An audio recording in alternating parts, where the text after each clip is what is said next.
whose brass stripes and bright stars through the perilous fight. O'er the ramparts we watched were so gallantly streaming, and the rocket's red glare, the bombs bursting in air, gave proof through the night that our flag was still there. Oh, say does that star-spangled banner yet wave o'er the land of the free and the home of the brave.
Well, good morning. Welcome to this Saturday, and a special Saturday, Indiana Derby. Riker DeWitt performing our national anthem. Yes, Riker did an amazing job singing the national anthem, and we're very happy for him to be here and part of our Horseshoe Indianapolis family. What gorgeous weather we have for you today, ladies and gentlemen.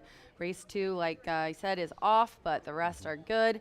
And wow, just a wonderful card to go over today, huh, John? I think Mother Nature owed us this nice Indiana definitely. Derby day here at the track. So again, great to have you with us today with 12 races on tap. We've got that 6:41 post time roundabout for the marquee event of the season here, Indiana's biggest day of racing. We've got a dozen on Indiana Derby Day 2024. We mentioned the weather, sunny skies here, beautiful one here temperature-wise in the mid-80s for the official race day forecast on this 2024 Indiana Derby Day here at Horseshoe Indianapolis. Let's put a smile on Rachel's face. Let's check in with Todd Clausen at WRTV6 official Indiana Derby Day race day forecast. TK. From Indy's streaming news leader, this is a WRTV update. Well, happy Derby Day. Couldn't ask for better weather here, John and Rachel, for the Indiana Derby today. The lower humidity compared to what we've been seeing will have partly cloudy skies throughout the entire day. No threat of any rainfall, and temperatures that'll climb out of the 70s here this morning to high temperatures that'll eventually top off in the low 80s. Get out there and enjoy. Should be beautiful on the patio as well. Tomorrow, a little bit warmer with mostly sunny skies and high temperatures that'll be topping off in the mid to upper 80s.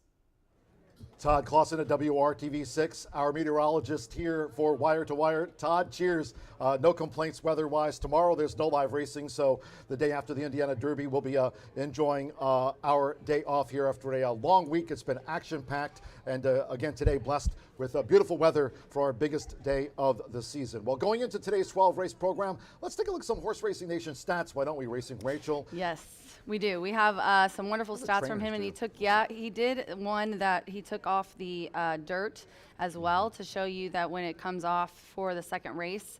Can you pull the first one up? I don't know which one of the three that they have ready to go, but our horse and the trainers racing. are cool too. Yeah, there we go. That's the one, the dirt routes. So I like this percentage here. You can see the 45, 42 for position inside, 1 to 3, and then 4 to 6. Stalking type trip has the highest total as well. That's EJ won the cup. Yes.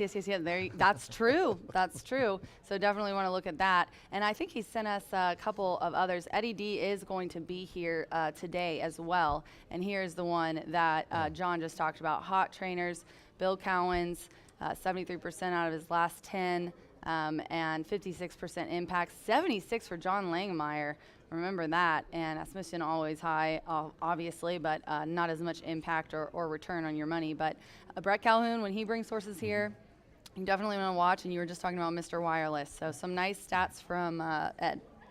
Yeah, no, looking forward to that. Mr. Wireless, the millionaire matchup along with Trademark. That's going to be terrific. Michael G. Schaefer. Also, another name we saw in there, 4 for his last 25. That's Phil D'Amato. Yes. And of course, he saddles Grade 1 Santa Anita Derby winner Stronghold in the Indiana Derby. And earlier in the card, he also has Master of Foxhounds going there, the turf course rated Yielding in the Jonathan B. Schuster Memorial. So Master of Foxhounds, Stronghold, both for Phil D'Amato, 4 for his last 25. Those winners coming at Ellis, Churchill, also Los Alamitos Thoroughbred, and they're at Santa Anita. But Antonio Fresu, first rides here, and another graphic that we had earlier in the week pointing out on Indiana Derby Day, the card in total since 2015.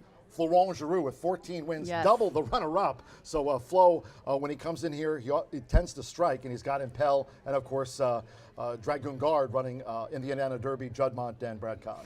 Yeah, well, he's got some nice mounts really on the whole card. And I realized that Mike Smith isn't just riding the Derby. He's got a couple of mounts earlier in the card as well. So very exciting day, wonderful connections, and some very talented horses that we're going to see run here today. We have the Road to Louisville wrapping up, so congratulations to all those taking down prizes in our Road to Louisville, very popular contest here all season long. Congratulations to the top 5 in that Road to Louisville contest. Yeah, B is going to interview them later, but their names here are, I have them right here, the top 5 that we want to congratulate: Nathan Woodward, George Whipperman, John Shipley, Bill Carey, and Jason Phillips. All have amongst themselves 30 grand to bet on today's card. So winner gets the most, and then it tapers down, obviously. So congratulations to them for getting a ton of money to bet here today on the Indiana Derby.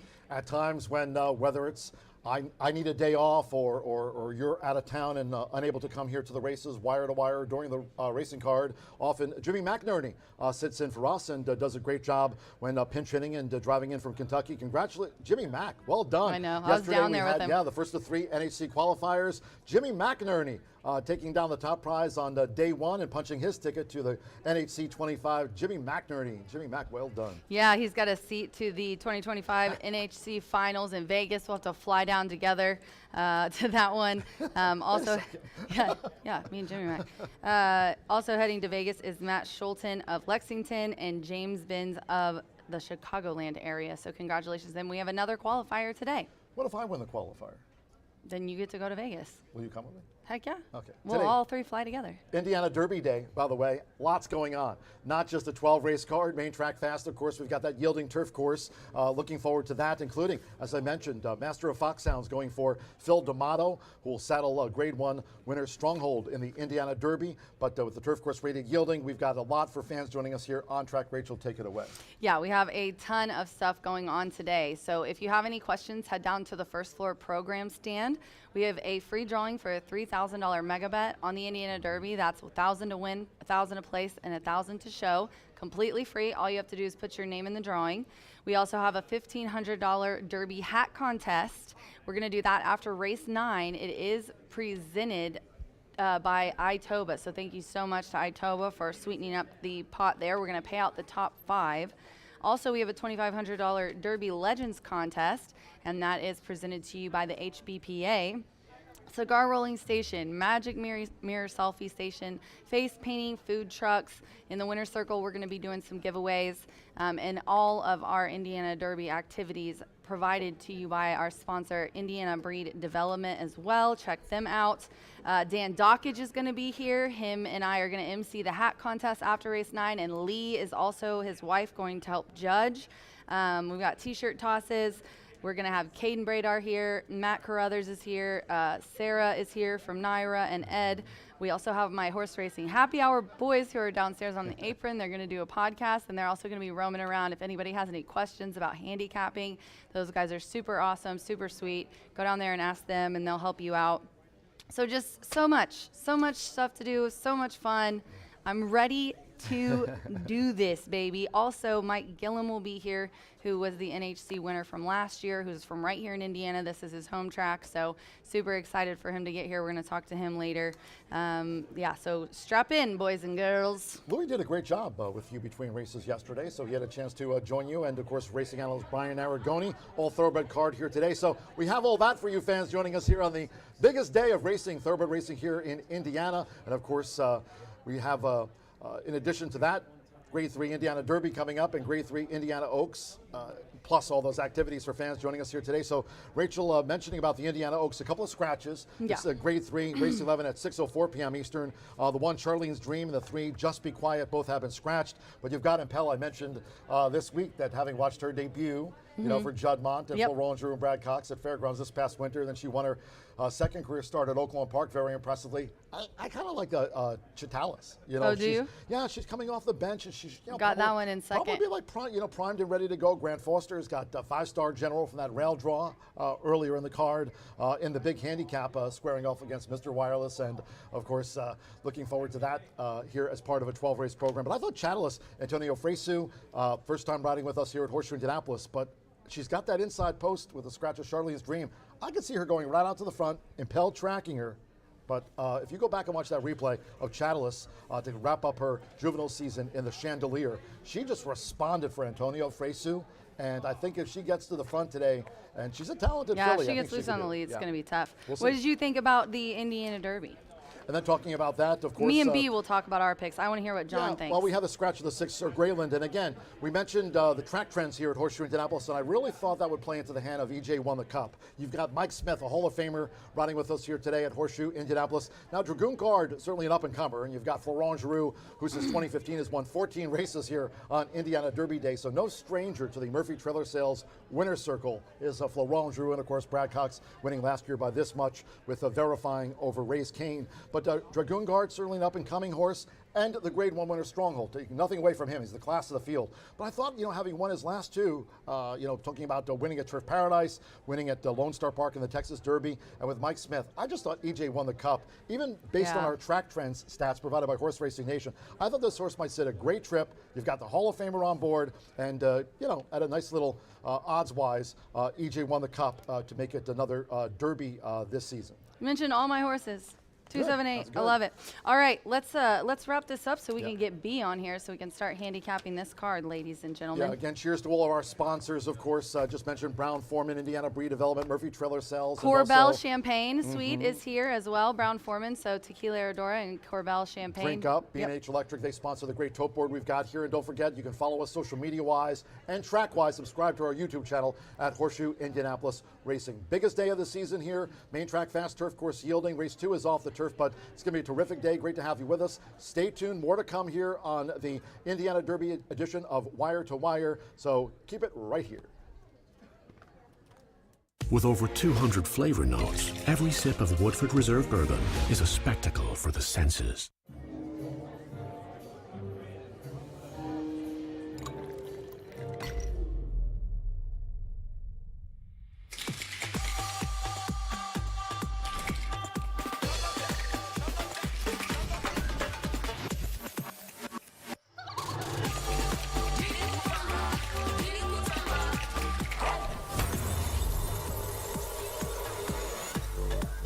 Tequila Herradura. Extraordinary awaits.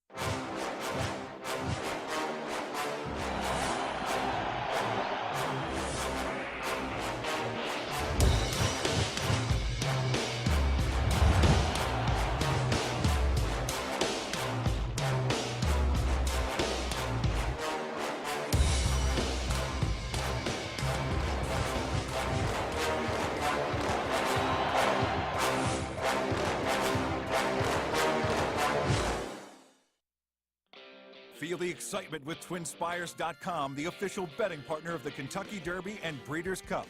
With TwinSpires.com, place legal wagers and watch live horse racing wherever you are on any device. Sign up, play, and win today. New players use promo code FREE100 on sign up to start your $100 bonus. With TwinSpires.com, you can bet on horse racing. Get the TwinSpires.com app to receive special offers and the most up-to-date information. Terms and conditions apply. Void where prohibited. Please wager responsibly.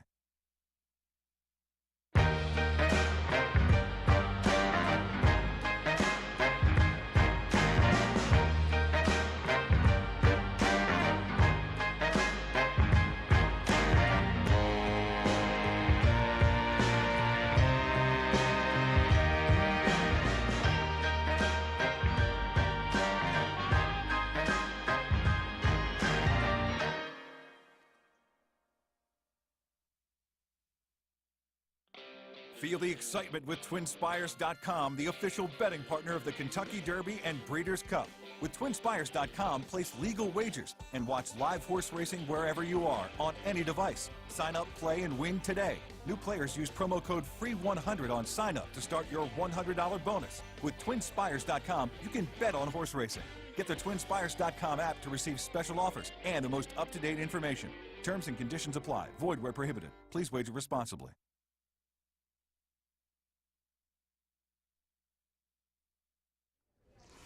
We are back with Baby B. I know you love that nickname. I didn't give it to him, though. I know. PA did. Indiana Derby Day. I mean, Oaks What do you Day, think? and you're starting off by Baby B. We're already throwing swords. Unbelievable. All right, throwing swords. You threw swords at me as soon as you got here, boy. Well, that's true. I didn't think you were here. I've never seen you here before. Hey, when money's on the line, Rachel shows up. All right, guys, let's go over these races really, really quickly. We're just going to, let's do maybe top pick in each race, and we'll start with the Mary Holman George. A reminder that the second race did come off of the grass, and we're going to start, the rest of them are going to be on the turf. But this one at mile and a 16th on the dirt. There's no scratches in here. The morning line went to the 6. Loved Flow is on for Brendan Walsh. But I like Hidden Connection on top. Brian Hernandez and Brett Calhoun on the drop. Who do you like in this race? I think Hernandez could be sitting on an excellent day, but I'm taking a stand on a couple of favorites, and this will be one of the first favorites that I take a stand on. I think the earlier portion of the card may be a little bit chalky, but in this race, I don't really like Loved at all. I mean, sometimes when those mares start to lose races, it can come in bunches, and I think she was in good form. Now she may be a little bit out of form. I'm going to go with a horse who is kind of a horse for course, Blue Light Special.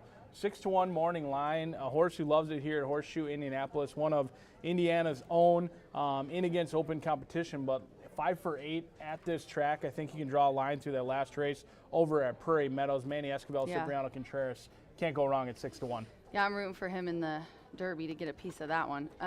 Let's go next to the 6th race, which is the 15th running of the Jonathan B. Schuster Memorial. It is a mile and a 16th on the grass. The 4 Injunction is out of here, and the 7 and the 10, leaving us 8 betting interests in here. I went 1-6. I put Runaway Storm over the 6 Master of Foxhounds. I've got Alex Achard, Ethan West. Ethan on the turf, man, is an angle. You're getting creative. 1-6. That is creative. Ethan on the turf is good, but he's really good, whether it's turf or dirt, in my opinion. True. I'm going to take a stand in here. Again, Master of Foxhounds from the Breeders' Cup to the John B. Schuster. I think this is a starting point for that horse. Been in graded stakes throughout. 30-1 morning line. How about Brown Liquor Man? Something we all are hoping for shortly after the Indiana Derby. Brown Liquor Man, Joe Sharp, Marcelino Pedroza. Tell me the last time you got those connections at 30-1. Perfect 1-for-1 here. Had a nice race June 8th. Up against it from a class standpoint. But Brown Liquor Man in with a big shot at double-digit odds today. Yeah, and he's got nice speed figures as well. Now we're going to go to the 7th race, the Snack, $100,000 Indiana bred, a mile on the turf. They've got 2, 4, 7, and 13, 15 are out, 14 draws in. Manny Escobar is on the 9 here today. And this is one that I couldn't go against the favorite, Molly's Town, Fernando de la Cruz, Gennaro Garcia, coming off that second in the Hoosier Breeders' sophomore, has been the bettor's favorite the last couple. That romp on April 16th, I just think this one's got the early speed that it needs to get to the lead and stay there. I agree. 5-2 looks like a gift. If this horse goes off anywhere near 5-2, yeah. It seems like one you do a mortgage payment on or hit the ATM until it runs out of money for Mollystown. I don't think we'll get anywhere near 5-2, maybe around even money, but she looks just too good, or he, excuse me, looks too good against this field from a class perspective and early speed perspective. The only problem I see is the horse might be 2-5 trying the turf for the first time. Not so concerned about the distance, but the turf could be a little bit of a question mark for Mollystown. All right, you're probably going to call me crazy again in this 8th race. I think we switched spots today because I'm not Chalk Eating Weasel and you're being one. The 24th running of the I just had a 30-1 on top. I mean, you put that on top? You're putting Weasel. Brown Liquor Man on top? Yeah, that's my top choice. I mean, you can't make fun of me. A horse is going to go off at 50-1, probably run dead last, but that's better than having a 1-2 shot run dead last. That's I mean, true. Said, well, look at that idiot picking a 50-1. Well, it is 50-1, so hey, I can't make fun of that. I respect it. The 24th running of the Michael G. Schaefer Memorial, and this is a 100,000 added 3-year-old stakes, 1.70 miles. Underhill's Tab, Zolo, Money Supply, and Maker's Candy, 3, 6, 7, and 9 are out of here. You know, John was talking about Trademark versus Mr. Wireless, and Mr. Wireless is a 2021 Indiana Derby winner. Just in stakes races, he hasn't really been able to quite get it done. Obviously, this is going to be easier. We'll see. Obviously, likes the track. And I went with the 4 War Campaign. Manny Esquivel and Phil Sims coming out of Blame. This one a second in the grade 3 at Keeneland and a second at Oaklawn. I like this one. I like the tactical way it runs. He can run from off the place a little bit closer as well. So I'm going to go with the 4. So you take a stand against Mr. Wireless. You just like others better? Or you don't like Mr. Wireless? I like Mr. Wireless. He just hasn't ran this distance and here in a long time. PR professional. Never seen connections she doesn't like. She likes all the love horses. Brett Calhoun. Yeah, exactly. I think Mr. Wireless bounces back. I think he ran so well at the fairgrounds, going 6 furlongs, that their hand was a little bit forced. Calhoun even said on the DRF article that he ran so well, all of a sudden we were hearing a lot about wanting to sprint and things like that. Squeezed in, and then he had a really tough trip. He was bounced around multiple times. That was on Kentucky Derby Day. He gets back to a track. He's a perfect 2 for 2. He loves it here at Horseshoe Indianapolis, and I think he gets back to really a preferred distance as well. It's a bounce-back race for him. And how can you go wrong with Brian Hernandez Jr.? He's having himself. He has won the Indiana Derby and the Indiana Oaks, and he's won multiple stakes here on these days. So ever since back in the day Kentucky at Hoosier. Oaks, Kentucky Derby, and now Indiana, it seems like Brian Hernandez is pushing all of the right buttons, and hopefully he does with Mr. Wireless as well. All right, we're running out of time. Ellen's Lucky Star. I like the 1. This is a mile on the turf. Lil Gin in Class. Who do you like here? I think Lil Gin in Class is going to take to the turf. The mare was all turf. She should actually improve on the turf, and that is a scary sign for the rest of that field. Let's go to the 10th race. This is the Indiana General Assembly Distaff Handicap, a mile and 16th on the grass. The 4 is out. That leaves us 10 in here. A very nice betting race, I think. This one kind of was a head scratcher for me, but I ended up going with 9-10 or 9-5 actually. I like Flo and Jonathan Thomas here, but misread Brian Hernandez, Tom Drury. This one was in a grade 3, but in these kind of races, I mean, the allowances were worth $127,000, and he's in a $100,000 guaranteed. I just think he's class and he loves the grass. Yeah, I like Regal Relman here. If this horse is cranked and ready to go at first asking, hasn't been seen since November of last year. Jonathan Thomas, he's only winning at 38% here at Horseshoe Indianapolis, and he brings in Augustin Stables routinely here, and we've turned in to their personal ATM. We pay basically all of their bills when you win at 38%. I think Regal Realm, cranked, ready to go at first asking, can sit off the pace or go to the lead if it's a paceless race. All right, let's talk about the 29th running of the Indiana Oaks, a mile and a 16th 3-year-old stakes. This is a purse of $200,000. The 1, Charlene's Dream, is out. The 3, Just Be Quiet. And it looks like Impel will be the favorite here in this race. Florent Giroux aboard for Brad Cox. Talked a little bit to Ricky about this horse. I mean, it's coming out of a grade 2, a grade 1, and running in here has such nice numbers and really seems like a very tough one. Loves the distance as well at first. I mean, she won that allowance at a mile and 16th by 8.5 lengths and put up an insane number. So Are you going to go against the heavy favorite, or it's going to be Impel for you? I am. I mean, she looks all going 2-5 against her? on paper. Yeah, I'll go God, against the her. cojones on this guy. Usually, if you see the consensus board and everyone's picking the same horse, that's usually your sign You've got a to point. draw a line through that horse, because those type of horses never win when everyone's on too much weight in the saddle, and say Impel's never. going to be carrying a lot of that weight. I'm not so sure she doesn't necessarily want this distance. It's hard to tell. Was it Kentucky Oaks Day? Yes. Or was it the distance that ultimately will be a little bit troubling for her? They still think she's a 2-turn horse, but I'm going to take the wait and see approach. She's going to be all of 2-5. She's trying to win at a distance. I didn't really think she had any excuse on Kentucky Oaks Day in that Grade 2 8 bells last time out. Why not Neocon, the up-and-comer in this race? A perfect 2 for 2. Neon Icon? Neon Icon. Yeah, excuse me for that misspeak. I really honestly didn't know That which horse is one a you were talking perfect about. 2 for 2 and going to get around 7 Yeah. to 2, maybe even overlay in here. And why not? I'm not sure they've seen the bottom of this girl's tank in this spot. She can run all day. Track maybe a little bit tiring today as it continues to dry out. And obviously they want to go further than a mile and a 16th. I think the trainer says she can run all day, but she should get some pace to chase in here. And at 2-5, if Impel does get a little bit leg weary late, I think Neon Icon is certainly the one to hold off. Let's go to the Indiana Oaks. It's the 30th running Grade 3 feature event, $300,000 guaranteed. 3-year-old stakes, a mile and a 16th. Sir Graylin is out. Stronghold, Frizou aboard for Phil D'Amato. This one coming out of the Kentucky Derby, Santa Anita Derby. Sunland Derby was a very nice effort. And then Dragoon Guard stepping up in class, but definitely one to keep your eye on. EJ won the Cup. Mike Smith is coming in to ride for Doug O'Neill, which has not been worse than second or third in about 8. What do you think about this race? I went 2, 7, 8. I went back and forth. I really wanted Did to ya? try and beat the favorites in here, and then I was like, well, maybe the class just prevails in this spot. Could be a long shot race. Ultimately ended up with EJ won the Cup. Could be a hunch play in here. Mike Smith got his start at Canterbury Park. He's gone on to be a Hall of Fame rider. EJ is Eric Johnson, Minnesota kid. Oh, playing you're in the doing the NHL, Minnesota thing. won the Cup, and EJ won the Minnesota. Cup. He was really much the best, though, last time out in that Texas Derby.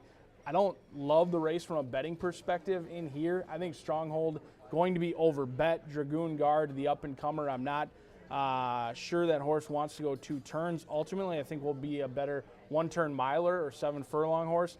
EJ won the Cup. Mike Smith going to be pushing all the right buttons. I think that one rolls past late. All right, ladies and gentlemen, those are our thoughts for the card today. We're going to get out of here so that John can read you the changes in their entirety. B's going to be up here, down there. We'll be in the paddock for the big 2, the Oaks and the Derby. And on behalf of Brian Aragoni and myself, I want to wish you a very, very lucky day on the 30th running of the Indiana Derby. Good luck.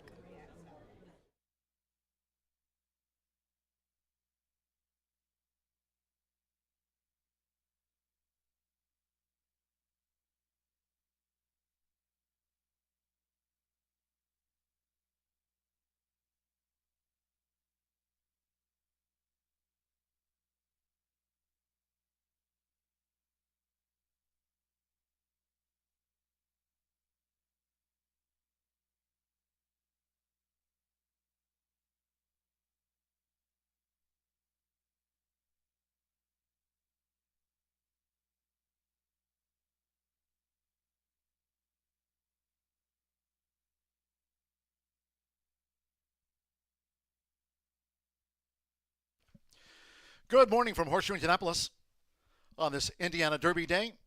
Hello now from the broadcast booth. Great to have you with us under sunny skies. Track announcer John G. Dooley. 12 races on tap. Later today, the Grade 3 Indiana Oaks, and we'll close out the card with the 30th running of the Indiana Derby. If you have your Indiana Derby Day programs close by, let's take a look at the changes and corrections on today's racing program. A dozen on tap. Main track fast, noting the second race is off the turf, and the turf course rated yielding. There's no portable rail up. In the maiden sprint opener, scratch number 1, CV Ronin Legacy. Number 1, CV Ronin Legacy has been scratched. Number 8, Sky My Lady at 2 pounds to the listed program weight, makes it there now 117. Opening maiden sprint starts the 50-cent early pick 5. As noted, the second race is off the turf. The second race, maiden juvenile sprint, main track fast. It's come off the turf, and these scratches. Take out 2, Turf Cat. 4, Sandcast. Scratch number 5, Good Men Are Scarce. The 6, Probationer. And scratch number 8, Stargazer's Dream. With those scratches, no place, no show, no trifecta, no superfecta wagering. Win, double, pick 3, maiden juvenile sprint on the main track starts the early pick 4. Main track fast, it's off the turf. Scratch 2, 4, 5, 6, and number 8. To the third we go. Maiden sprint, here's scratch number 4, King Hazelton. Number 4, King Hazelton, has been scratched. The fourth race. Fourth race, Carter for the main track. The Mary Holman George Memorial. There are no changes. All 7 run. The Mary Holman George Memorial, race 4 at 152. In the fifth race, State Bred Sprint. Here's scratch number 2, Forever Friends. The 4, Specialty Act. And take out the 8, Go Forever. Scratch the 2, 4, and number 8. Number 10, Costly Pass, a jockey change to Fernando de la Cruz. Currently ranks as the all-time winningest jockey here. Fernando de la Cruz on 10, Costly Pass. Number 6, Leo Springs, a pound over. 7, Hawkeye, 3 pounds over. And it should be noted, Hawkeye is now a first-time gelding. Number 7, Hawkeye. In the 6th of our 12, Good One Carter for the turf course. Rated yielding, there's no portable rail up for the Jonathan B. Schuster Memorial. Scratch the 4, Injunction. 7, Zolo. And take out the 10, Kapuna. Scratch the 4, 7, and 10 from the Jonathan B. Schuster Memorial. That starts the late fire 5. In the 7th race, the Snack. This handicap turf mile. Scratch 2, Jam and Justice. 4, Cringe. Take out the 7, Indian Creed. Scratch 13, VMAX. And 15, Heart of Oscar. Note number 14, Classic Express. Draws in. Classic Express. The number 14 will run. Scratch 2, 4, 7, 13, and number 15. Number 9, Kingsbury Road, a jockey change to Manny Esquivel. Manny Esquivel on 9, Kingsbury Road. In the Snack. Race 8, the Michael G. Schaefer Memorial. Here's scratch number 3, Underhill's Tab. 6, Zolo. 7, Money Supply, and 9, Maker's Candy. Scratch the 3, 6, 7, and number 9. Number 10, Mr. Wireless, the Millionaire, is owned by John Labzensky and J.I.L. Stable of Iveta Kerber. Iveta Kerber, the principal for J.I.L. Stable, the ownership of the Millionaire, Mr. Wireless. Following the Michael G. Schaefer Memorial, it's back to the turf. 9th race at 4:59 p.m. for the Ellen's Lucky Star. Here's scratch number 8, Touchdown Pass. 14, Purdy on the Prairie. 15, Firing Fast, and take out the 16, Cams, Rock and Gold. Note number 13, Galoshes, draws in. Galoshes, the 13 will run. Scratch the 8, 14, 15, and number 16. And there's a jockey change for number 3, 3 Coats, to Edgar Morales. Edgar Morales will ride number 3, 3 Coats. In the 10th of 12 on Indiana Derby Day, at 5:31 p.m., the Indiana General Assembly Distaff Handicap. Again, turf course yielding. Scratch the 4, Paint Me Perfect. Number 4, Paint Me Perfect, has been scratched. Number 7, Present Moment. Ownership correction. Present Moment is owned by Jeffrey Nixon's Grantley Stables.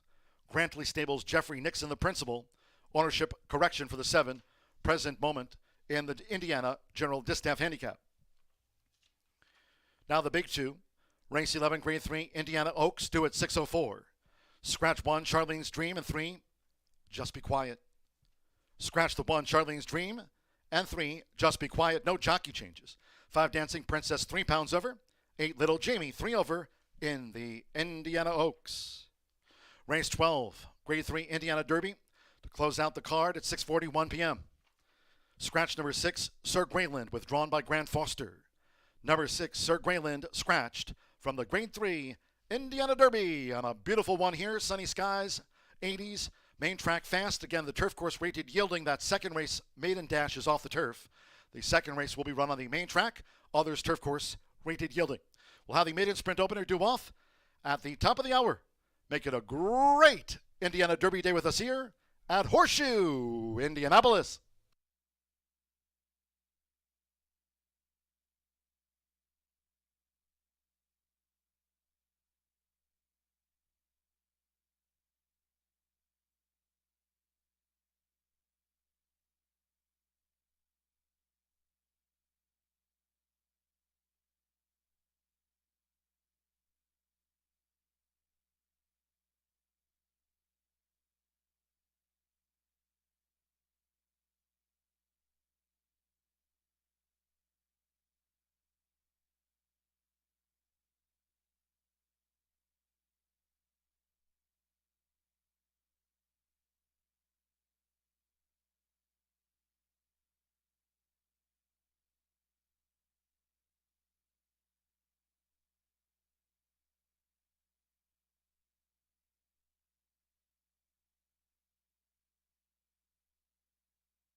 On Indiana Derby Day, Gary Lozier front and center, bringing the horses onto the track for race 1.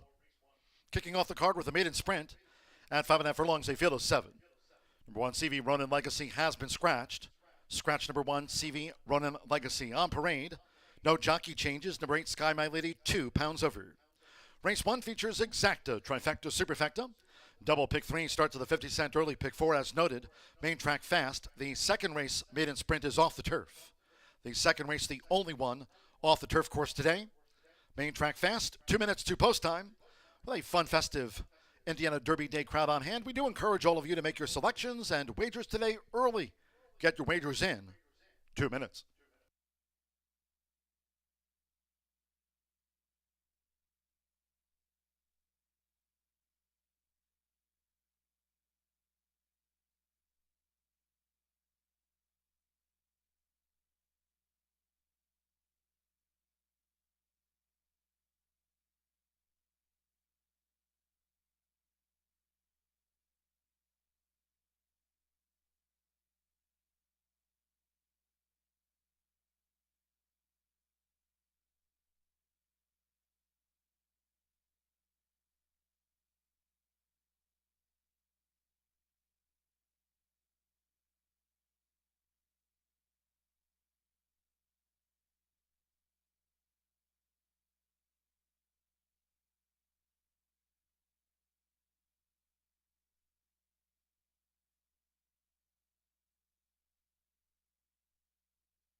We're now less than 1 minute away from post time. Maiden sprint starts the 50-cent early, pick 5.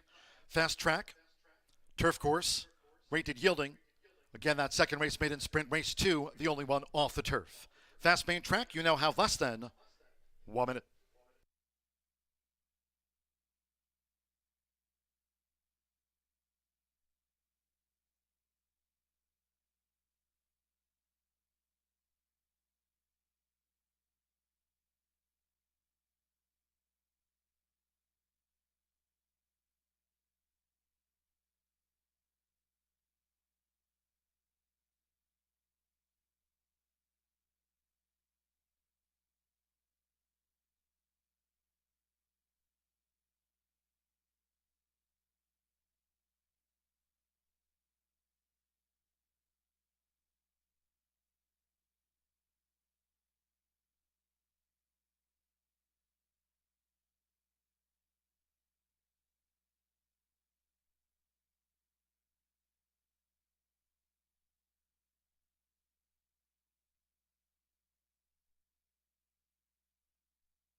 The horses are approaching the starting gate.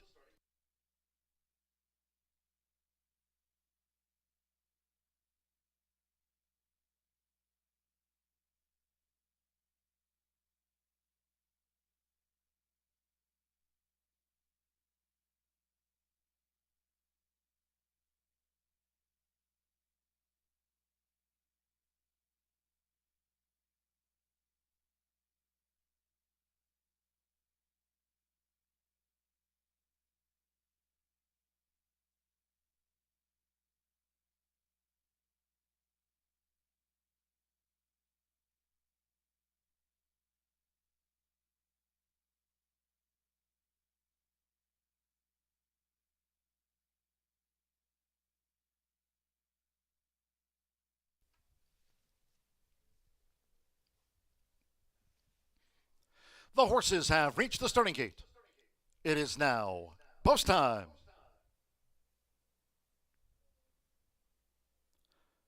They're going in. Deshaun Parker with Humor's Image. Alexander Bendezu with Barkabilly coming up.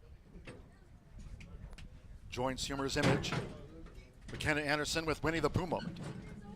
Simmer Bermudez, Neon Leon loaded. Now Santo Sanjo with Digger Dale. Digger Dale coming up to the gate.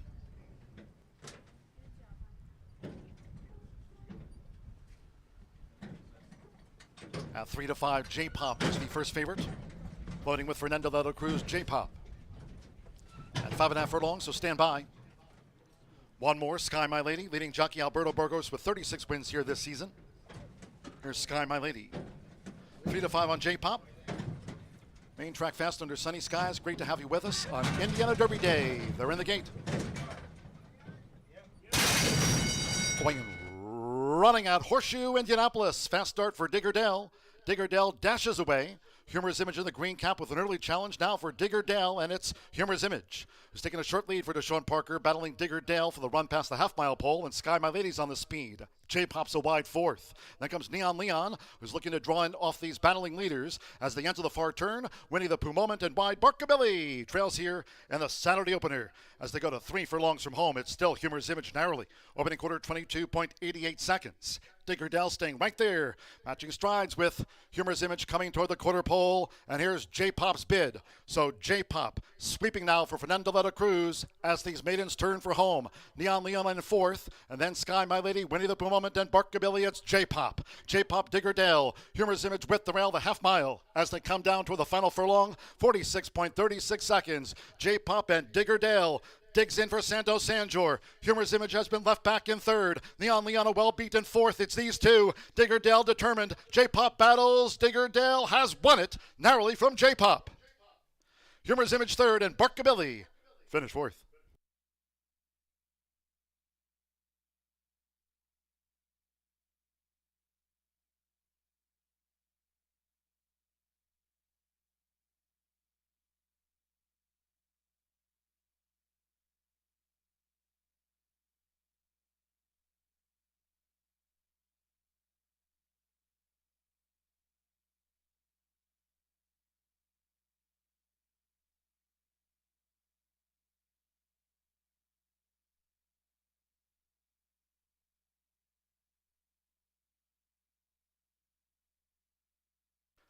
.104.97 after a maiden sprint. It is a win photograph. The judges have called for a photo finish. Please hold all tickets.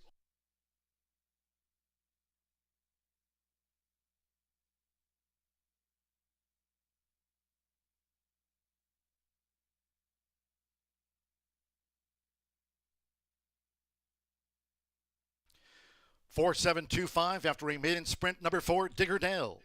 4-1 first. Number 7, J-Pop at 1-2, repelled by Digger Dale. Number 2, Humor's Image at 4-1 third, and number 5, Barkabilly at 8-1 past those tired rivals. 4-7-2-5. Santo Sanjor kicks off the Indiana Derby Day card for Tony Granitz. Third time was the charm for the son of Hunt Crossing. Digger Dale at 4-1 starts the early pick 5 on the big day.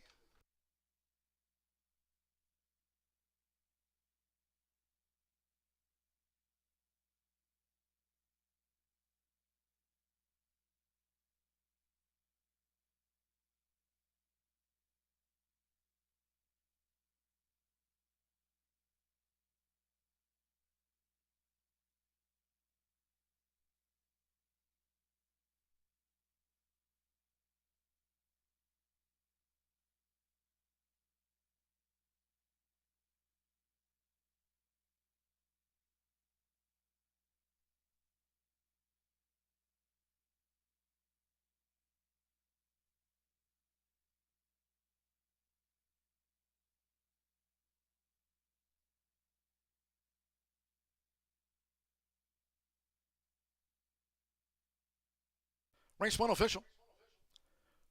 Returning to the Murphy Trailer Sales Winner's Circle, number 4, Digger Dale with Santo Sanjor. Digger Dale is a 4-year-old dark bay or brown gelding by Hunt Crossing. Out of the Friendly Lover mare, Small Kiss. Bred in Indiana by owner Joe Eddingfield and trained by Tony Granitz. Digger Dale takes out the maiden sprint at 4-1.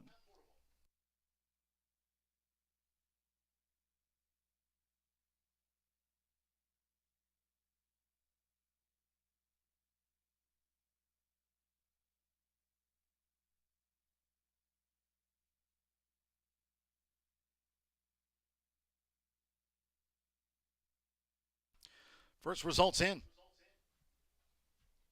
The 4-7 exacta paid $25.40. 50-cent trifecta 4-7-2, $19.35. With Barkabilly fourth in the maiden, the 10-cent superfecta 4-7-2-5 returned $6.75.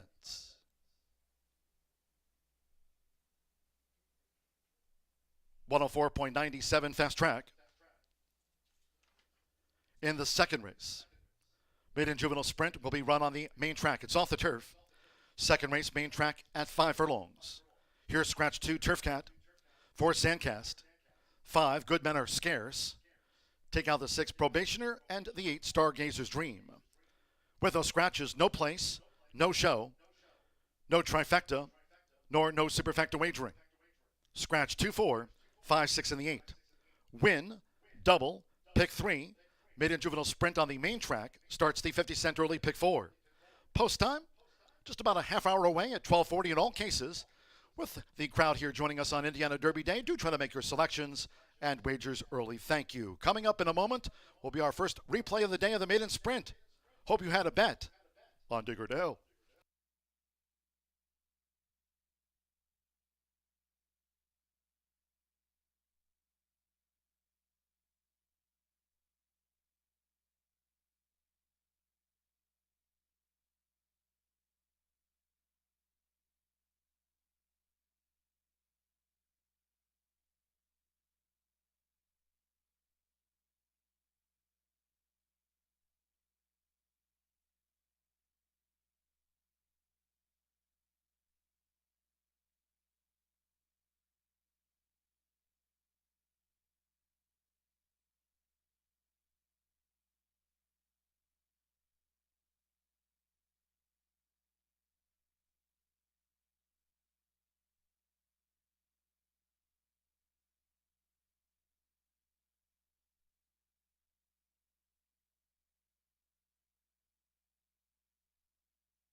Running out Horseshoe Indianapolis. Fast start for Digger Dale. Digger Dale dashes away. Humor's Image in the green cap with an early challenge now for Digger Dale, and it's Humor's Image, who's taking a short lead for Deshaun Parker, battling Digger Dale for the run past the half-mile pole, and Sky My Lady's on the speed. J-Pop's a wide fourth. Then comes Neon Leon, who's looking to draw in off these battling leaders as they enter the far turn. Winnie the Pooh Moment and wide Barkabilly trails here in the Saturday opener. As they go to 3 furlongs from home, it's still Humor's Image narrowly. Opening quarter, 22.88 seconds. Digger Dale staying right there, matching strides with Humor's Image coming toward the quarter pole. And here's J-Pop's bid. So J-Pop sweeping now for Fernando de la Cruz as these maidens turn for home. Neon Leon in fourth, and then Sky My Lady, Winnie the Pooh Moment, and Barkabilly. It's J-Pop. J-Pop, Digger Dale, Humor's Image with the rail, the half mile as they come down toward the final furlong. 46.36 seconds. J-Pop and Digger Dale digs in for Santo Sanjor. Humor's Image has been left back in third. Neon Leon a well beat in fourth. It's these two. Digger Dale determined. J-Pop battles. Digger Dale has won it narrowly from J-Pop. Humor's Image third and Barkabilly finished fourth.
Tequila Herradura.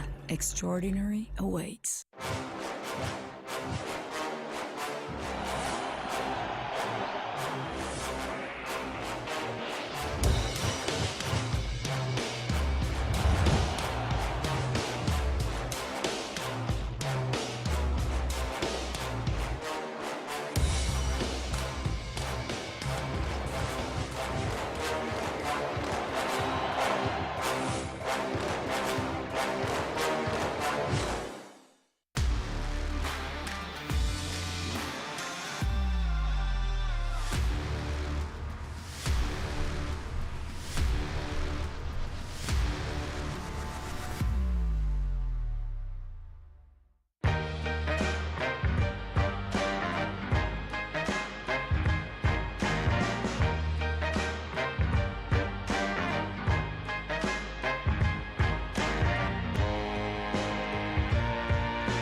Feel the excitement with TwinSpires.com, the official betting partner of the Kentucky Derby and Breeders' Cup.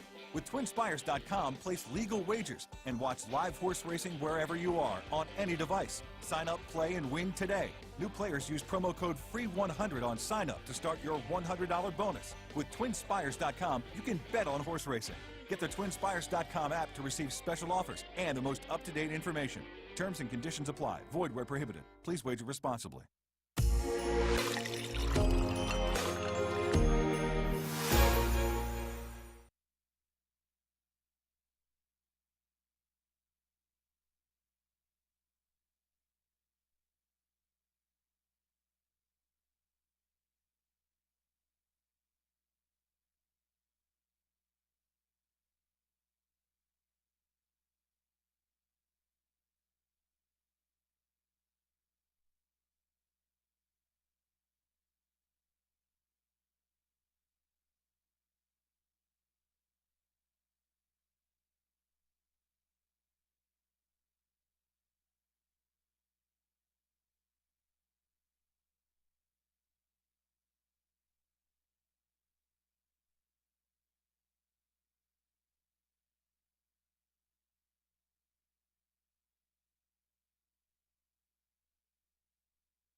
Ed DeRosa back with you in the clubhouse at Horseshoe Indianapolis for race number 2. Small field, but as we say in show business, no small fields, only small bettors, and Indiana Derby Day is all about going big, so we're not backing away from this challenge. 3 horses to choose from, and I'm going to throw another cliche your way. Short field, big price. I like the longest shot on the board. That is number 7. The count is on. Glad this one stayed in. Being by Cantharo, certainly wouldn't have minded this one sprinting on the turf, but no issue on the dirt as well. And what's more is when we take a look at the Horse Racing Nation first-time starter power ratings, you've seen them throughout the meet here, and the 5-star horses have actually, the 4 and 5-star horses have both shown a flat bet profit. 5 and 8 are out, 1, 3, and 7 remain. Now, 1 and 3 do have the 5 stars, so you would say, Ed, why wouldn't you pick the 5-star horse? Because 4 stars, good enough, and we get a longer price. And this game is all about pushing your edge, finding the right price to win long term, and I think the count is on being the longer price of the 3. 4 stars still tells me this one can run. And in the short field, the other thing I latched onto, for those who may be new to racing, looking at their program, what's all this mean? If you look underneath the count is on in the work section, you'll see a little dot next to some of the workouts. That means it was the fastest workout of the day. That alone could mean any number of things, but because this is a 5-furlong race on the main track, I'm giving a huge premium to the horse I think could lead this gate to wire. And based on those workouts, I think it could be number 7. The count is on. As we saw from the projected odds provided by Daily Racing Form, I have no doubt that this horse is going to be the longest price. Williams Empire favored in the doubles. Williams Empire projected to be 1-2. Williams Empire currently 4-5. I'm going to try to beat him with number 7. The count is on. One of the benefits of having a short field, though, is we can get through them all while they're in the paddock. And Williams Empire is the favorite. It'd be remiss if we didn't speak of him. He's by Classic Empire, one of my personal favorite horses, but can't let the heart dictate the bets. So I am against this one at a super short price. Rail isn't going to be an issue. There's only 3 horses in this race, but I do think that breaking on top is going to be a huge advantage. And as I said, I think that goes to the count is on. So that's a reason I'm willing to oppose Williams Empire here. Just a little nervous about being able to break on top. Trainer Bill Morey, certainly good numbers, doesn't run a lot here, but when he does 3 for 14 like that, Marcelino Pedrosa needs no introduction here. So great connections, but at odds on, I'm willing to go against. Number 3, Captain Pike, another 5-star, and as this one drifts, this would be the ones like, more usable than the count is on. I don't think so. Improbable, not off to a good start as a sire. Just is not doing well with his 2-year-olds. The late Improbable RIP. But if you've been betting them, your money isn't lasting either. So Captain Pike, short price, certainly can win. The 5 stars indicates that this one's working well. The barn is good. Alex Achard, no issues there. We're not going to be surprised with whatever happens here, but again, playing the board 9-5, just not in love with this one based on what we've seen from Improbable's progeny so far. So it's a win bet for me on the count is on, I can tell you that. 100% going to bet this horse to win. I think we're going to get the right price. There is no trifecta wagering, no superfecta wagering, no place wagering, and no show wagering. So win and exact are the options, but we do have some multi-race wagers starting here. The double, the pick 3, and the pick 4. We have another 5-star horse in race 3. That's head of the class, one of my favorite shows from the 80s. Good stuff. And then race 4, I'll be back for, starts our stakes action, and I'm willing to go against the favorite there. Hidden Connection is a single for me in the pick 4 or pick 3. So short field here, but some options in the multi-race wagers. And again, I'm going to make a win bet on number 7. The count is on. They're headed to the track. I'm headed to the window. Good luck.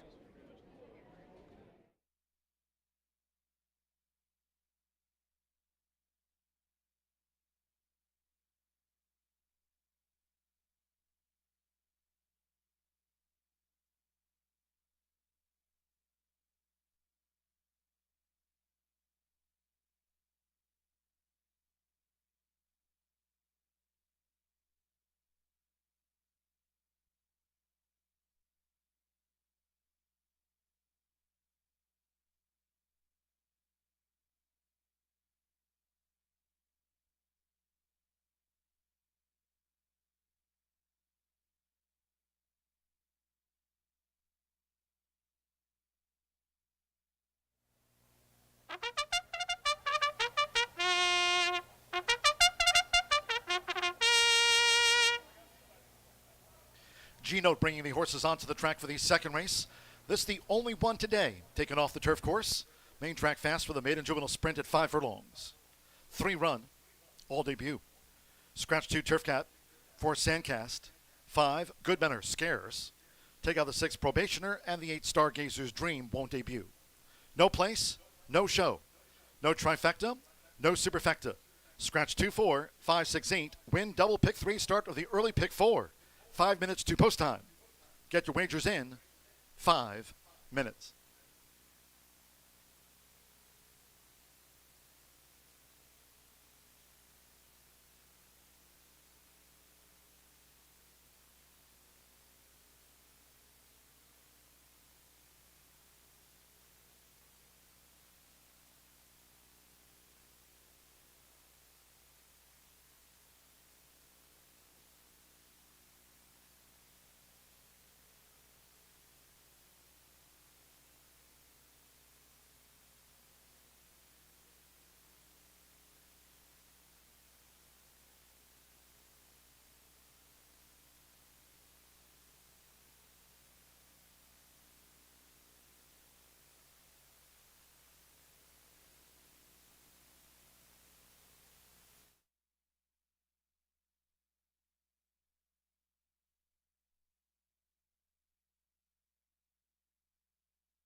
Two minutes to post time. 2 minutes.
Less than 1 minute 2 post time. This maiden juvenile sprint.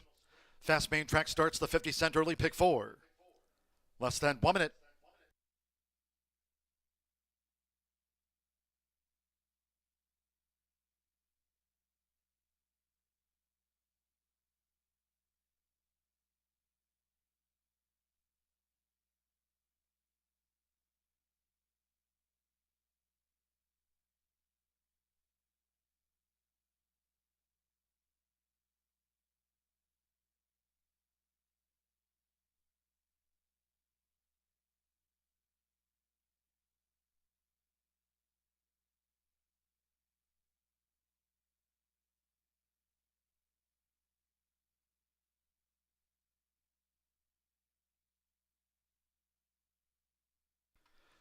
The horses are approaching the starting gate. Going to the 5 furlong main track start for the maiden juvenile.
The horses have reached the starting gate. It is now post time.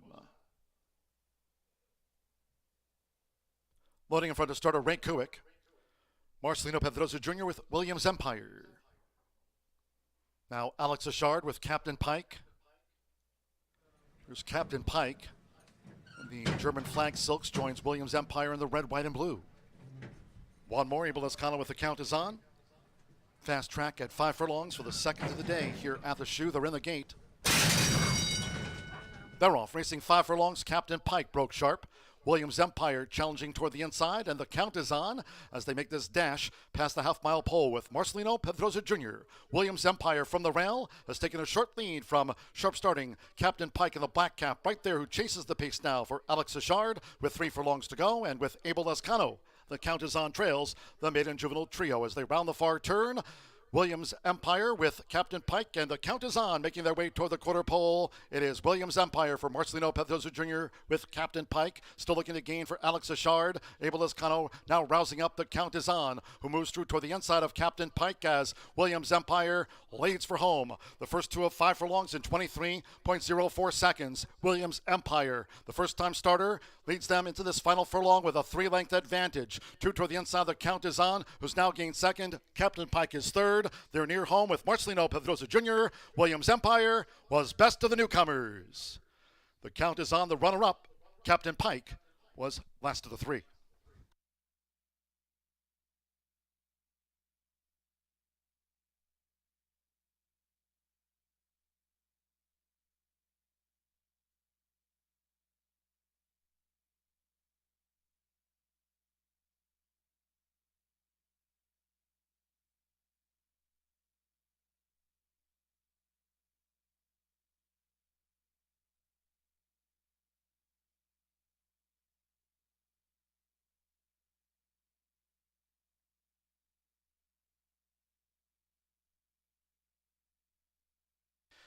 $59.38, 173, and all 3 debuted and won. Williams Empire finished on top at even money.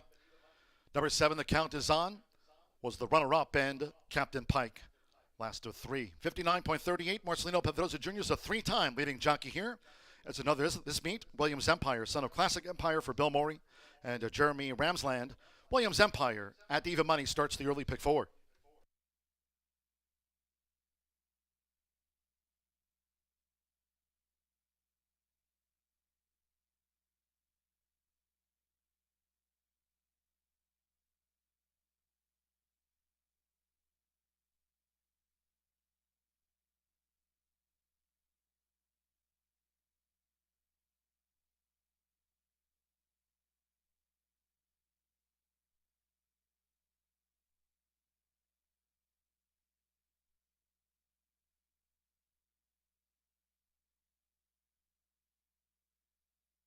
The result of the second race official.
And the Murphy Trailer Sales winner's circle, the 1, Williams Empire. Debut win with Marcelino Pedrosa Jr. Williams Empire is a 2-year-old made colt by Classic Empire out of Kettle Valley by City Zip. Bred in Kentucky by Mendy Abrahamson and Abrahamson Equestrian. Bill Morey trains for Jeremy Ramsland. Horseshoe Indianapolis congratulates the winning connections of this newcomer. Williams Empire beats the count is on and Captain Pike home. Results in 1-7 exacta paid $6.20. The Digger Dell Williams Empire 4-1 double returned 23.20. 3 ran 59.38 on a fast track. From the third race on, we are fast and turf course yielding. Third race, maiden 3-year-old sprint, scratched the 4 King Hazelton. Number 4 King Hazelton has been scratched. Exacta, trifecta, superfecta, double pick 3. Post time will be in 22 minutes at 1:11. Along with winning jockey Marcelino Pedrosa Jr., we now draw your attention to the winner's circle. Today we welcome the top 5 players from the 2024 Road to Louisville contest here. A total of 529 individuals participated in this year's contest that extended 16 weeks. The winners were crowned on Kentucky Derby Day. First place went to Nathan Woodard of Bedford, Indiana. Won a $10,000 bankroll for today, plus a seat to the 2025 NHC Finals in Vegas, and also won a trophy for his outstanding handicap in this year's contest. Second place went to George Wibberman of New Albany, who played at the Clarksville OTB, winning an $8,000 bankroll for today. Third place went to John Shipley Jr. of Hanover, Pennsylvania. John won a $5,000 bankroll for Indiana Derby weekend and a seat to the 2025 NHC Finals at Horseshoe Vegas.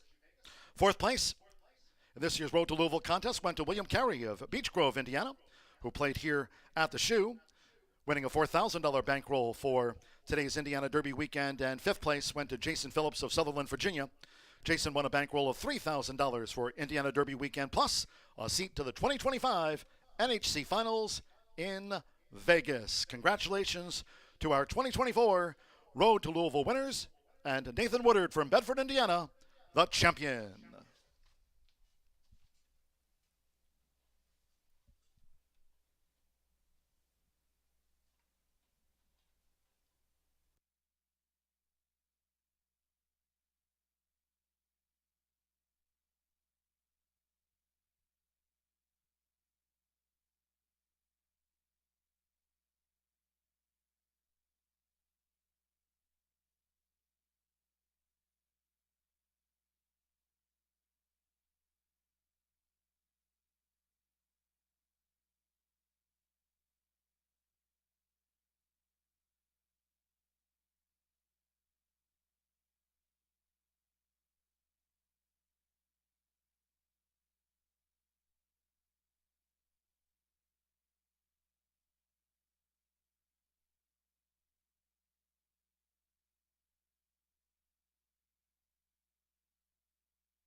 Gate.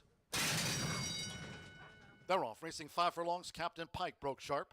Williams Empire challenging toward the inside, and the count is on as they make this dash past the half-mile pole with Marcelino Pedrosa Jr. Williams Empire from the rail has taken a short lead from sharp-starting Captain Pike in the black cap right there, who chases the pace now for Alex Achard with 3 furlongs to go, and with Abel Escano.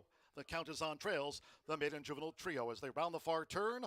Williams Empire with Captain Pike, and the count is on, making their way toward the quarter pole. It is Williams Empire for Marcelino Pedrosa Jr. with Captain Pike, still looking to gain for Alex Achard. Abel Escano now rousing up. The count is on, who moves through toward the inside of Captain Pike as Williams Empire leads for home. The first 2 of 5 furlongs in 23.04 seconds. Williams Empire, the first-time starter, leads them into this final furlong with a 3-length advantage. 2 toward the inside. The count is on, who's now gained second. Captain Pike is third. They're near home with Marcelino Pedrosa Jr. Williams Empire was best of the newcomers.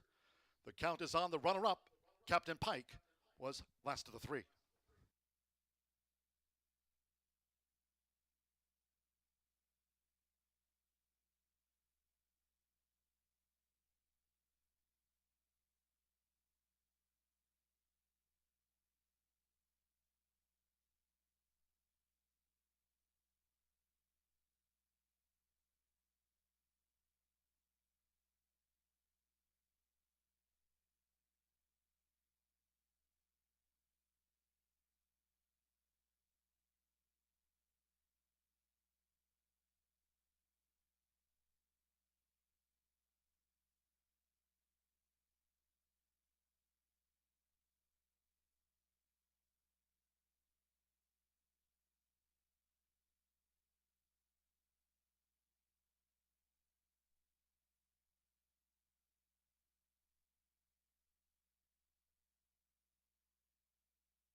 excitement with TwinSpires.com, the official betting partner of the Kentucky Derby and Breeders' Cup.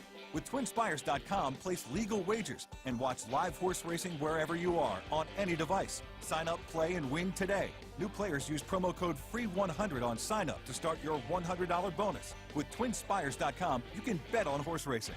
Get the TwinSpires.com app to receive special offers and the most up-to-date information. Terms and conditions apply. Void where prohibited. Please wager responsibly. This is Marcelino Pedrosa Jr., and you are watching Horseshoe Indianapolis.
Ten minutes away from race number 3 here on Indiana Derby and Indiana Oaks Day. Welcome some of horse racing's biggest faces. Horse Racing Nation's Ed DeRosa took you through race number 2. Kate and Bradar are going to be joining us a little bit later on. Sarah Albawi from New York, as well as Matt Carruthers. Welcome them to Shelbyville, Indiana on Indiana Derby Day, where we are 10 minutes away from race number 3, kicking off more of those rolling daily doubles and pick threes. One scratch out of the upcoming third race is the 4 King Hazelton out of this event. 6 furlongs, 3-year-olds and upwards, all looking for their first career victory. We've got a heavy favorite in number 7, Head of Class. I'm going to go a different direction, try and search for some value in the upcoming third. I was impressed with Ox Tap. The 3-year-old colt by Oxbow finished up very willingly. First start off the layoff on May 21st, has been given about 6 weeks of rest since that race. Seasoned Fighter was a well-meant winner that day who went on to try very tough competition the next race. Ox Tap finished up very quickly. Now this 3-year-old colt is a little bit void of early speed. He's not fleet-footed away from the gate, but second start off the layoff, he should improve today. Doug O'Neill looking to be crowned an Indiana Derby champion with EJ won the Cup, and he looks to get a maiden-breaking score in here with Ox Tap, who's a homebred for Calumet Farm. This is a horse who I thought closed into a live race. Contemplation, it was a big field of 10 that day, and Ox Tap it wasn't necessarily mistimed, but was absolutely flying late. Finished second that day, only beaten by a length and a half, and should improve. Second start off the layoff, and I think we'll get some pace to chase in here because there is a hot favorite in Head of the Class. 4 to 5 DRF projections would indicate this one could go off as low as 1 to 2. Now, someone had a ton of authority over at the sale in 2023. $4,000 stud fee. The connections paid $4,000 to use Awesome Slew as a stud, and then turned around and sold at the sale for $700,000. Incredible. I expect head of the class to be an excellent looker, and he's on your screen now. Looks the part of a $700,000 purchase. Brad Cox can win at first asking. He wins at 25%. First time out, but there's not a ton of value in here. 4 to 5, could be as low as 1 to 2. Sienna Farm and Windstar Farm teamed up to pay that high sales price of $700,000. They are expecting to win this race. Debuting with Lasix today, has been training out consistently over at Churchill Downs. They've been patient with this one. They get their debut today. Awesome Slew hasn't produced a ton so far. That's what's so shocking about the high sales price. I think Awesome Slew maybe has produced Hades, your Tampa Bay Derby winner as well. But aside from that, Awesome Slew relatively unknown. That's why that stud fee is only $4,000 down in Florida now. A Florida bred, head of the class, 4 to 5. A firster in here for connections that love to win, but going to have to settle for very low odds in here, 4 to 5 on head of the class. We'll see if he can live up to the namesake today. But the experience goes through number 5, Sharon's Prince. Now in a maiden race, you don't necessarily want to be the most experienced of the group. It means you're a 9-time loser looking for win number 1 in start number 10 isn't necessarily ideal, but they'll make an equipment change today. The blinkers go on. Tony Granite's won our opening race. He looks for a double already in race number 3. You get one of our perennial leading riders, Marcelino Pedroza Jr. in the saddle. They were the beaten favorite down at 3 to 5 last time out. They broke sharp, took back down on the inside, and really could never run down Port Royal that day. Now, if you loved Sharon's Prince last time, May 30th at 3 to 5, there's really no reason not to love this horse at 4 to 1, but they do have to take on some fresh faces in Ox Tap along with head of the class. But Sharon's Prince could upset, could improve with the blinkers going on today. That's usually a good sign for Tony Granite. He wins at 17% when he puts the blinkers on today. A field of 6 set to look for their first career victory, just 6 minutes away from the upcoming third.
paddock judge Brandy Bell with the call for riders up.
Oh, horses call postward for the third race.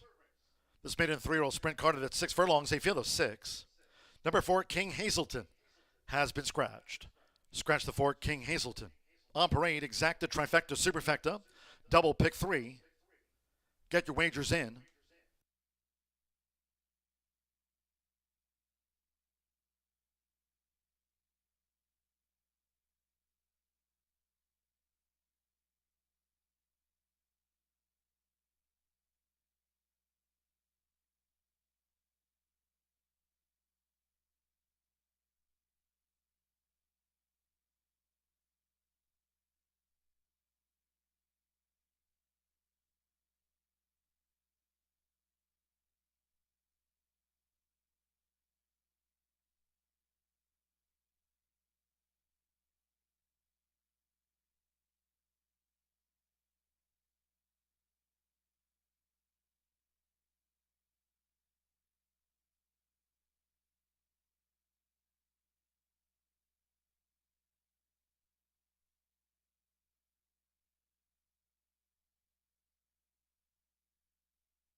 We're less than 1 minute away from post time. Less than 1 minute.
The horses are approaching the starting gate.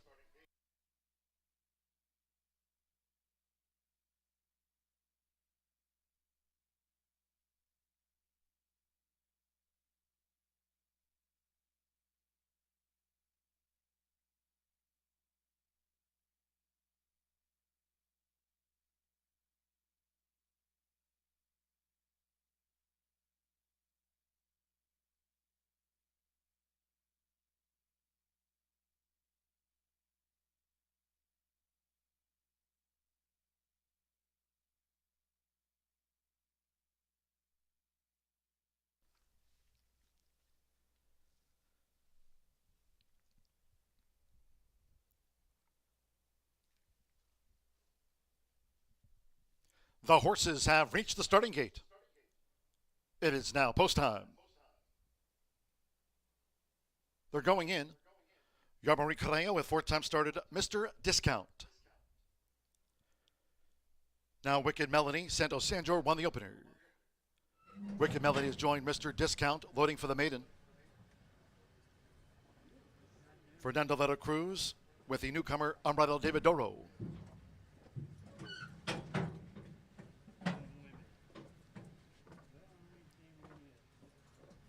Now Sharon's Prince, Marcelino Pedrosa Jr. riding for a double.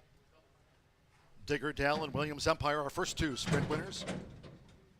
Now Evan Roman with Ox Tap coming up. Twice started Ox Tap. One more. First time starter head of the class. Florent Giroux with his first ride on the card for Brad Cox. They're in the gate. And they're off. Sharon's Prince broke sharp. Quickly challenged by Ox Tap. Black with the gold chevrons. Mr. Discount through toward the inside. Head of the class, and the Windstar White is in fourth. As they run through the first furlong and a half, Wicked Melody and Unbridled David Doro, that newcomer, trails. It's Sharon's Prince. Went to the front here for Marcelino Pedrosa Jr. Sharon's Prince easily past the half-mile pole with head of the class now in pursuit. Mr. Discount, Ox Tap is running in fourth at the 3.5. We're racing four clear from Wicked Melody in the red cap, and 2 lengths away, the newcomer, Unbridled David Doro, remains last of the sextet. The opening quarter for Sharon's Prince. 22.56 seconds, but now with inside 3 to go. It's Sharon's Prince who leads. Head of the class and Mr. Discount right there toward the inside, coming toward the quarter pole. Ox Tap straightens away in fourth. And then Wicked Melody and Unbridled David Doro is last. As these maiden 3-year-olds turn for home, it's Sharon's Prince with head of the class and Ox Tap sweeping up on the outside. Mr. Discount, Wicked Melody, we trail back then to Unbridled David Doro with 1 furlong to go. Sharon's Prince, Mr. Discount with the rail. Head of the class needs to pick up Wicked Melody, and on the outside, Ox Tap. They're near home. It's Mr. Discount for Yarmari Correa. Mr. Discount at 11-1. Mr. Discount won by 2. Track Sharon's Prince down, then Ox Tap, Wicked Melody, and head of the class.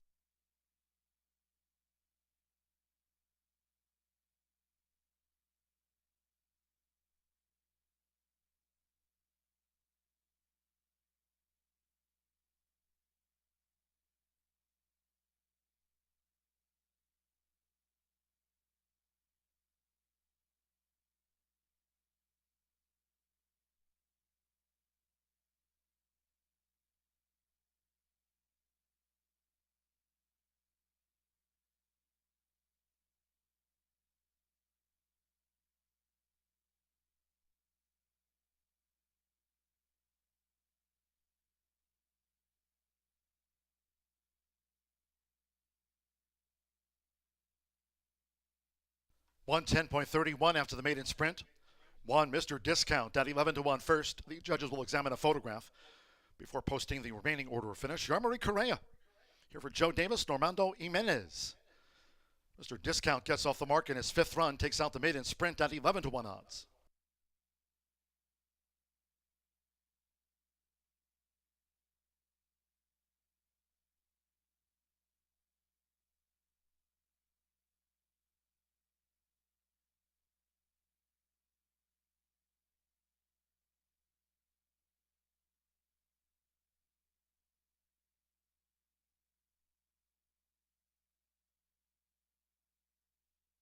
Result of the photograph, finishing second was number 5, Sharon's Prince at 4-1. Number 6, Ox Tap at 7-2 was third, and a 3-5-7 head of the class, fourth on debut. 1-5-6-7.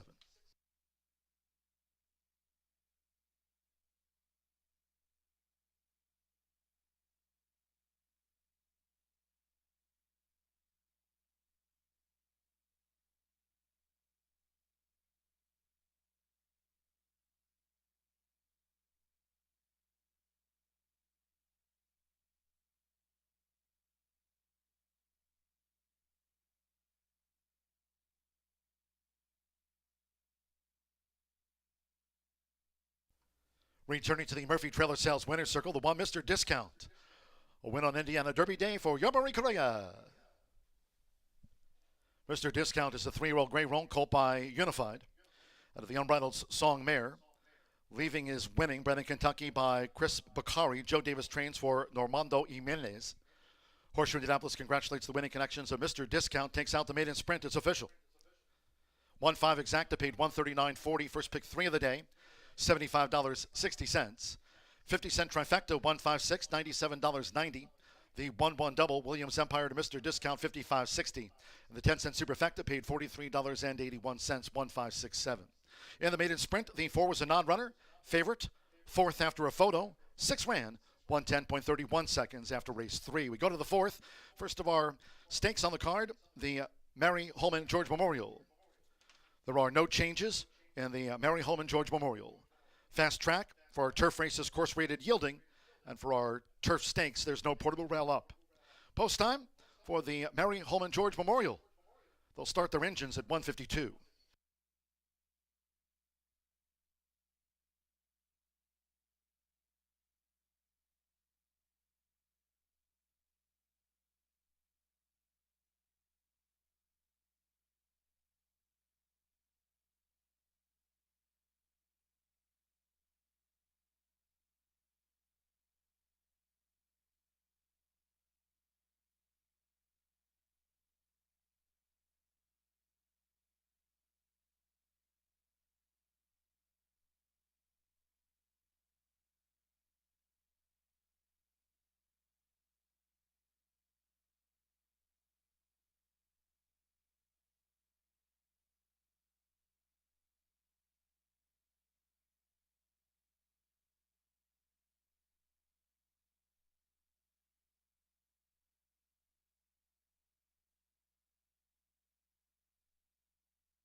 They're off. Sharon's Prince broke sharp.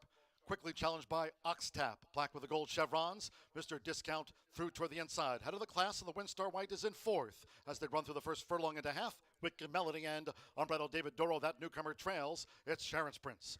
Went to the front here for Marcelino Pedroza Jr. Sharon's Prince easily past the half-mile pole with head of the class now in pursuit. Mr. Discount, Oxtap is running in 4th at the 3.5. We're racing 4 clear from Wicked Melody in the red cap, and 2 lengths away, the newcomer, Unbridled David Doro, remains last of the sextet. The opening quarter for Sharon's Prince. 22.56 seconds, but now with inside 3 to go. It's Sharon's Prince who leads. Head of the class and Mr. Discount right there toward the inside, coming toward the quarter pole. Oxtap straightens away in 4th. And then Wicked Melody and Unbridled David Doro is last. As these maiden 3-year-olds turn for home, it's Sharon's Prince with head of the class and Oxtap sweeping up on the outside. Mr. Discount, Wicked Melody. We trail back then to Unbridled David Doro with 1 furlong to go. Sharon's Prince, Mr. Discount with the rail. Head of the class needs to pick up Wicked Melody, and on the outside, Oxtap. They're near home. It's Mr. Discount for Yarmarie Correa. Mr. Discount at 11-1. Mr. Discount won by 2. Track Sharon's Prince down, then Oxtap, Wicked Melody, and head of the class.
Well, good afternoon once again. Track announcer John G. Dooley on Indiana's biggest day of racing. Great to have you with us. A beautiful one with sunny skies, a fast main track, and for our turf stakes, the turf course here with the portable rail down, rated yielding for our big turf stakes on today's Indiana Derby Day program. Again, great to have you with us. Looking forward to later today, the running of the Grade 3 Indiana Derby. Well, if you've been joining us here at the races or tuning in all week, we've been talking here on Dooley's Data about the big race of the season, the $300,000 Indiana Derby, to be staged later today, race number 12. Let's take a look at some more statistics with regards to the big race of the day, the $300,000 now Indiana Derby. But the first year that the Indiana Derby was contested, it was for a purse of $100,000. And the inaugural Indiana Derby winner was Peruvian, ridden by Dean Coots.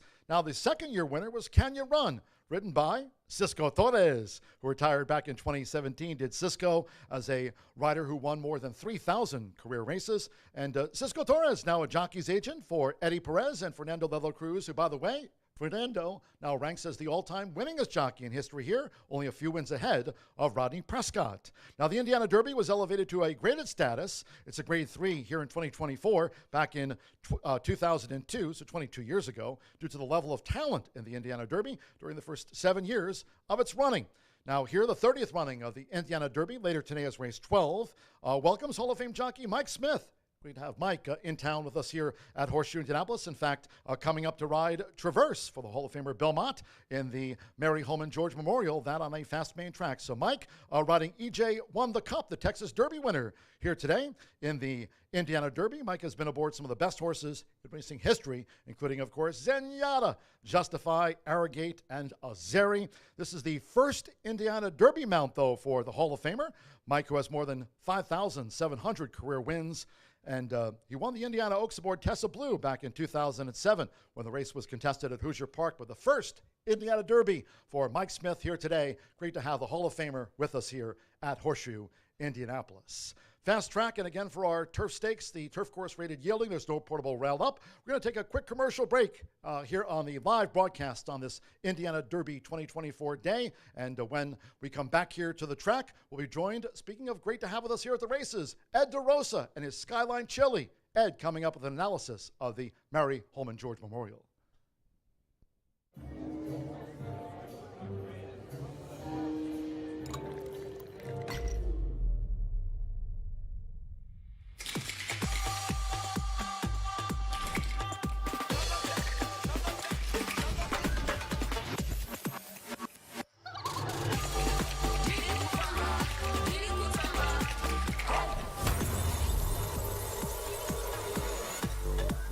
Tequila Herradura. Extraordinary awaits.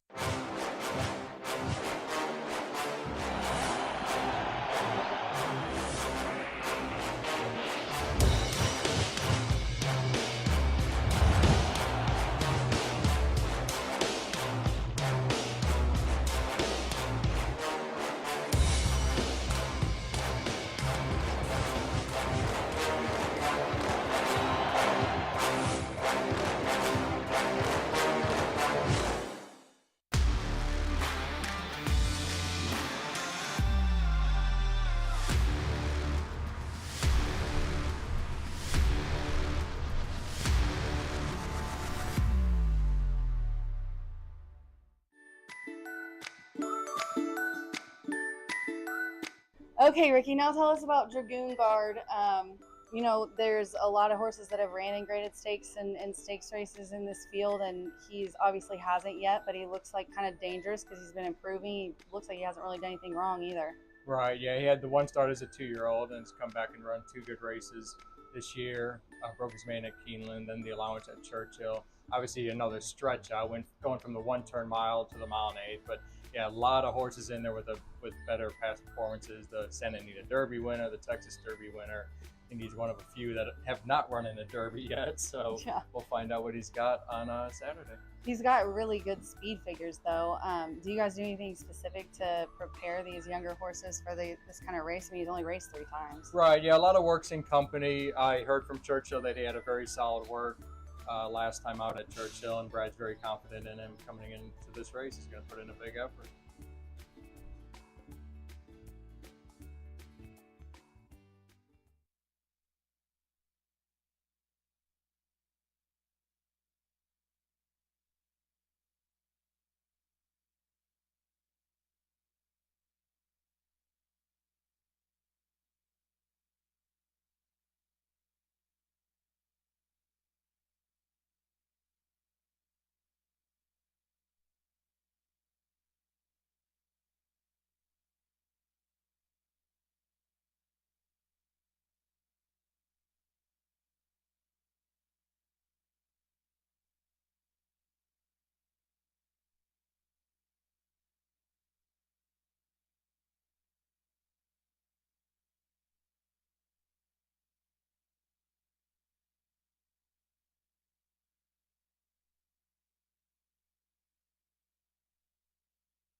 Back in the Horseshoe Indianapolis paddock. It's stakes time here on Indiana Derby Day. The Mary Holtman George Memorial, 100,000 guaranteed in the purse, and as good as you would expect the horse flesh to be in a stakes race. The jockeys just as good. 3 Kentucky Derby winning jockeys in this race. So, Indiana Derby Day brings out the stars among the equine variety, but the jockeys as well. And it is our most recent Derby winning jockey that gets the tab for me. Brian Hernandez Jr., Mystic Dan, first Saturday in May. We'll see him later today in the Oaks and Derby, but he's on Hidden Connection here for the first time, and this is my play. Love the fact that this one won't be the favorite, and I've talked a lot about, and Rachel and Brian and John throughout the meet have talked a lot about, the dirt sprints here favor speed. The dirt routes play very fairly, and that's a key for me because Loved certainly figures to be on the lead in her second start this year. But Hidden Connection, I feel like her best races after that 2-year-old season where she was just better than the rest and blitzed them gate to wire. But I think her better races recently have been when she's able to press the pace and go on with it. I think the track profile certainly fits that, plays very fair in these 2-turn races. I like the trip Brian figures to get from the rail. He certainly knows his way around the shortest configuration on a track, as we saw with Mystic Dan. And nothing against Raylu, one of my favorite jockeys, but maybe the change will wake this one up a little bit, and we are getting some value as we're trying to beat the favorite here. Speaking of Hidden Connection, was around 2-1 when we looked at the paddock view, and the projected odds I saw from DRF were 9-5, with Loved projecting at 2-5. I don't think she's going to be that short, though. If you look at the doubles from the last race, they're much narrower with Loved being favorite. If you look at the pick threes that started in race 2 with that 3-horse field, the favorite won. And Hidden Connection's the favorite in that pick 3. I thought that was interesting. So I'm eager to see where the betting lands. I do think Loved will be the favorite, and I do think she is an underlay at anywhere near odds on or even money. She was supposed to be a good one, and why not? After the career debut, reeled off 3 straight consecutive wins, then tried Stakes Company, and it didn't go well. So I just kind of think her best races aren't even as good as Hidden Connection's best races. A lot of times with these short-priced horses from powerful barns, and it doesn't get much more so than Godolphin, trained by Brendan Walsh. Certainly have to respect the connections, but a lot of times people are saying, well, you can give a mulligan for that first race off the layoff. If she gets back to her best, she's an easy winner. She certainly has some good races last year when she won 3 in a row, but again, I think Hidden Connection has even better races, and you're getting a better price. So playing the odds, certainly not going to be surprised if Love finds that form from last year, but I think Hidden Connection is the better play. One thing to note is this is listed as a handicap, so we do have both Hidden Connection and Loved toting 125 pounds. Number 7, Stellar Lady, on the far outside is my third selection here. She gets 4 pounds from both of those foes. Now, a win from her, admittedly, would be a surprise, but at 16-1, I think she has some potential to at least key underneath. She is the longest, well, she's almost the longest shot on the board. The Deuce, Raindrops on Roses, 19-1. But at similar prices, I greatly prefer Stellar Lady. I like the fact that this one has been able to sit close in the past. Figure she might be a little further back here with Loved, but Ricardo Santana, more than capable of working out a trip for Nacho Correas, the trainer. And I just think if you're playing this race and you have to use Loved for whatever reason, or maybe you can't separate Hidden Connection or Loved, Stellar Lady is the one that perhaps could split them, get in the money, and beat some of the others home at a generous price. So pari-mutually speaking, I think Stellar Lady is one of the keys to playing this race vertically. But when it comes to looking at the win options, greatly prefer Hidden Connection. Looking at some of the other ones taking money here in our first stakes of the day, we'll have all stakes starting with race 6 when we're back on the turf after a overnight interlude in race 5. But stakes action does kick off here. Number 3, Blue Light Special, the current third choice, well clear of the fourth choice, certainly not going to threaten to be among the top 2 choices. The reason I was against this one is I just kind of feel like if you like Loved, or if you think she's going to be a presence on the pace, and if you're like me and you think Hidden Connection is going to be the one to stalk and pounce, I just don't see the path for Blue Light Special to get the win. I see Hidden Connection finishing better, and if Loved runs away from the field, that compromises Blue Light Special as well. So just sort of sussing out how you think how this race can go. I just thought Blue Light Special was the most compromised by the way I see the flow of this race going. So 5-1, I'm against, but certainly understand why they're playing her. If you didn't have the likes of stakes winner Hidden Connection and the up and coming Loved in here, she'd be a formidable foe, but not for me at this price. Take a Stand, 11-1, maybe a little better from the Barn of Vicky Oliver. Certainly going to be one of the ones closing with Stellar Lady, but I do prefer Stellar Lady at a better price coming on late. And then Traverse, one of the three in here, ridden by a Kentucky Derby winner, Mike Smith, getting the call for Riley Mott, multiple Kentucky Derby winner. He is Triple Crown as well. Shipping in from Monmouth with Stakes Company. A little sneaky at 9-1. I would say this is the one that surprising me, maybe not taking as much money as the morning line thought, but when you have even money in 2-1, that's what's going to happen. But another one of those, it's probably going to be running late, but she's carrying 125, Star Lady carrying 121. I'll take the lower weight and the bigger price to be closing to try to crash the exotics. But for me, it's Hidden Connection on top to start the stakes action. 2-1's good enough for me. We got riders up. Good luck.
The Phillies mare's call postward. For the fourth race, the Mary Holman George Memorial. At a mile and a 16th, a field of 7. There are no changes in the handicap. All 7 run.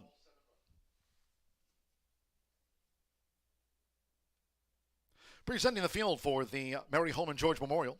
Number 1 is Hidden Connection.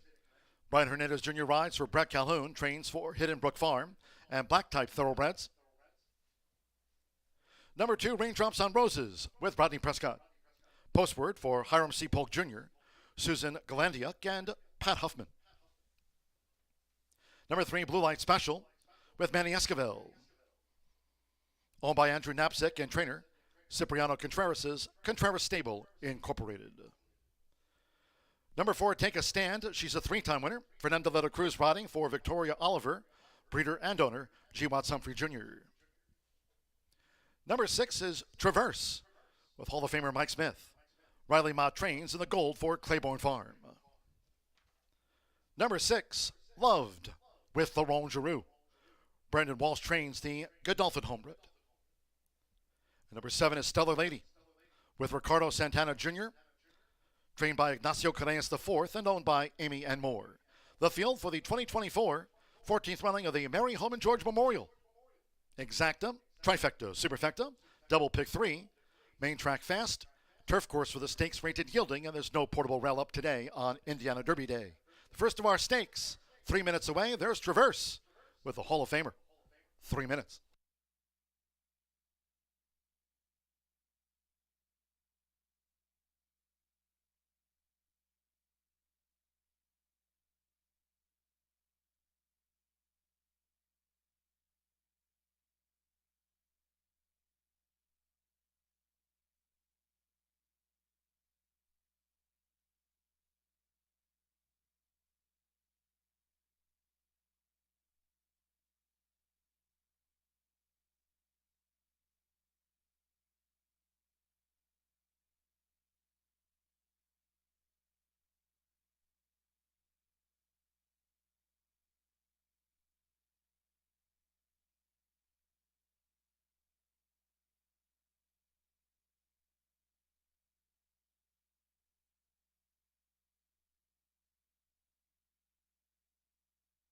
Now 2 minutes to post time. 2 minutes.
We're now less than 1 minute away from post time for the first of our stakes on the big day of the season. The Mary Holman George is named after an Indiana icon and horse racing enthusiast Mary Holman George. Besides her connection to the Indianapolis 500, Mary was a longtime breeder and owner for both thoroughbred and quarter horses here in the Hoosier State. From her Circle S Ranch in Terre Haute, Mary is also a member of the Indiana Horse Racing Association Hall of Fame. The race is now in its 14th running as we remember Mary Holman George annually here on Indiana Derby Day. Less than 1 minute.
The horses are approaching the starting gate. Going down to the mile and 16 start for the Mary Holman George Memorial.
The horses have reached the starting gate.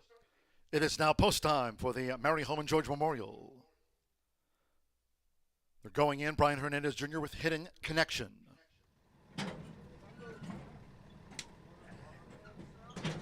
Fernando de la Cruz, Take a Stand loaded. Now Rodney Prescott with Raindrops on Roses. Mike Smith with Traverse. Florent Giroux, Love coming up in the Royal Blue. 4-5 favorite, Loved. Now Manny Esquivel with Blue Light Special. At a mile and 16th. Fast Track One More. Ricardo Santana Jr. with Stellar Lady. It's the first of our stakes on Indiana Derby Day. They're in the gate. They're off in the Mary Holman George Memorial. And there's Traverse going out toward the front. Raindrops on Roses and Hidden Connection with the rail for Brian Hernandez Jr. And Love comes up on the outside. As they enter the first turn, it's Hidden Connection. So Hidden Connection has pole position with 7 furlongs to run. Raindrops on Roses and Blue Light Special, third and tight toward the inside. In the meantime, Loved coming up on the outside with Florent Giroux and the Godolphin Blue as they go to the back. And then comes on the outside, after breaking sharp, Traverse with, toward the inside, Take a Stand in the green cap. And while settled by Ricardo Santana Jr., Stellar Lady trails. The opening quarter, 23.08 seconds. Hidden Connection dictates the handicap. Hidden Connection in front by 2 to Raindrops on Roses, who's joined on the outside by Love, who's making headway for the run to the half-mile pole. Then Blue Light Special, it's a gap of 3 to Take a Stand, who's up 1 spot. Traverse now second to last, and the trailer remains Stellar Lady. They went past the half-mile pole, and 46.06 seconds. Hidden Connection as Loved starts her bid on the outside. Hidden Connection and Loved is poised. Now 3 furlongs from home with toward the inside. Blue Light Special, Take a Stand is also gaining ground, coming toward the quarter pole. In the meantime, Raindrops on Roses has dropped back in 5th. Traverse and Stellar Lady has trailed. It's Loved. Loved with Hidden Connection and Take a Stand as they turn for home in the Mary Holman George Memorial. 3 quarters, 1 minute 10.23 seconds. It's Loved with Florent Giroux. Loved is the leader with 1 furlong to go. From the outside, Take a Stand. Toward the inside is Hidden Connection. And then Blue Light Special. Raindrops and Roses, Traverse and Stellar Lady. They're near home. Loved. It's the daughter of Medaglia d'Oro, and Loved has won it by 2.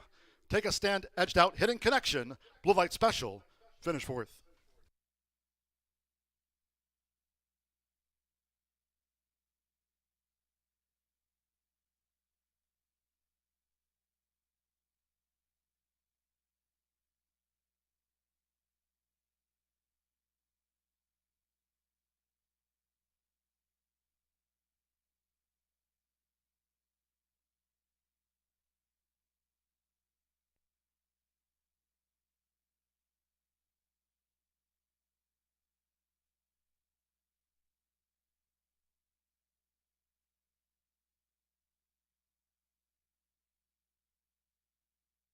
$142.44 after the handicap. Number 6, Loved at even money first. There's the 4, Take a Stand at 15 to 1. 1 Hidden Connection at 7 to 5. There was a gap away. 3 Blue Light Special was 5 to 1. Raindrops on Roses. Traverse. Stellar Lady never picked up. 6-4-1-3. Loved. Florent Giroux in the Godolphin Blue. A Brendan Walsh victory on Indiana Derby Day. She's Loved.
Returning to the Murphy Trailer Sales Winners Circle, the 6 Loved with Florent Giroux.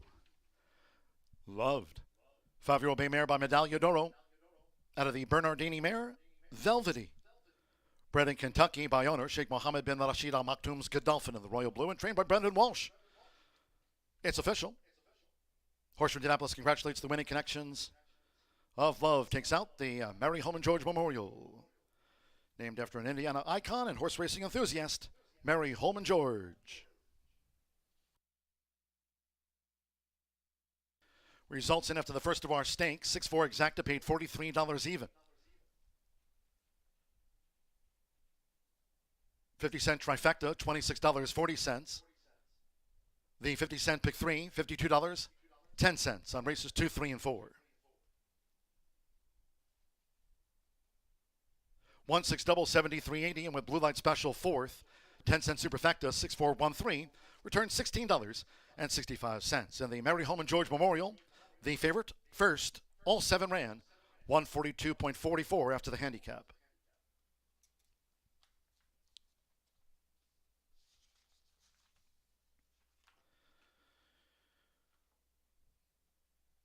Horseshoe Indianapolis Assistant Racing Secretary Chris Kamak, the winner's presentation. The connections of Loved after the Mary Holman George Memorial.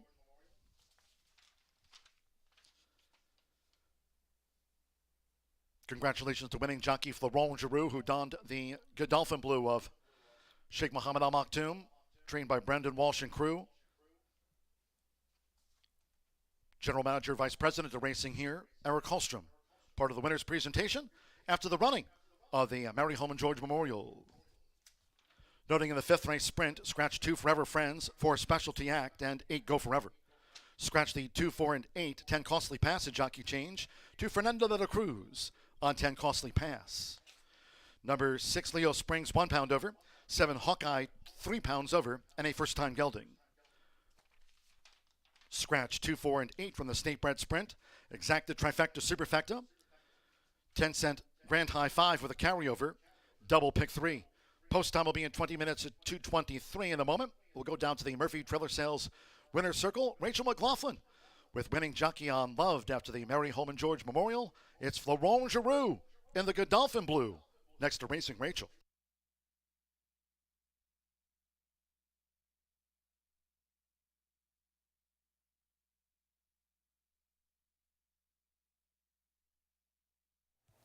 The Mary Holman George goes to Loved. Brendan Walsh trains, and Flo's going to talk to us here.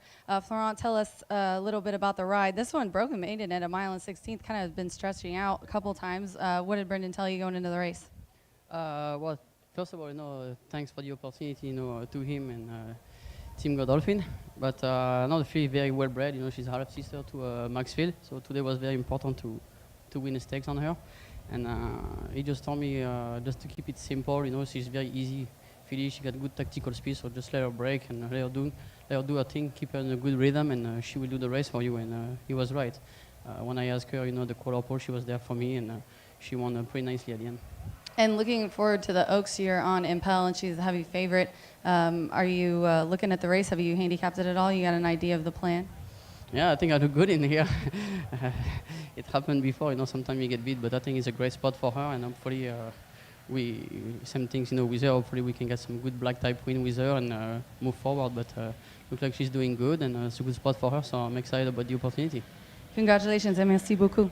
Thank you, merci. Loved takes this Mary Holman George edition of 224. Let's take a break from stakes. Actually, we got an allowance, and then we've got 6 and on, so stick around.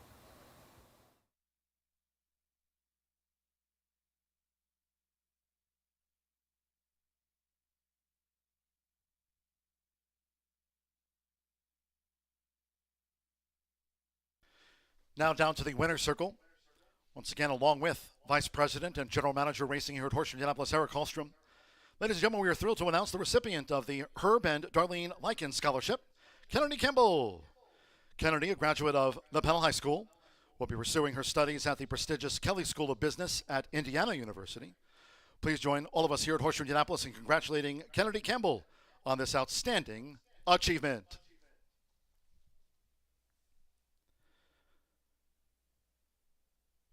Herb and Darlene Likens are longtime thoroughbred owners and breeders in the state of Indiana.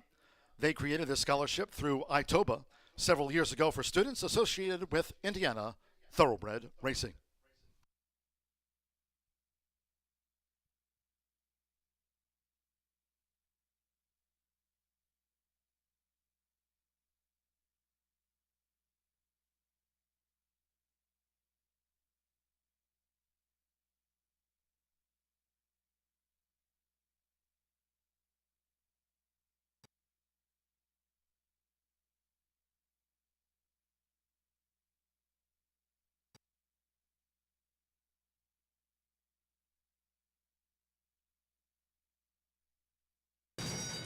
They're off in the Mary Holman George Memorial. And there's Traverse going out toward the front. Raindrops on Roses and Hidden Connection with the rail for Brian Hernandez Jr. and Love comes up on the outside. As they enter the first turn, it's Hidden Connection.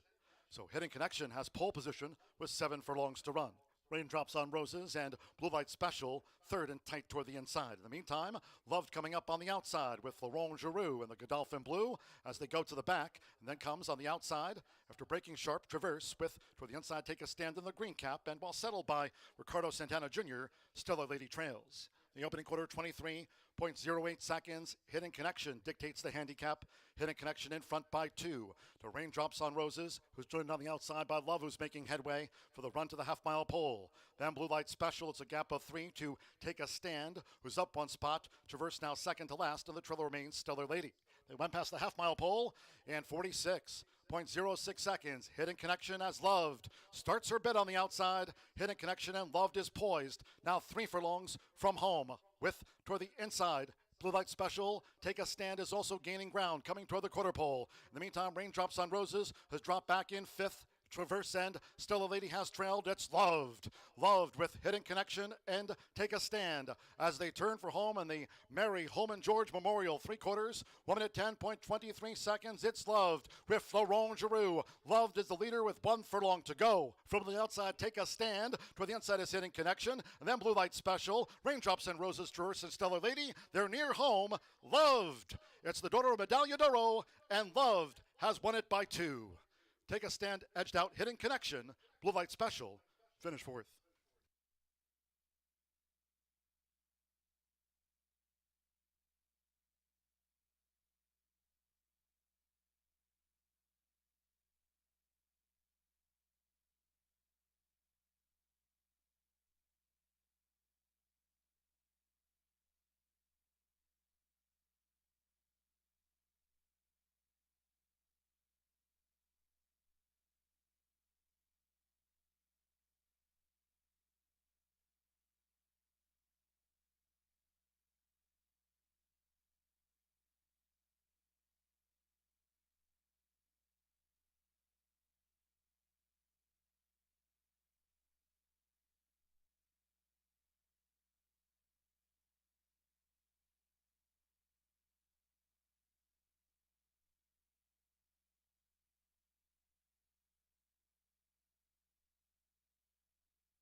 Loved kicks off the stakes racing action here at Horseshoe Indianapolis as we've got our final allowance race of the day before we give way to 7 consecutive stakes races, capped off by the $300,000 Indiana Derby, now just 8 minutes away from the race number 5, which is the final leg of that early pick 5. If you're still alive in that early pick 5, congratulations to you. The lowest pick 5 payout, just over $700, and it goes up significantly from there. If you're monitoring those pick 5 will pays, it appears that the 10 and 11 are going to battle it out for favoritism. The 11 may go off slightly favored in here, but at this point, they are co-favored in the wagering on the outside, and I happen to fancy one of those runners a fair amount in Costly Pass. I think this horse was an impressive winner last time out, does take on winners for the first time, which is always a tough task. Fernando de la Cruz going to be aboard for Kevin Fletcher in here, a consistent sort who brings 1 win, 2 seconds, and a third to his resume thus far. The son of Pass Rush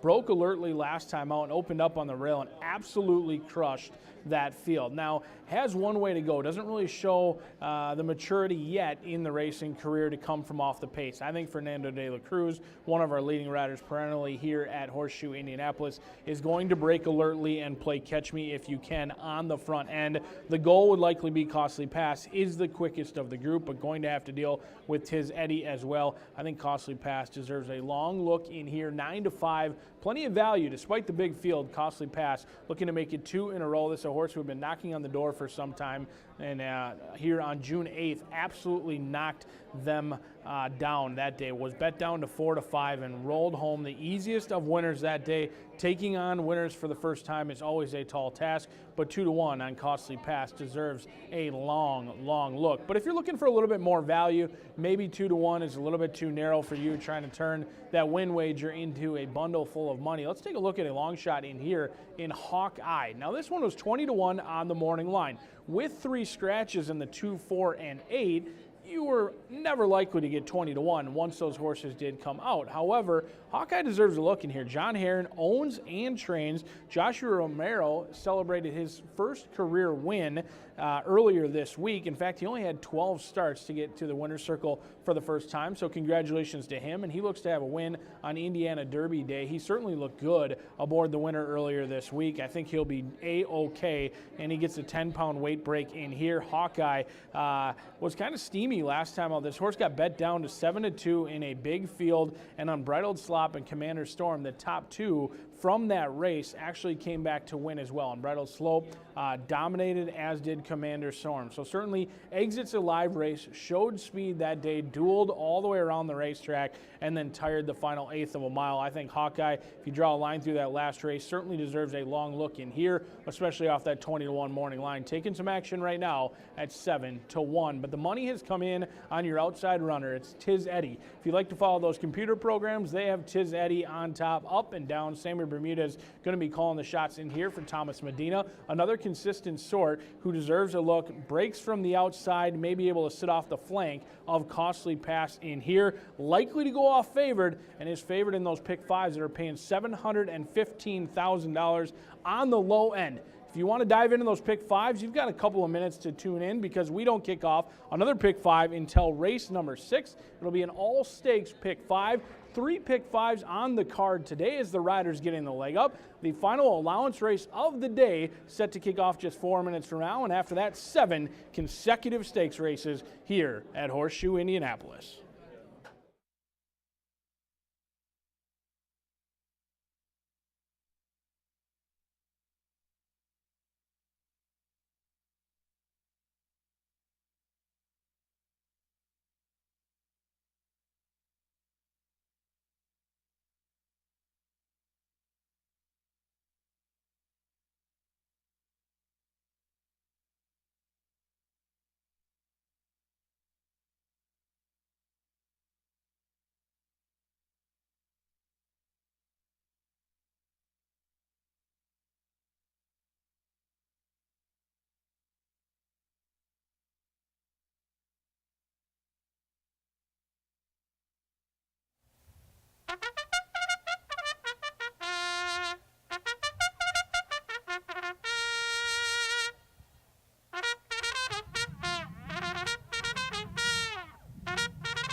Tequila Herradura here at Horseshoe Indianapolis. Cheers to our great sponsors in 2024. Brown Forman, Tequila Herradura Corbel, Indiana Breed Development. Murphy Trailer Sales, the Winner's Circle sponsor this season. And the infield tote board, our friends at B&H Electric. You can visit them on the web. Horses stepping onto the track now for the 5th race. State Bred Sprint over the 6 furlongs. Scratch 2 Forever Friends. 4 Specialty Act and 8 Go Forever. Scratch the 2, 4, and the 8 from the race card. Number 10, Costly Pass, a jockey change to Fernando de la Cruz. Fernando de la Cruz on 10, Costly Pass. 6, Leo Springs, a pound over. 7, Hawkeye, 3 pounds over. And a first-time gelding is number 7, Hawkeye. Exacta, Trifecta, Superfecta, double pick 3. Now there is a carryover in the 10-cent Grand High 5. Pentafecta carryover here on the State Bred Sprint of $12,791. A Grand High 5 carryover. Main track fast, turf course listed, yielding 2 minutes to post time, 2 minutes.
We're now less than 1 minute away from post time for the sprint. Again, there is a carryover in the 10-cent Grand High 5. Pentafecta carryover, $12,791 starts here in less than 1 minute.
The horses are approaching the starting gate.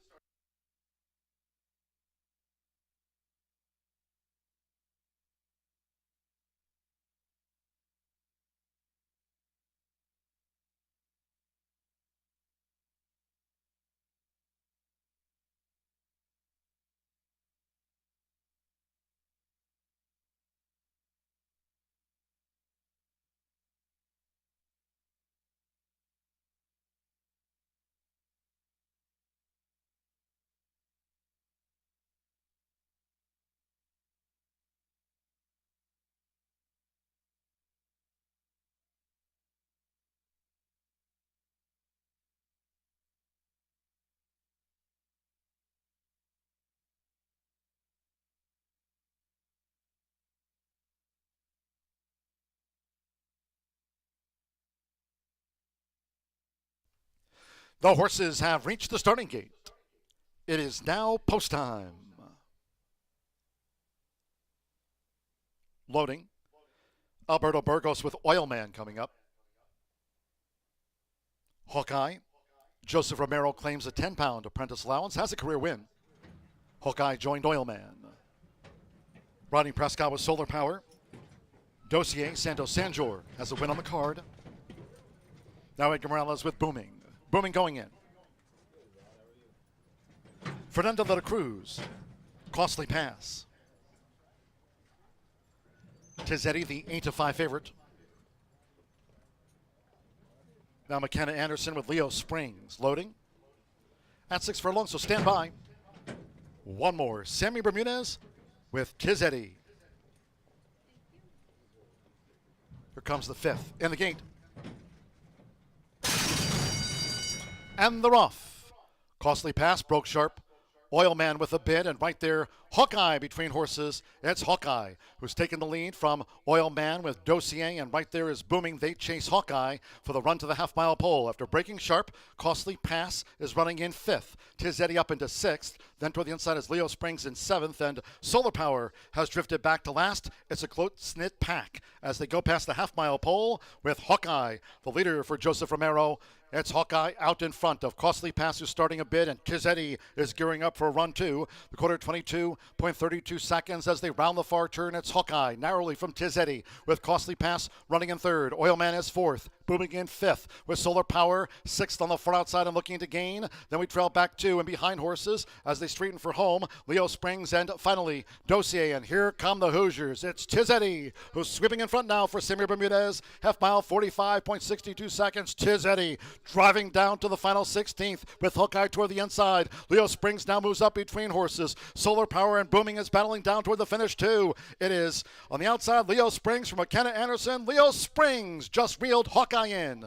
The John Harron 1-2. Tizzetti, Booming, and Solar Power.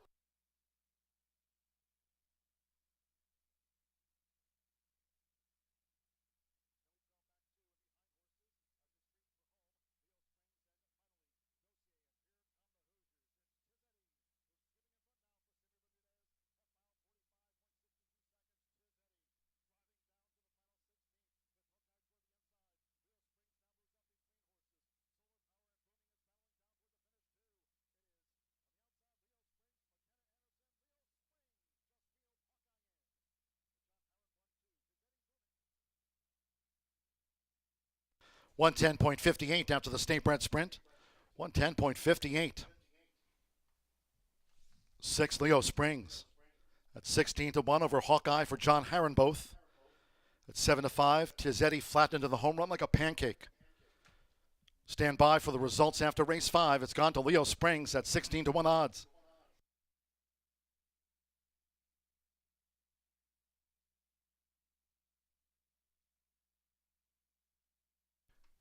At 7-5, the race favorite, number 11, Tizzetti 3rd, number 5, Booming 4th, and number 9, Solar Power was 5th. For the Grand High 5, that had a carryover going into the Pentafecta.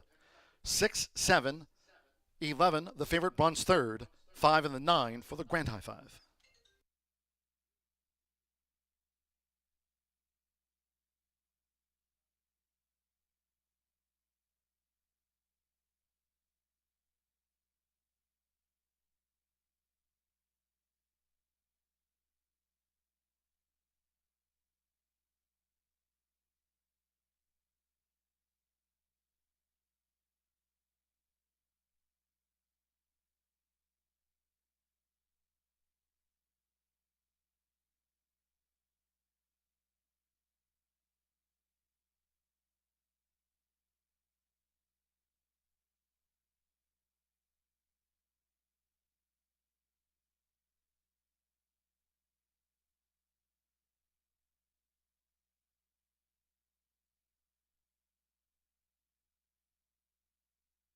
Returning to the Murphy Trailer Sales Winner's Circle is the 6 Leo Springs upsets with McKenna Anderson. Leo Springs 3-year-old Gray Roan Gelling by Unbridled Spring out of Flatter Me Fiona by Flatter. Brennan, Indiana by Stephen West and Sharon E. Baker, his Indiana breeders, racing for John Harron, who has the 1-2 after the sprint. Horseshoe Indianapolis congratulates the winning connections of Leo Springs. Springs the upset at 16-1.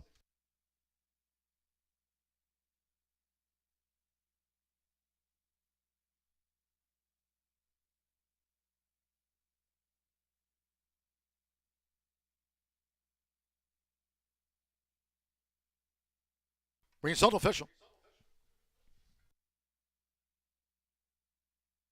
The 6-7 exacta for John Harron both. $229.20. Booming fourth. 10-cent superfecta, 6-7-11-5. $218.96. Pick 3, $394.80. The 6 and 6 double paid $136.20. 50-cent early pick 4. $948.85 on 404. The 50-cent early pick 5. $3,549.55, 5 of 5, and the 10-cent pentafecta, 6-7-11-5-9, paid $1,822.85. Solar Power ran 5th. Statebred Sprint, 110.58. In the 6th race, to the turf we go for the Jonathan M. Schuster Memorial. Course rated yielding, there's no portable rail up. Scratch the 4 Injunction, 7 Zolo, and the 10 Kapuna. Scratch the 4, 7, and Kapuna withdrawn here from the Jonathan Schuster Memorial. Exacta Trifecta Superfecta, another 10-cent Pentafecta featured, double pick 3, starting the 50-cent Late Fire 5 on Indiana Derby Day with the Jonathan B. Schuster Memorial. Post time in 23 minutes at 2:56.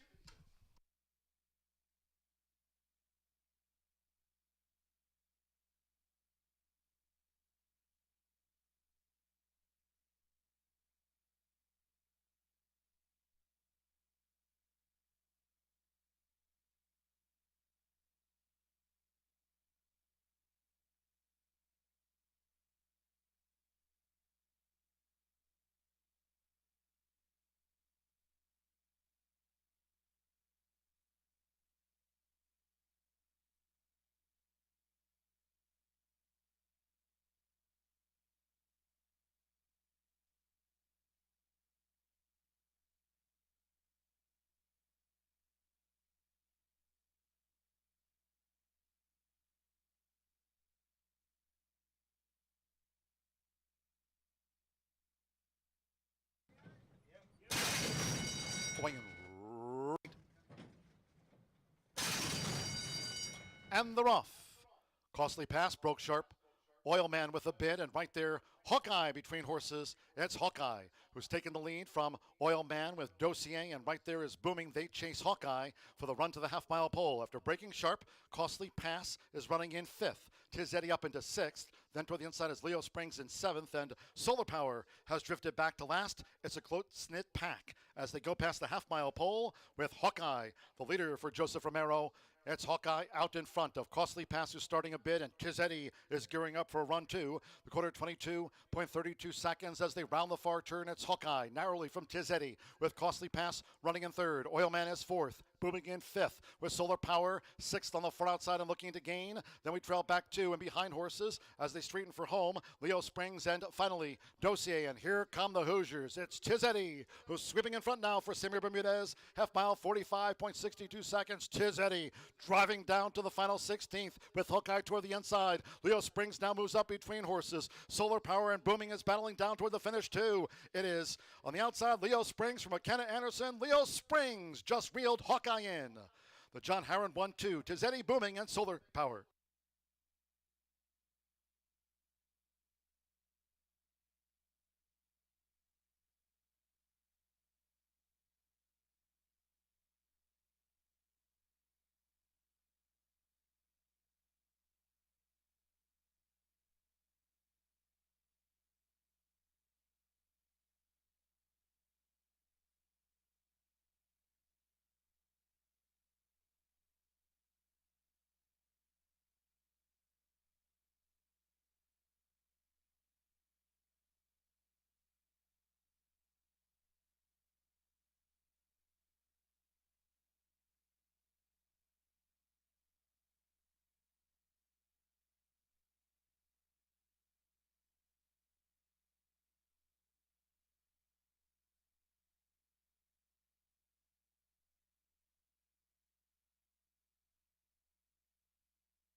We draw your attention down toward the Murphy Trailer Sales Winners Circle earlier this year at Horseshoe, Las Vegas. One of our very own was crowned the champion of the NTRA National Horse Players Championship, the world's richest and most prestigious handicapping tournament, with his dramatic come-from-behind victory over a field of 765 entrants. Mike earned the top prize money of $800,000. Mike Gillum. Right now, Eric Hallstrom, Vice President and General Manager Racing, would like to congratulate and present an Eclipse Award to the 2024 National Horse Player of the Year, Fishers, Indiana resident and Horseshoe Indianapolis regular, Mike Gillum. Way to go, Mike. Joined now by Racing Rachel.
Our NHC champion from this year was in Vegas with him when he won. And Mike Gillum, congratulations. Tell us what it felt like. I mean, I was standing down there. I came running up, and I couldn't believe that we're from here in Indiana.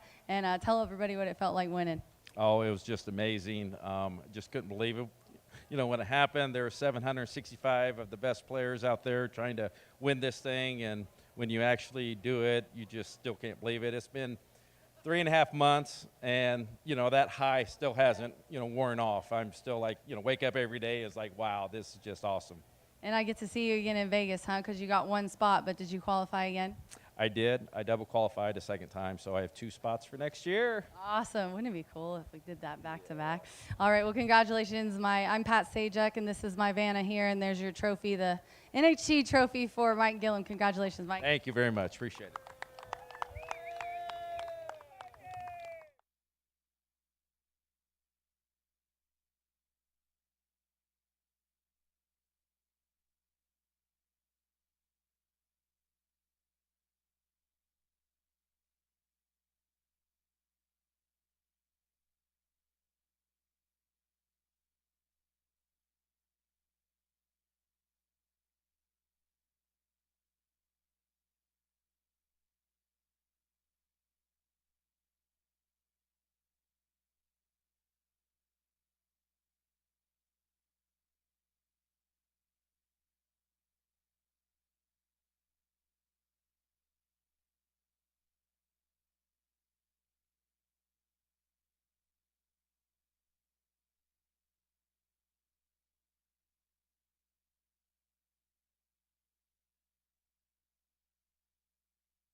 7 consecutive stakes races kicks off just 9 minutes from now with the $100,000 John B. Schuster Mile on a yielding turf course, a mile and a 16th. Thankful that we're still able to be on that turf course after all the rain we've had this week. The turf course is listed as yielding. The rail set at 0 for the first time of the meet as we kick off 7 consecutive stakes, and with that, an all-stakes middle pick 5 kicking off now just 9 minutes from now, despite the stakes races. And adding a stakes race, that low takeout, one of the nation's lowest takeout, remains 11.99% takeout. Kicking off our early pick 5 returned just under $4,000, and that included a 3-horse field. We're not going to see any 3-horse fields the remainder of the way here at Horseshoe Indianapolis. We do have a few scratches that come out of this race. 4, 7, and 10 are out of the upcoming 6th race. Let's take a look at this field for the 6th, going a mile and a 16th over a yielding turf course.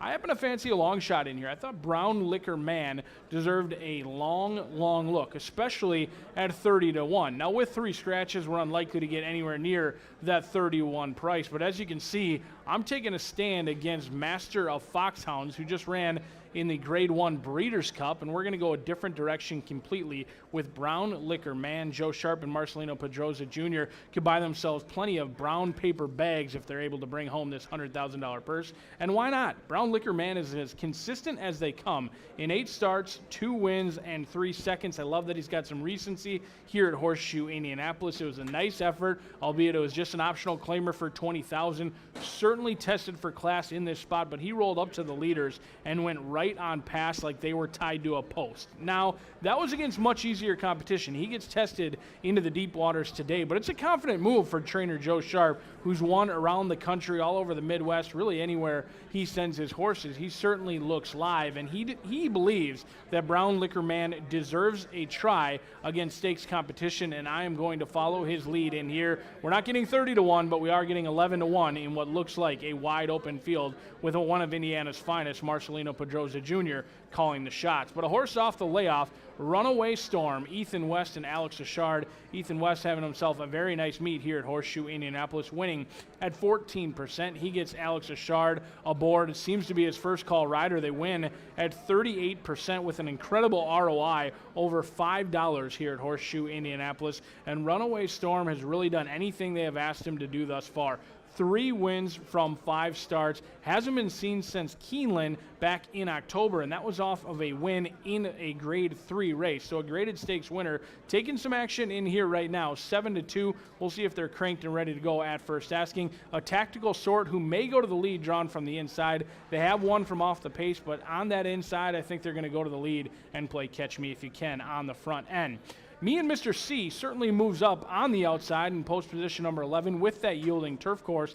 I think Me and Mr. C probably likes the moisture in that grass more than anyone in this field. Does have a couple of wins on a yielding and good turf course. The 7-year-old is winless this year in 3 starts, but did have 3 wins in 9 races last year and a perfect 1-for-1 here at Horseshoe Indianapolis. Exits an even running 3rd place finish in a $100,000 stakes race over at Gulfstream Park last time out. 2nd start off the layoff for the Hall of Fame rider Michael Maker. The riders getting the leg up. They'll be at the gate shortly. Don't forget to put those middle all stakes pick 5 tickets in. You can't win it if you're not in it.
The horses call posted now for the 6th race. The Jonathan B. Schuster Memorial over the mile and a 16th. Turf course rated yielding. No portable rail up. Scratch 4 Injunction. 7 Zolo and 10 Kapuna. Scratch the 4, 7, and number 10. Here's the field on parade for the Jonathan B. Schuster Memorial. 1 Runaway Storm Alex Ashard rides for Ethan W. West. Trains for breeder and owner Robert J. Hunt.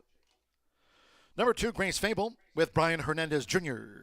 Trained by Mike Stidham. Owned by Steve Goldfine, Carrie Provost, and Jeff Zlanis. Following the 7-time winner, here's number 3 Money Supply with Jaime Torres. Another 7-time winner. He's trained by Joe Sharp for Jordan V. Wyckoff. Number 5 Brown Liquor Man with Marcelino Pedrosa Jr. Trained by Joe Sharp. This 2-time winner for James M. Miller. Number 6 is Master of Foxhounds with Antonio Fresu, trained by Philip D'Amato. Postword for David A. Burson, LLC, and Rockingham Ranch. Number 8 is a credit with Fernando de la Cruz. Pavel Mezheka trains, co-owns with Bob Grayson Jr. Number 9, Big Dreaming with Edgar Morales. 7-year-old 6-time winner is owned and trained by Mike Maker. And number 11, Me and Mr. C with Ricardo Santana Jr. Another here on the turf handicap for Mike Maker. Me and Mr. C, 10-time winner for Paradise Farms Corp. And David Staudacher. The field for the Jonathan M. Schuster Memorial. Exacta Trifecta Superfecta, 10-cent Pentafecta. Double pick 3. The Jonathan B. Schuster Memorial starts the 50-cent late fire 5 on a course rated yielding. Fast main track on a beautiful one here at Horseshoe Indianapolis.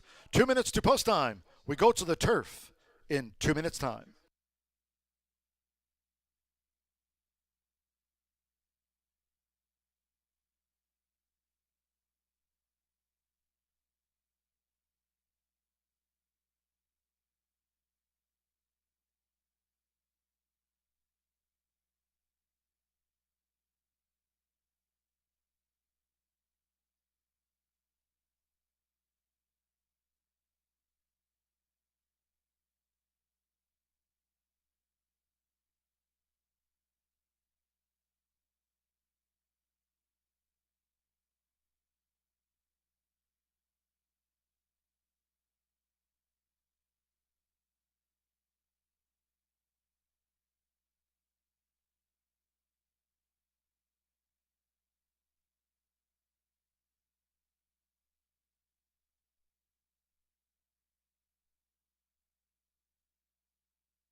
We're less than 1 minute away from post time for the Jonathan B. Schuster Memorial course rated yielding.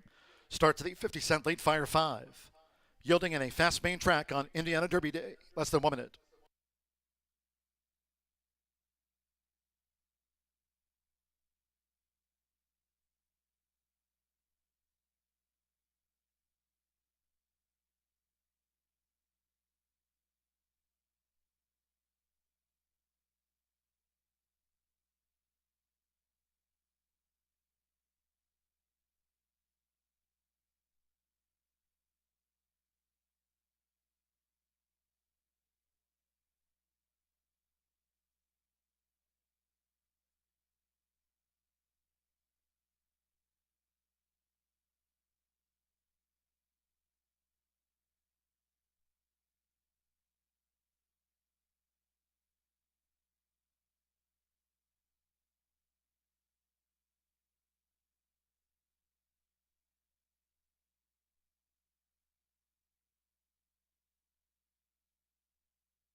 The horses are approaching the starting gate.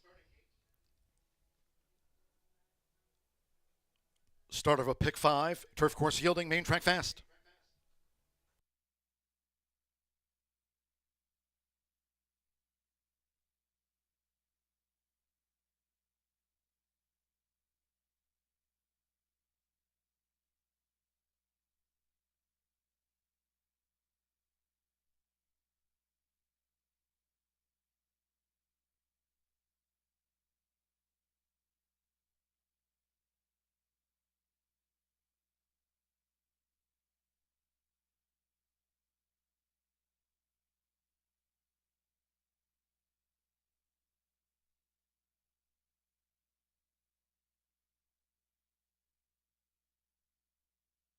For the first time today, crossing over to the turf course here at Horseshoe Indianapolis.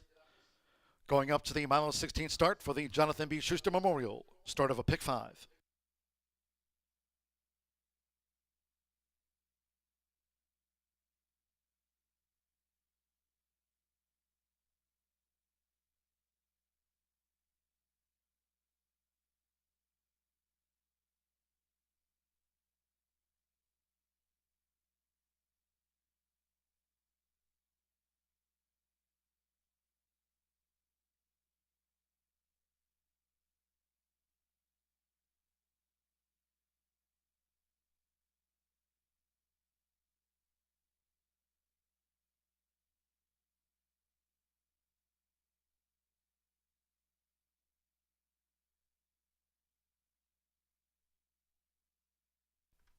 The horses have reached the starting gate.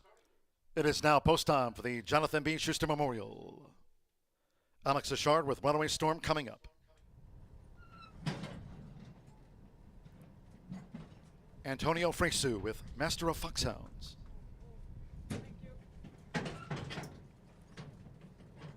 Brian Hernandez Jr. with Gray's Fable. Gray's Fable has joined Master of Foxhounds and Runaway Storm. Now Fernando Vera Cruz with a credit. Jaime Torres, Money Supply.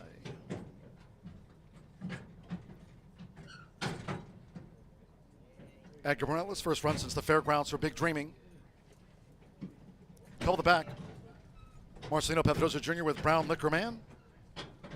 Over the mile 16th, course rated yielding one more.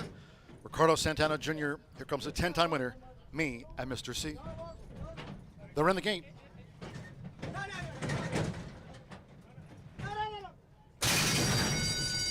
They're off the Jonathan B. Schuster Memorial, Gray's Fable with Money Supply. There's Master of Foxhounds. Toward the inside, Runaway Storm maybe just leads out from the rail for Alex Ashard. As they make their way toward the first turn, it's Runaway Storm.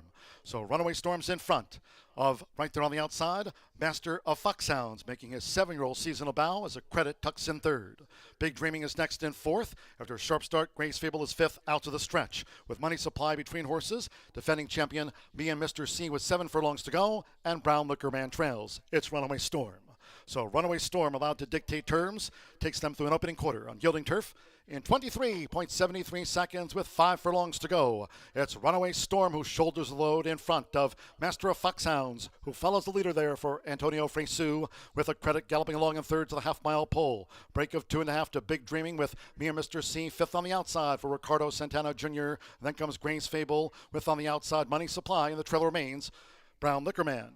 The half mile for the front runner, Runaway Storm with a close-up, Master of Foxhounds poised. 47.25 seconds as they round the far turn. It is still Runaway Storm from a looming up Master of Foxhounds, who's starting to quicken up Runaway Storm as they near the quarter pole. 3 clear from a credit who straightens away in third. Big Dreaming of the White Blinkers and Mia Mr. C. Money Supply, Gray's Fable, and Brown Liquor Man as they straighten away. Master of Foxhounds up to Runaway Storm, who's led them a long way. 3/4, 1 minute 11.19 seconds. It's Runaway Storm with Alex Ashard now in the final furlong from Master of Foxhounds, who's coming hard, along with on the outside Money Supply, who's charging late. Master of Foxhounds, Runaway Storm, and Money Supply for Jaime Torres. Money Supply dived out right at the line, photo finish, and the Jonathan B. Schuster Memorial with Runaway Storm, Master of the Foxhounds, finished third.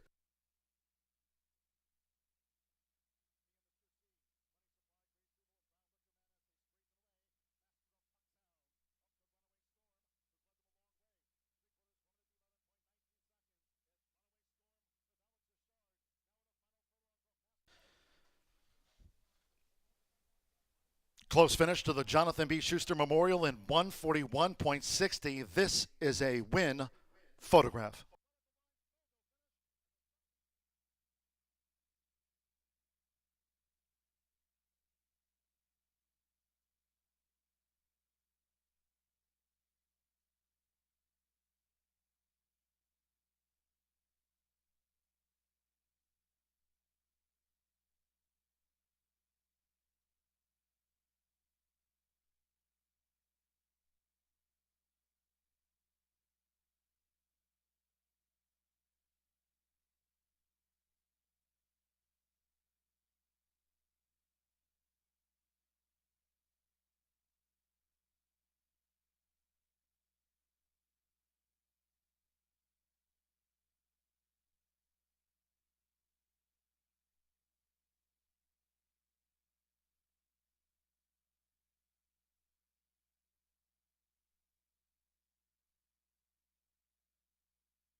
We're standing by for the judge's verdict. Another exciting renewal of the Jonathan B. Schuster Memorial here at Horseshoe Indianapolis.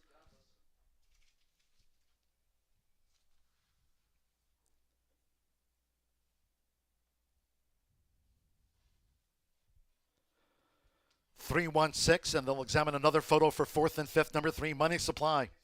9-1, got up on the line. Number 1, Runaway Storm at 9-5, denied by Money Supply. Number 6, Master of Foxhounds, making his 7-year-old seasonal bow. 7-2 third. Stand by for the fourth after the Jonathan B. Schuster Memorial. Jaime Torres for Joe Sharp. Jordan V. Wyckoff's now 8-time winner. At 9-1, Money Supply got up on the line.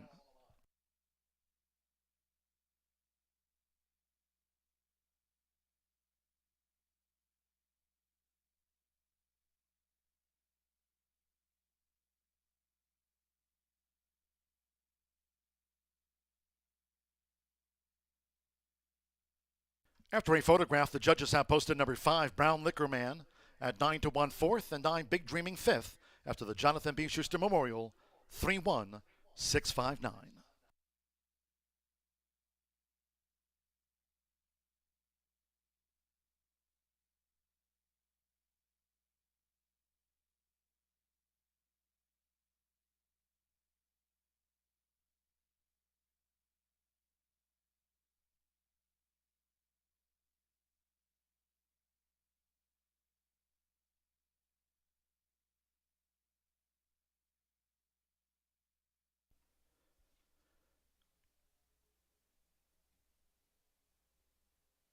The winning groom leading into the Murphy Trailer Sales Winner's Circle, the 3, Money Supply. He won this year's Preakness Stakes. Did Jaime Torres. Gets on the stakes scoreboard here today at Horseshoe Indianapolis on Indiana Derby Day on 3, Money Supply. 5-year-old Bay Horse by Practical Joke out of Vita's Sister by Candy Ride. Bred in Kentucky by Jeff Little, Teresa Little, Marilyn Little, and William Lynn. Joe Sharp trains in the colors of Jordan V. Wyckoff. Horseshoe Indianapolis congratulates the connections of Money Supply at 9-1. Takes out the Jonathan B. Schuster Memorial. That's official.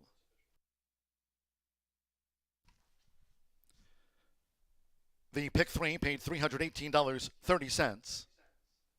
exacta, $78.20. 50-cent trifecta, 3-1-6, $90.70. 6-3 double, $367.80. 10-cent superfecta, $101.34. Brown Liquor Man ran fourth after a photo. The 10-cent pentafecta, Big Dreaming fifth. 3-1-6-5-9, a 10-cent grand high five for $296.60. Trophy presentation after the running of the Jonathan B. Schuster Memorial. As we congratulate the winning connections of Money Supply, winning jockey Jaime Torres, Joe Sharp, and owner Jordan V. Wyckoff. Each year, Horseshoe Indianapolis honors the memory of longtime Vice President of Racing John Schuster with a $2,500 scholarship to the University of Arizona Racetrack Industry Program, his alma mater. John was inducted into the Indiana Horse Racing Association Hall of Fame and has many other accolades for his work in racing.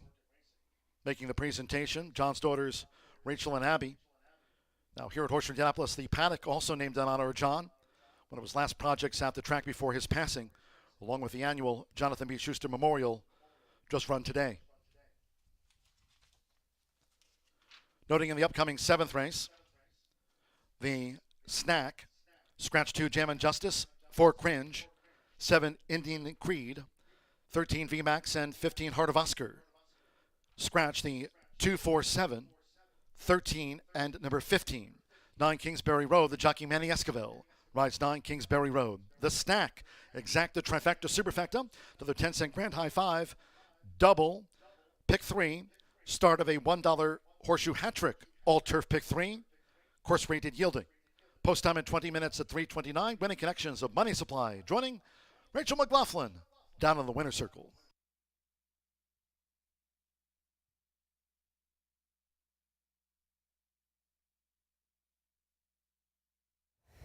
The Jonathan B. Schuster Memorial Mile goes to Money Supply. A really nice upset here. Jaime Torres, we'll talk to him real quick and let him get back to the jocks room. But tell us how the trip went. Man, you came flying up the outside. You had a lot of horse there at the end. Yeah, I was very confident from my horse. I mean, Joe did a really good job with him. I didn't thought like that he was gonna be that good in the turf, but I was very confident on Joe, and everything went good. Thank God. Well, you're having a great year, and congratulations on that, and good luck on the rest of the card. Thank you very much, and Joe deserves a lot of credit for my success in my career. So thank you, Joe. Thank you, Joe. Come over here. We're going to switch spots. All right. This is my good side. No, I'm just kidding. Joe, congratulations on the win. You were just telling me every time you come out, it's like we're jinxing you. No, it's all good. I felt like last time I'm here myself, we've run some dirty seconds, so it was nice to see him get up in the photo today for sure. So tell me about this guy. I mean, he's been to the winner's circle 7 times. He's, pretty classy, coming out of some tough stakes, and this looked like a pretty good spot for him, actually, a little bit of a class relief.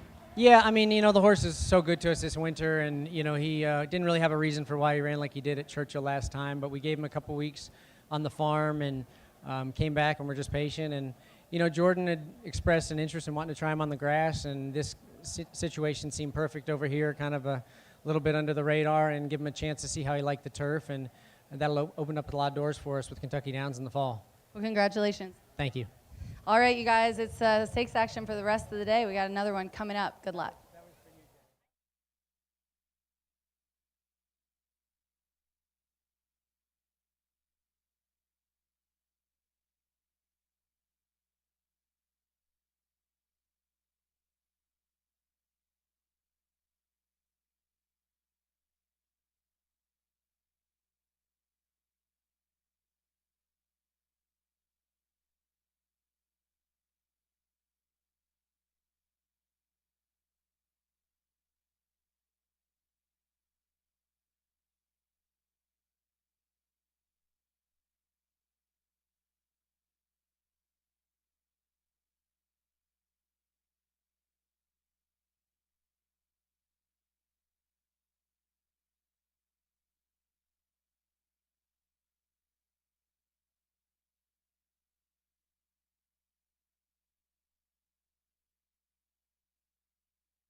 They're off the Jonathan B. Schuster Memorial Grace Fable with Money Supply. There's Master of Foxhounds toward the inside. Runaway Storm maybe just leads out from the rail for Alex Achard as they make their way toward the first turn. It's Runaway Storm. So Runaway Storm's in front of, right there on the outside, Master of Foxhounds making his 7-year-old seasonal bow as a Credit tucks in third. Big Dreaming is next in fourth. After a sharp start, Grace Fable is fifth out to the stretch. With Money Supply between horses, defending champion Me and Mr. C with 7 furlongs to go, and Brown Liquor Man trails. It's Runaway Storm. So Runaway Storm allowed to dictate terms, takes them through an opening quarter on yielding turf. in 23.73 seconds with 5 furlongs to go. It's Runaway Storm who shoulders the load in front of Master of Foxhounds, who follows the leader there for Antonio Fresu, with a Credit galloping along in third to the half-mile pole. Break of 2.5 to Big Dreaming with Me and Mr. C, fifth on the outside for Ricardo Santana Jr. Then comes Grace Fable with on the outside Money Supply, and the trail remains Brown Liquor Man. A half mile for the front runner, Runaway Storm with a close-up, Master of Foxhounds poised. 47.25 seconds as they round the far turn. It is still Runaway Storm from a looming up Master of Foxhounds, who's starting to quicken up Runaway Storm as they near the quarter pole. 3 clear from a Credit, who straightens away in third. Big Dreaming of the White Blinkers and Mia Mr. C. Money Supply, Grace Fable, and Brown Liquor Man as they straighten away. Master of Foxhounds up to Runaway Storm, who's led them a long way. 3/4, 1 minute 11.19 seconds. It's Runaway Storm with Alex Ashard now in the final furlong from Master of Foxhounds, who's coming hard, along with on the outside Money Supply, who's charging late. Master of Foxhounds, Runaway Storm, and Money Supply for Jaime Torres. Money Supply dived out, went at the line, photo finish, and the Jonathan B. Schuster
We are 9 minutes to race 7 here at Horseshoe Indianapolis, and I am so excited to have Sarah Elbadoui with me. She used to work for HRN, so she came here to the Derby, and I put her on for a race for her first time on the simulcast, and now she's a big-time Fox analyst. And all thanks to you, right? Yeah, right. I'd give most of the credit to Ed, probably. The 16th running of the Snacks, 1 mile on the turf, the 2, 4, 7. 13 and 15 are out. Manny's up on the 9, and you have 6, 8, 1, 9, and I have 8, 1, and I put in the 14. Let's talk about your 6 though here first. 6 to 1 on the tote board right now. Take it and run. Rodney Prescott aboard for Shannon McGovern, coming off a win and an allowance. It was on the slop, but I think that this horse has a kind of a recent speed figure that looked good. What do you like about this one, Sarah? Well, with this horse, I do like that this one already has a win on the grass, unlike several of the other competitors in this field. Did break his maiden on the turf course, going 7.5 furlongs here, and obviously has gotten quite a bit faster since then, running well on synthetic against Open Company, and then running well in that last start, as you mentioned, sloppy sealed track. Seems like this one could be forwardly placed as he returns to the turf course, and the horse that's taking all the money right now that you picked on top was sort of that 2-year-old sensation, Molly's Town. He'll be trying the turf for the first time. Yeah, I know, and it's kind of exciting whenever they do that. You really don't know how it's going to go, but 6 to 5, this is the one I have on top. Fernando de la Cruz for Gennaro Garcia. That early pace that Molly's Town has, he just really, really can do it. And, you know, you look at these races, they've been sprint races, but he has had a romp in the Indiana Futurity back on October 4th by 7.5 lengths. And I mean, he's already handled going a route of ground as well, so at least he does have that feather in his cap. He's hiding from us. Look at him. He's sneaking away from you. Yeah, my camera guy's like really working for it. He's really up under the flowers. But look, the talent is clearly there with him, and clearly he has won well against Open Company too. The grass is the question. There isn't exactly an overabundance of turf pedigree, but sometimes class outweighs in situations like this. I just don't generally want to take a super short price on a horse doing something new for the first time, but he's certainly a capable runner.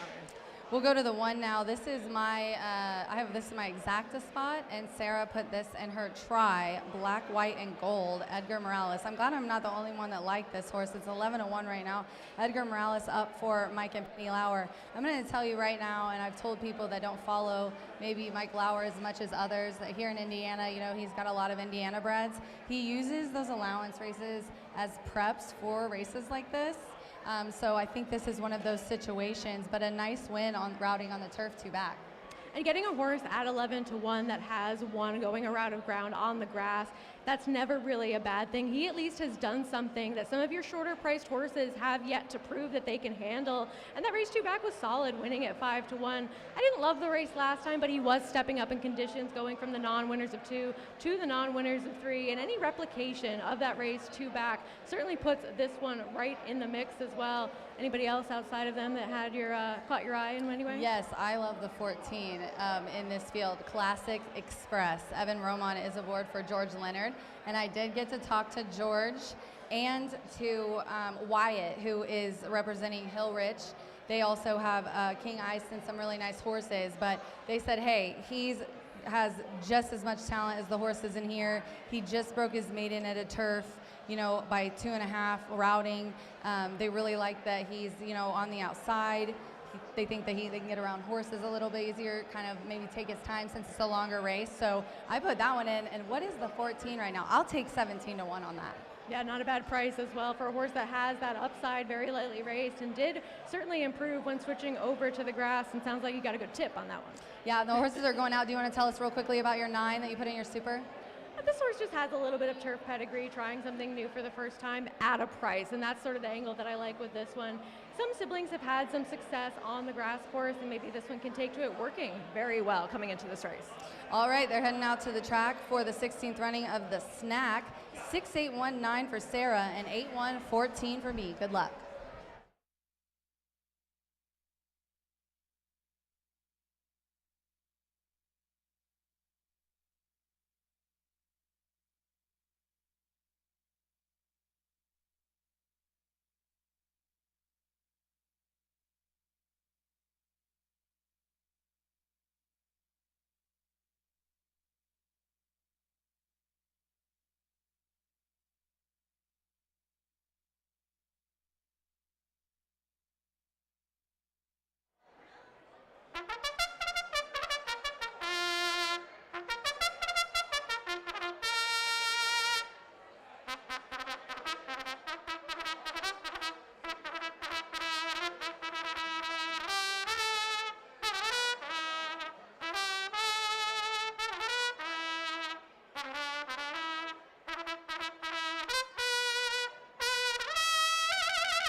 Gary Lozier bringing the horses onto the track now for the 7th race of a dozen on Indiana Derby Day.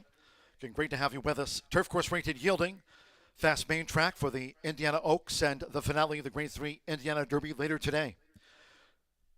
Stepping onto the track now for the 7th race, the Snack over the mile.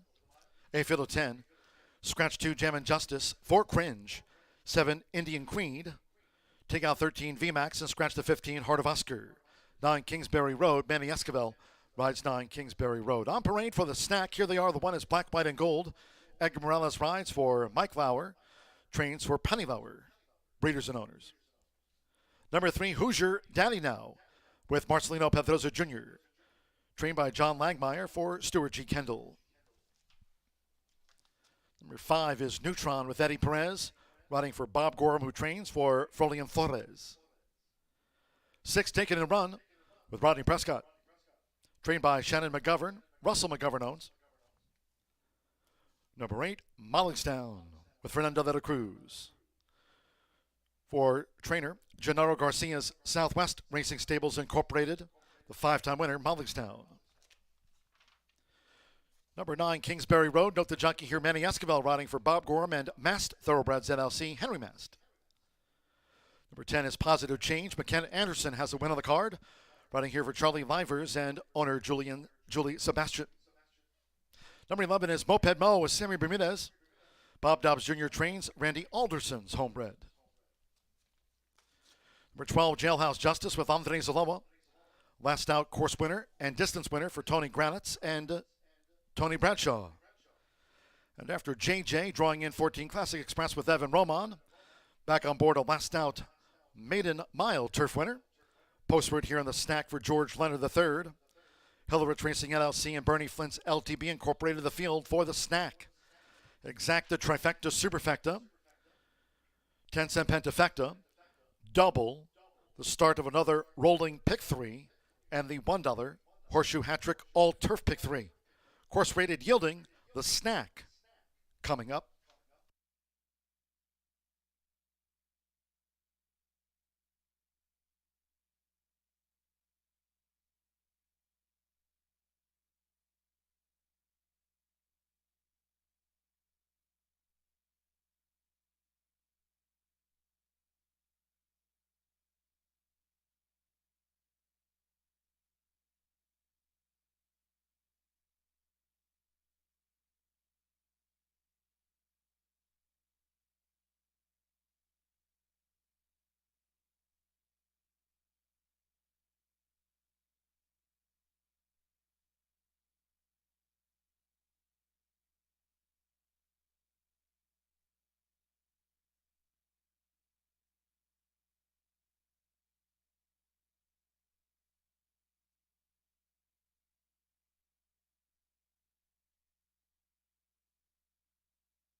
Less than 1 minute away from post time. The Snack starts the $1 Horseshoe Hat-Trick All Turf Pick 3. Course Yielding. Less than 1 minute.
The horses are approaching the starting gate.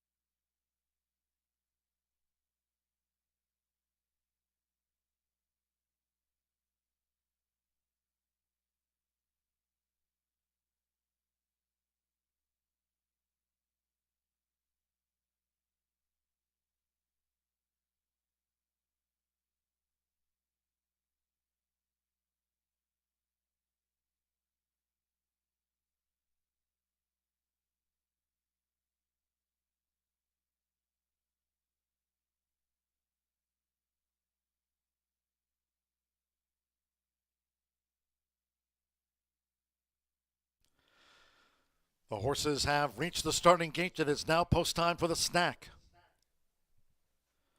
Egarella's black, white, and gold. First in for the handicap. Manny Escobar, Kingsbury Road coming up.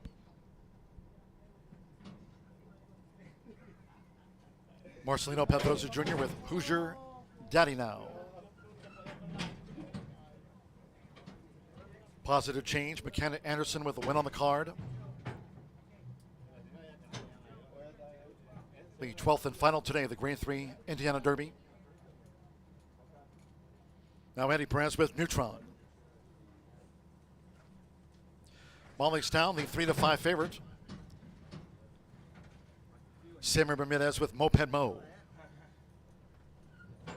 Now Rodney Prescott with Take It and Run coming up.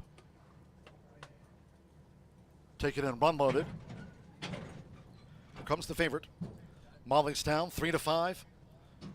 Over the mile, Fernando de la Cruz for Gennaro Garcia. Mollystown. Andre Zaloa, Jailhouse Justice, a last out winner in. One more. Evan Roman with Classic Express. Start to the Horseshoe Hat Trick Gold Turf Pick 3. This over the mile. They're in the gate.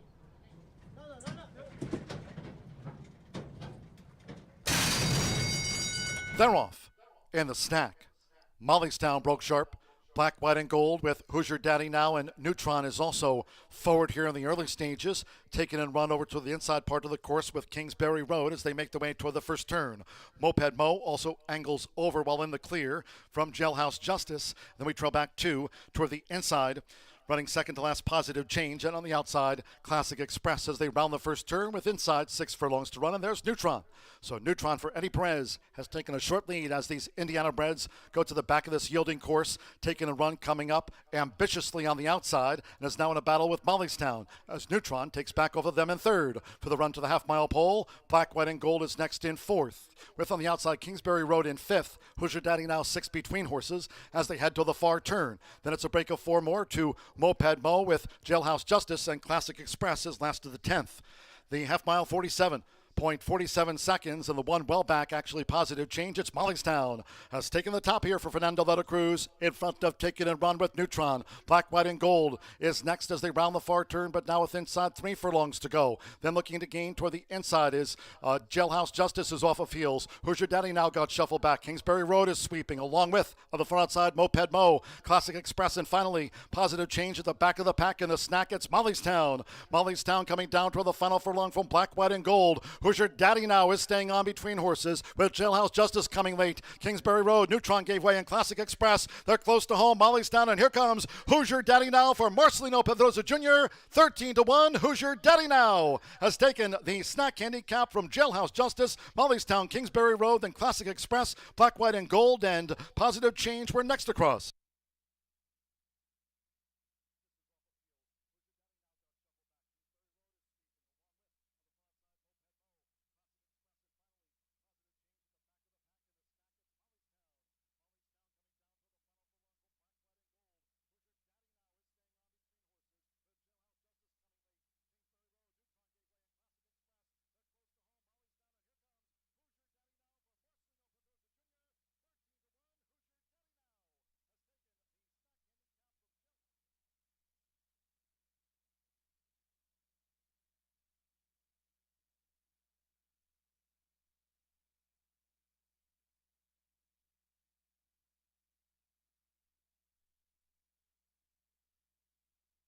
3 Hoosier Daddy now at 13-1. 138.08 after the snack. The judges will examine photographs before posting the remaining order finish. A couple of wins on the card for Marcelino Pedrosa Jr. Here takes out the handicap with Hoosier Daddy now for John Langmeyer. Start to the Horseshoe Hat-Trick All Turf Pick 3 with a 13-1 on top. Number 12, Jailhouse Justice at 6-1. JJ was the runner-up. The 8, Mollystown, 3-5 third. 9, Kingsbury Road, 11-1 fourth. And the 14, Classic Express, gets into the Pentafecta. 3-12, 8-9, and the 14 ran fifth.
Returning to the Murphy Trailer Sales Winner's Circle, the 3 Hoosier Daddy Now, riding double with Marcelino Pedrosa Jr.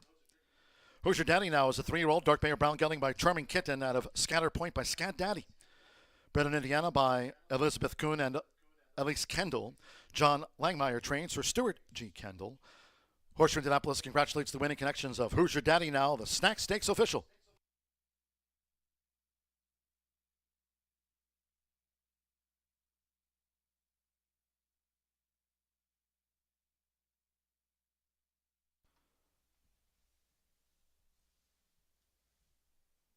The 10-cent Pentafecta paid $639.44. Classic Express ran fifth. 312 Exacta, $160 even. 50-cent Trifecta, 312.8, $123.75. 33 double, $205.80. 10-cent Superfecta, $194.61. Kingsbury Road fourth. And the pick 3, 6 with the 3 Hoosier Daddy Now, and even $2,593. 138.08.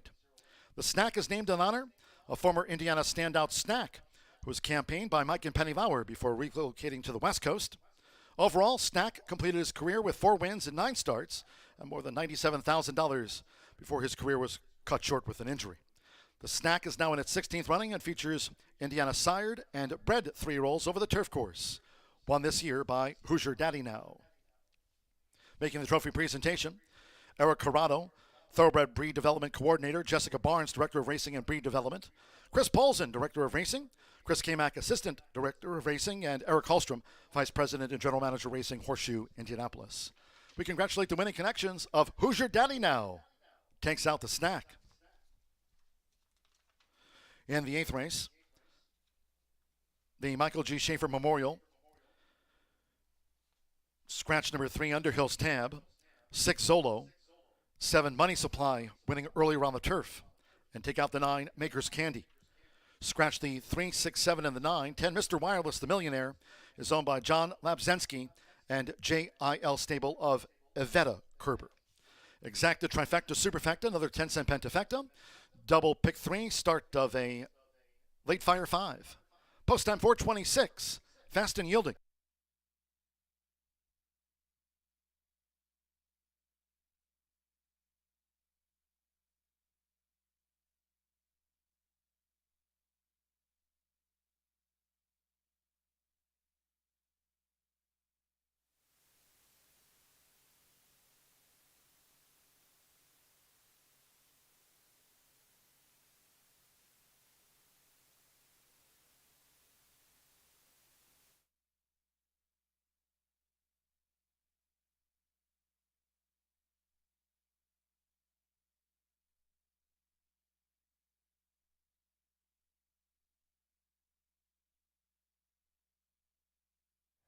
The snack goes to the three. Who's your daddy now? We'll talk to Marcelino Pedroza first, trained by John Langmeyer, and he's been hot lately.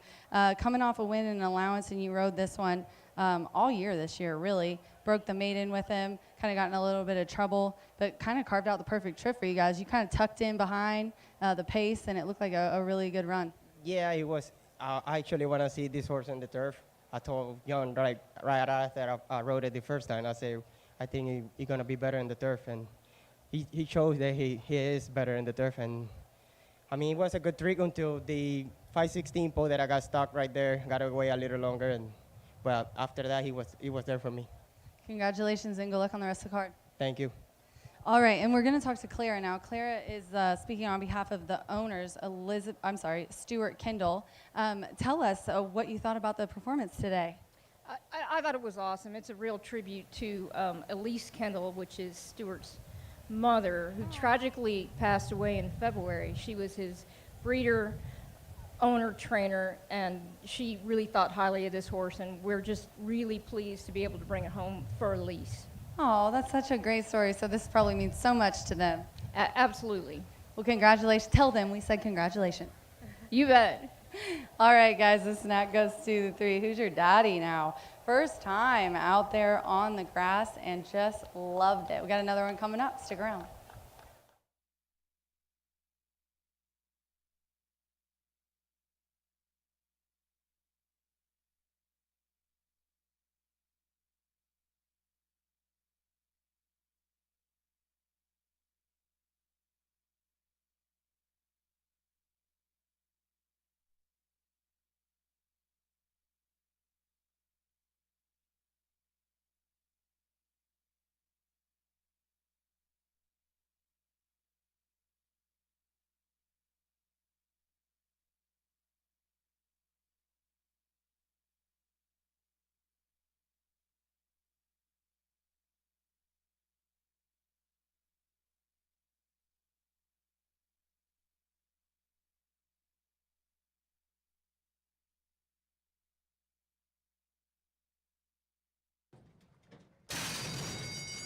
They're off. And the snack. Mollystown broke sharp. Black, white, and gold with Who's Your Daddy Now, and Neutron is also forward here in the early stages, taken and run over to the inside part of the course with Kingsbury Road as they make their way toward the first turn. Moped Mo also angles over while in the clear from Jailhouse Justice. Then we trail back toward the inside, running second to last Positive Change, and on the outside, Classic Express as they round the first turn with inside 6 furlongs to run, and there's Neutron. So Neutron for Eddie Perez has taken a short lead as these Indiana breds go to the back of this yielding course, taking a run coming up ambitiously on the outside, and is now in a battle with Mollystown as Neutron takes back over them in third. For the run to the half-mile pole, Black, White, and Gold is next in fourth. With on the outside, Kingsbury Road in fifth. Who's Your Daddy Now 6 between horses as they head to the far turn. Then it's a break of 4 more to Moped Mo with Jailhouse Justice, and Classic Express is last to the 10th. The half-mile 47.47 seconds, and the one well back, actually Positive Change. It's Mollystown has taken the top here for Fernando Letta Cruz in front of Take It and Run with Neutron. Black, White, and Gold is next as they round the far turn, but now with inside 3 furlongs to go. Then looking to gain toward the inside is Jailhouse Justice is off of heels. Who's Your Daddy Now got shuffled back. Kingsbury Road is sweeping along with on the front outside Moped Mo, Classic Express, and finally Positive Change at the back of the pack in the snack. It's Mollystown. Mollystown coming down toward the final furlong from Black, White, and Gold. Who's Your Daddy Now is staying on between horses with Jailhouse Justice coming late. Kingsbury Road, Neutron gave way, and Classic Express, they're close to home. Mollystown, and here comes Who's Your Daddy Now for Marcelino Pedroza Jr. 13-1. Who's Your Daddy Now has taken the snack handicap from Jailhouse Justice. Mollystown, Kingsbury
Please note with the 10th race, the Indiana General Assembly Distaff Handicap, and also Carter for the turf course.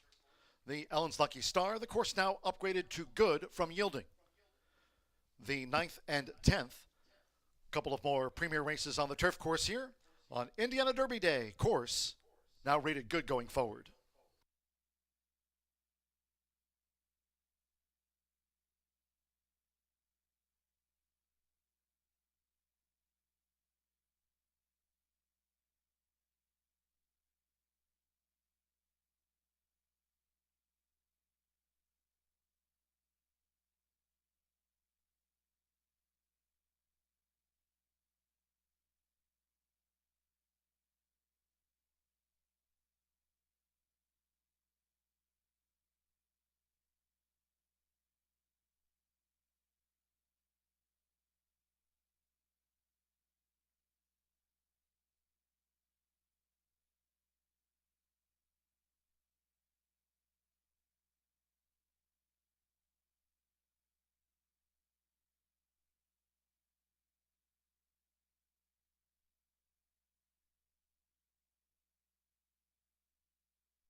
With over 200 flavor notes, every sip of Woodford Reserve Bourbon is a spectacle for the senses.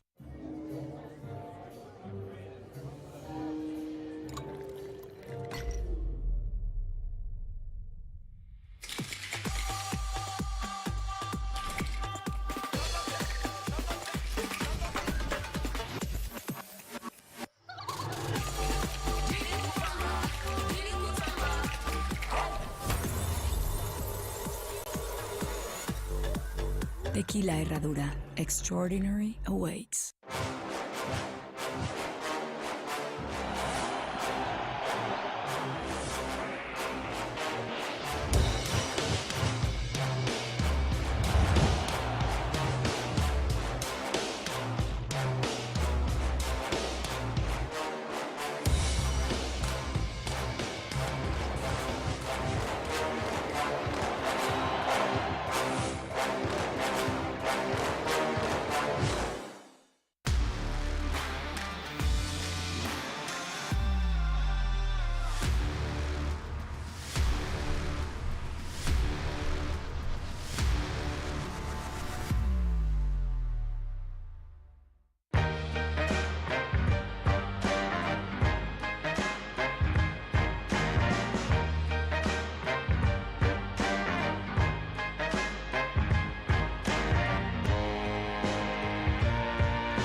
Feel the excitement with TwinSpires.com, the official betting partner of the Kentucky Derby and Breeders' Cup. With TwinSpires.com, place legal wagers and watch live horse racing wherever you are on any device. Sign up, play, and win today. New players use promo code FREE100 on sign up to start your $100 bonus. With TwinSpires.com, you can bet on horse racing. Get the TwinSpires.com app to receive special offers and the most up-to-date information. Terms and conditions apply. Void where prohibited. Please wager responsibly.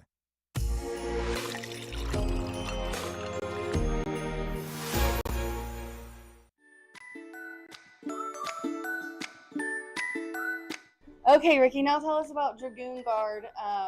You know, there's a lot of horses that ran in graded stakes and stake in this field, and he's obviously hasn't yet, but he looks like kind of dangerous because he's been improving. He looks like he hasn't really done anything wrong either.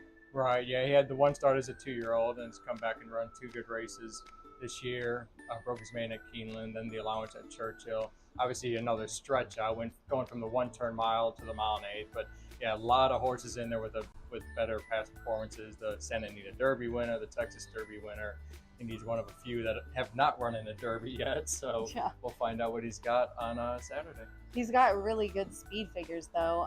Do you guys do anything specific to prepare these younger horses for this kind of race? I mean, he's only raced 3 times. Right, yeah, a lot of works in company. I heard from Churchill that he had a very solid work last time out at Churchill, and Brad's very confident in him coming into this race. He's going to put in a big effort.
Well, good afternoon. Welcome to Horseshoe Indianapolis. G-Note here in the winner's circle. We are going to play Name That Tune. So if you want to gather around, I'm going to give you 4 seconds. Okay, that's time's up. You've got 4 seconds to get here, and we're going to start playing some tunes. All you have to do is name that tune. The first one to scream it out nice and loud will get a little bit of swag. And we're going to start with this one. Name that tune, shout it out really fast.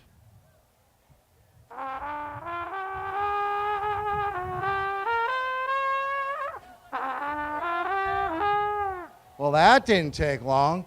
She just screamed over the banister here. Well, thank you. All right, we'll try number 2. You got to name the song, scream it real loud.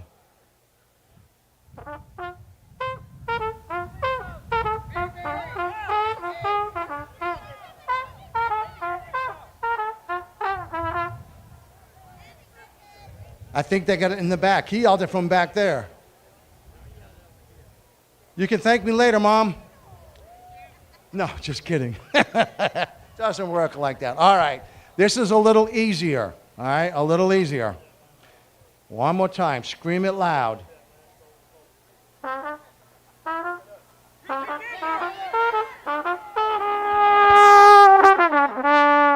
Actually, I heard about 2 of them go at that time. You got one over there?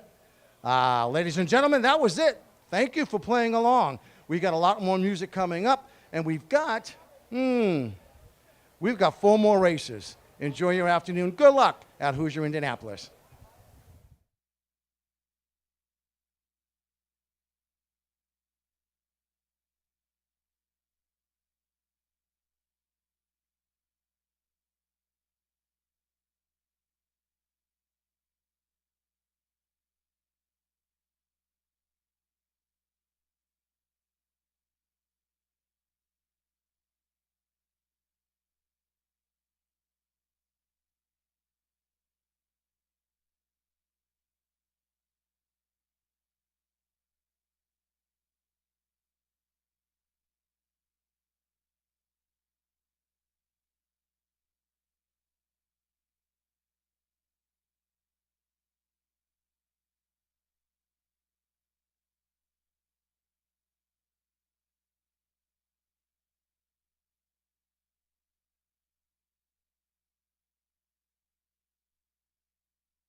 What's up, everybody? This is Robbie and Megan, and we're down in the winner's circle, and we're going to be doing a social media contest. All you got to do is come down to the winner's circle and help us out, form a single file line. Megan's going to be down here, and she's going to help you. She's waving now, if you can see her. Give a wave, Megan. And form a single file line. All you have to do is show us that you follow us on any social media platform. That can be Facebook, Twitter, Instagram, YouTube, anything else. Like our page. And you get some free swag. We have a lot of stuff. We got hats and other fun things. So come down to the winner's circle.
We are 12 minutes to the 8th race here at Horseshoe Indianapolis, and I have one of my favorites here. Caden Bradar is here to talk to us about the 8th race. How is it? You were here last year. This is a really good crowd this year, huh? I love it. The energy is amazing. You got music, you got everything, and it's a little warm. Doesn't stop anybody. They're out here, they're cheering, they're winning. It's been great. Me and Caden were hiding in here in the shade. It's really perfect in the shade, honestly. We got the 24th running of the Michael G. Schaefer Memorial. Thanks for joining us. A mile and 70 on the dirt. The 3, 7, and 9 are out of here. We're going to go, of course, as always, in the guests order. Caden has 8-2-1, and I've got 4-1-5, which I think tells you a little bit of how wide open this race is. But we're going to start here with Trademark. Caden's top selection, Fernando de la Cruz, aboard for Victoria Oliver. And look at this horse. I mean, in grade 1s and grade 2s, I can't doubt anyone for betting this one. Right now, it's sitting on the board there, and it looks like 5-1. Yeah, I love the price. And I kind of thought that you were going to get a price here. I don't think you settle for a favorite as competitive as this one is. But the thing about Trademark is we know he likes this track. We know he can hit his best stride at the mile and 70. And I'm willing to give him the benefit of the doubt in his last couple. He's 5 years old. He's taken a little bit of time to get geared up to his best effort. First start back was on a sloppy racetrack, draw a line through it. He comes back, and he actually ran a deceivingly good race in the Blame. I think the horse that beat him that day, Highland Falls, is cut out to be a really top-notch runner. Cagliostro came back to win next start out. So I really think Trademark ran better than it might seem in that race, but he'll be sharper today, and he'll be fitter today as well. So I really think you're sitting on a best effort from Trademark. Yeah, I just actually got from my director, the 11 Call Me Fast is scratched out of this race. So take out the 11, a late scratch that I just got as Caden was in the middle of talking about the 8. Let's go to the 2. And you know what? The more that I look at the 2, the more that I look at the 5, the more I like them. Injunction. This is in Caden's second spot here. Edgar Morales aboard for Bill Cowens, coming off a win. It was a slop, but a 101 at a mile. I mean, it's a very, very big number to put up, a Brisnet speed figure. So I like this one as well. I think it's just wide open. I have a lot of respect for Doug Cowens. I think he has a good eye for a horse. He claimed this guy for $80,000. That's a lot of money to pay, so he must have seen something he really liked about him. And I've watched this horse for a long time. He's been one of those that has a lot of ability, but hasn't quite put it all together very consistently in the afternoon. Early speed, but he doesn't have to have the lead to be effective, and that's what I like the best about him. With an inside post position, he's fresh. He gets Edgar Morales, which I think is a really big plus. Love Edgar, and yeah. The scratches kind of flatter him too. I think that took some of the starch out of the race. So I think Injunction is kind of your long shot sleeper that you can use. We're going to go next to the 1 who she puts in her trifecta. I put in my exacta, 5-star General. Sealand is up for Grant Forster. This one, I mean, the last 5 of 6 have been 3rd place or better finishes. This horse has ran in kind of similar stakes here and there, even a little bit tougher, a 3rd. And I like the 97 that this one has put up in the Delta Mile. It was last year, but still, I mean, at that distance with good speed figures, you think maybe with a good trip could run and perform to that number. I think, I don't know if he can run quite back to what he did last year, but he was a very good second to Trademark. He's coming off of a nice race that sets him up here. I think it wasn't an exceptionally tough field, but it was a good field. Capuna was in there. And I don't know. He's kind of closing in on the twilight of his career. I believe this will be his last year of racing, and I think they're building backwards from the Long Acres Mile, which would kind of be the pinnacle and the main goal. A mile and 70 might be pushing it to come back to back with winning efforts, but I can't ever leave him out. I'll tell you sentimentally, I love this horse. I like to cheer for him. He's just a cool horse. Too. I have pickle feet in Indiana bred that I picked. The first year I put it in my picks because the trainer told me it was going to run good, and it ended up winning with big odds. So now I'm in love with that horse, and every time it runs, I have to include it. The 5 who you just mentioned is I put in my trifecta, Capuna. That I think honestly, the more I look at it, Mitchell Merle is a great jockey. Brett Calhoun, he's got a couple in here and has been so close in the last couple in a stakes race. A really tough allowance as the bettor's beaten favorite there. Also has some speed, early speed in this race. One of these days, he's going to break through and get the win. One of these days. he's a stablemate of Mr. Wireless. Mr. Wireless is likely to take a lot of play. I kind of liked Kapuna better. I think both the horses are talented, but Mr. Wireless is sort of a comebacking type. I don't know that we've seen the best from Kapuna. Maybe we'll see it today. Beaten favorite last out. I thought he might have needed the race. I think he's going to finish more strongly today for sure. Yeah, and I'm going to mention War Campaign. That's my top selection here on the board at 5-1, and we've seen it today. These horses that have been running in graded stakes, even if they haven't been that great, these $100,000 stakes here in Indiana, they've really been stepping up and running well with this easier company. So with that drop down in class, and the same thing for him, I mean, if 5 of the last 6 have been third or better, I think you got to include this one in your exotics as well. Well, you know, if you're like me and you like Trademark, then I really do think you have to look at War Campaign as well, since they come out of the same race. He's also shown up like a couple times in a row. I think that might have taken a toll in the blame, and I think this is where he gets a little class relief, but maybe recovers more quickly off of that last effort because he really didn't run much in it. War Campaign has the ability to win in here for sure. Yeah, month off, little tiny bit of a freshening I think will do him good. We're just 5 minutes to the 8th race. This is the 24th running of the Michael G. Schaefer Memorial Mile, 3-year-old and up stakes. And the favorite right now on the board, no shocker, the 2021 winner of the Indiana Derby, Mr. Wireless, Brett Calhoun and Brian Hernandez, who has just been hot this year. Brian doing amazingly. It's probably a mistake for both of us to have thrown this horse What have out we done? of the mix. Yeah. You know, it is the type of race though where you just take some shots. Yeah, you gotta stick with your opinion. Thanks so much for being here with us, Caden. 5 minutes as riders get the leg up and horses head to the track. Good luck, everybody.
The horses called postward now for the 8th race, the Michael G. Schaefer Memorial.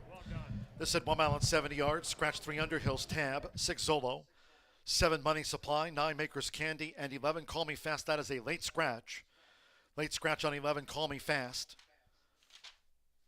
3 and 11 will be a consolation double. And those using 11, Call Me Fast in a multi-race wager, you'll now receive the post-time favorite as your substitute in any multi-race wagers. Scratch 11, Call Me Fast. Here's the field on parade for the Michael G. Schaefer Memorial. Number 1 is 5 Star General. Corey Lannery rides for Grant Forster. Trains for Altelius Stable. Number 2, Injunction with Edgar Morales. Doug Cowan's trains, owned by Michael A. Foster.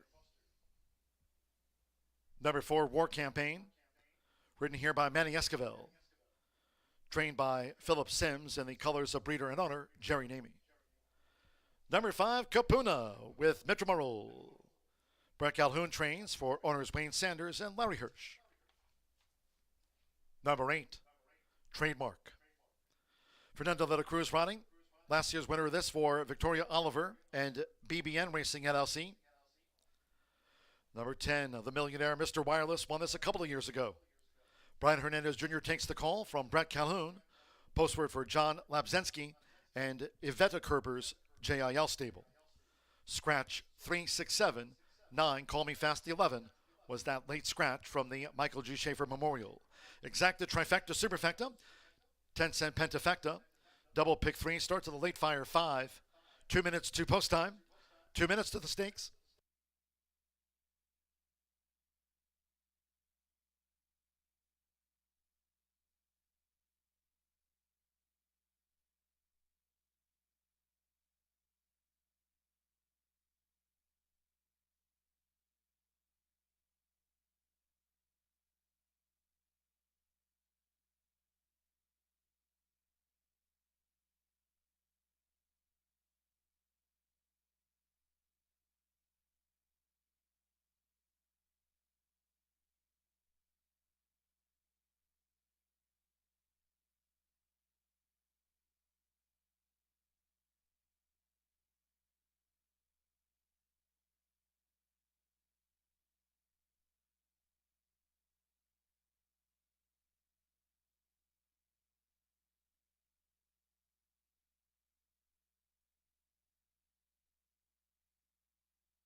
We're now less than 1 minute away from post time for the Michael G. Schaefer Memorial. Starts the 50-cent late pick 5, main track fast. Turf course rated good now. Less than 1 minute.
The horses are approaching the starting gate.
The horses have reached the starting gate.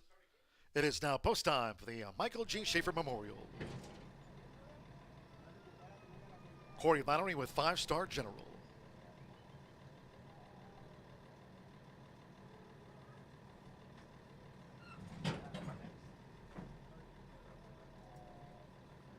Edgar Morales Injunction coming up. Joins 5-star General. Now Manny Escobar with War Campaign. Mitchell Merrill with Capuna. Like Mr. Wireless, both here for Brett Calhoun. Now Trademark, Fernando Vela Cruz with the 2023 winner. One more, Brian Hernandez Jr. with Mr. Wireless. Won the stakes in 2022. They're in the gate. And they're off in the Michael G. Schaefer Memorial. War Campaign with 5-star General. There's Mr. Wireless with an early bid, and Injunction is also vying for the early lead as they enter the first turn. It is 5-star General toward the inside for Corey Valerie. 5-star General to the front with 7 furlongs to run. Injunction is close up. Mr. Wireless gets position running in third. Then toward the inside is War Campaign, Trademark, and Capuna. It's 5-star General who dictates the stakes. 5-star General out in front. Leads here Injunction, making this backstretch run. Then Mr. Wireless outside of War Campaign toward the rail. As Trademark starts to gain on the outside of rivals, and Capuna trails the stakes sextet. The opening quarter, 22.55 seconds. 5-star General leads the way to a half mile from home with Injunction close up still. They have the 12th time winner, 5-star General, to track down. Injunction has been right there with the leader. half mile in 45.05 seconds, just over 3 furlongs to go. Mr. Wireless with War Campaign, Trademark, and Kapuna remains last as they round the far turn. 5-Star General. Injunction trying to get on even terms. Injunction up to 5-Star General. 3 clear for Mr. Wireless with for the inside War Campaign in the red cap. And then further back to Trademark wide. Kapuna has trailed. It is Injunction. Enter the inside 5-Star General. 3/4. Woman at 8.96 testing seconds. 5-Star General headed by Injunction. 1 furlong to go with Mr. Wireless trying to close. Then to the inside is War Campaign, Kapuna, and Trademark. They're well inside the final 16th with Ed Morales. It's Injunction near home. Injunction to win the Michael G. Schaefer Memorial for Mr. Wireless. 5-Star General third and War Campaign finished fourth.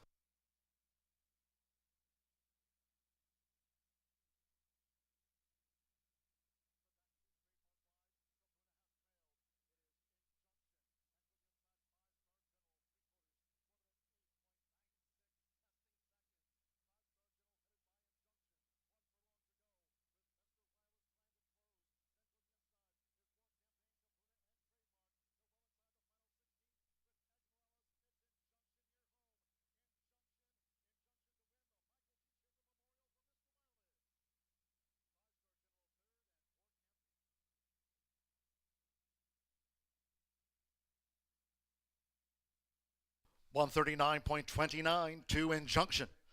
6-1 first. We'll stand by for the full run order from the judges after the Michael G. Schaefer Memorial. Injunction. Edgar Morales for Doug Cowens. Michael Foster, son of Skip Shot at 6-1. Number 10, Mr. Wireless, and Even Money was second. Number 1, 5-Star General. 5-1 third. Number 4, War Campaign, 7-1 fourth, and Kapuna was fifth of 6. 2-10, 1-4-5.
Returning to the Murphy Trailer Sales Winner's Circle, the 2 Injunction with Edgar Morales.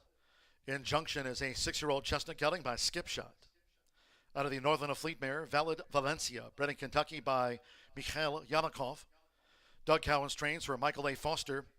Horseshoe Indianapolis congratulates the winning connections. Injunction takes out the Michael G. Schaefer Memorial. Race 8 official.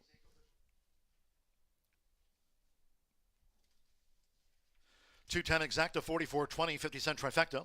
210-1 paid $49.55. 3-2 double, 177.80. 311 consolation double, 19.80. Work Campaign fourth. 10-cent superfecta, 210-1 4, $29.74. Pick 3, $617.25. The pentafecta, $63.68. Kapuna ran fifth. 139.29 after the stakes.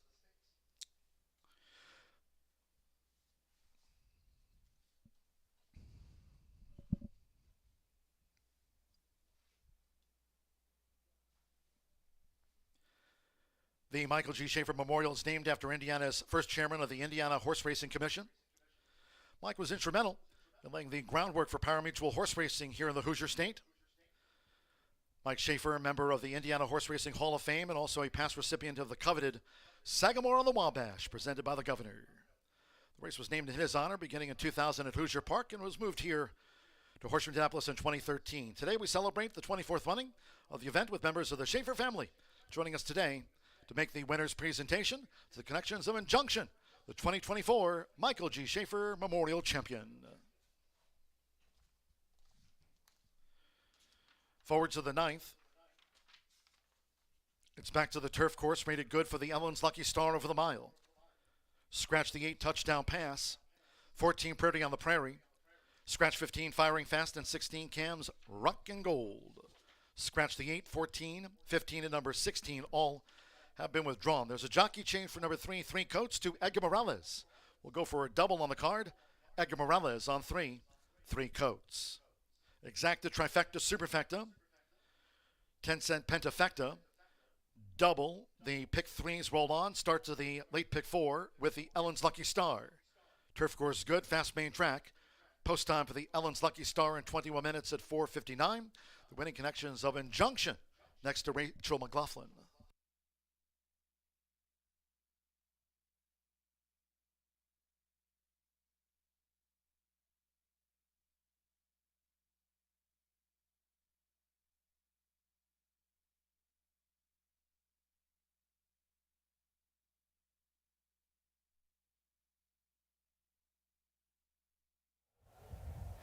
We have Injunctions Connections here. Michael G. Schaefer Memorial Mile.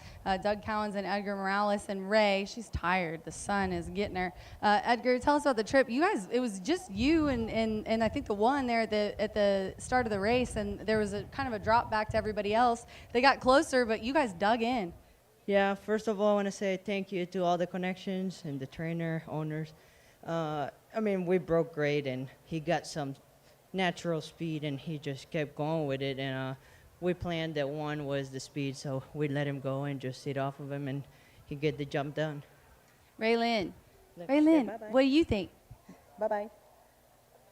Oh, she opened her mouth. I thought I was going to get it. All right, Doug. So it sounds like not only did he put on a good ride for you, but he gave you some sound advice in this one, huh? Oh, yeah. After we claimed the horse, we really was looking for an allowance race for the horse, but then really couldn't find one. So we eyeballed a couple of stakes and nominated him. And Edgar came by and breezed him a couple of times. And we was in last weekend and scratched and went for this race. And Edgar really liked how he's been doing. Wow, so Edgar's like, point him to the Michael G. Schaefer. I love it. Congratulations on the win. Thank you, Rachel. All right, guys, we've got some big racing coming up. Don't forget, 10 and 11 are the 11 and 12 are the Oaks and the Derby, but we've got a lot more great racing to come. Injunction wins the Michael G. Schaefer. Good luck.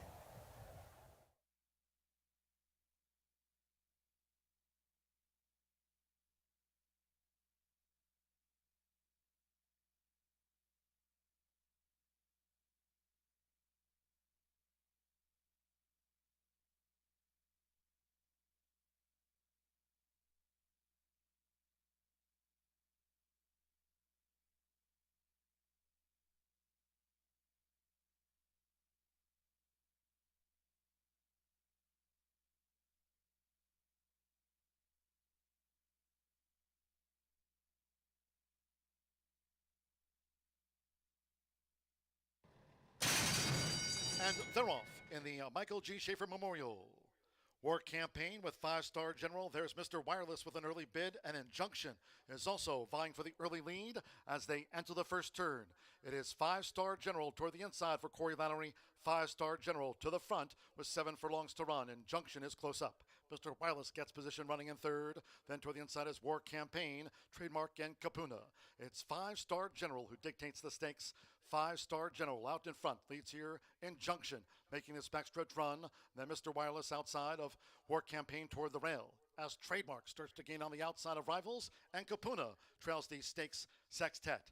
The opening quarter, 22.55 seconds. 5-star General leads the way to a half mile from home with Injunction close up still. They have the 12th-time winner, 5-star General, to track down. Injunction has been right there with the leader. Half mile in 0.05 seconds, just over 3 furlongs to go. Mr. Wireless with War Campaign, Trademark, and Kapuna remains last. As they round the far turn, 5-Star General. Injunction trying to get on even terms. Injunction up to 5-Star General. 3 clear for Mr. Wireless with through the inside War Campaign in the red cap. And then further back to Trademark wide. Kapuna has trailed. It is Injunction. Enter the inside 5-Star General. 3/4. Woman at 8.96 testing seconds. 5-Star General headed by Injunction. 1 furlong to go with Mr. Wireless trying to close. Then toward the inside is War Campaign, Kapuna, and Trademark. They're well inside the final 16th with Egg Morales. It's Injunction near home. Injunction to win the Michael G. Schaefer Memorial for Mr. Wireless. 5-Star General third and War Campaign finished fourth.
And we are in the winner's circle, and you know what we've got in our hands because you can see them.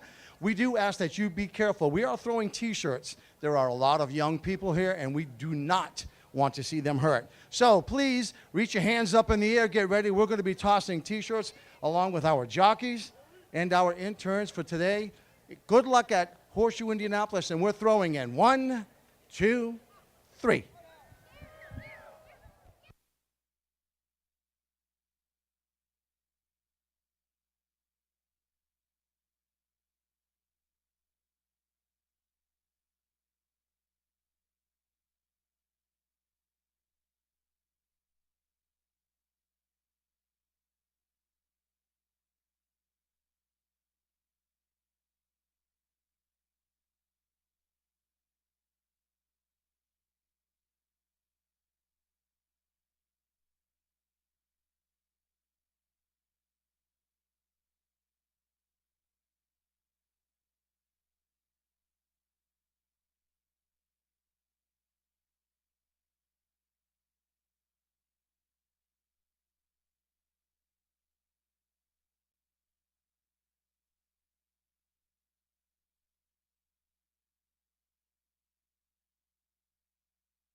It's a star-studded paddock down here for the upcoming race. The $100,000 Ellen's Lucky Star Handicap kicking off the all-stakes pick 4. We kicked off that 11.99% takeout pick 5. Now the 15% takeout all-stakes pick 4 kicks off with the 1 mile on the turf course for 3-year-old fillies bred in the great state of Indiana to celebrate Ellen's Lucky Star Handicap in here. Right now we've got a horse taking a ton of early money. Little Gin in Class opened up at 3-2, but those DRF projections would indicate this one's going to go off closer to 7-2, 4-1. So if you're a little bit surprised like I was at 3-2 on Little Gin in Class, fear not. The horse should drift up a little bit closer to what is bound to be a fair price. Little Gin in Class is a tactical sort, one that you would love to own, is as consistent as they come. She stamped herself as a stakes winner last time out, winning the Hoosier Bred Sophomore Stakes. She tries the turf course for the first time today, and I had notes that the mare was all turf. In fact, she never even rode on the dirt, so this one should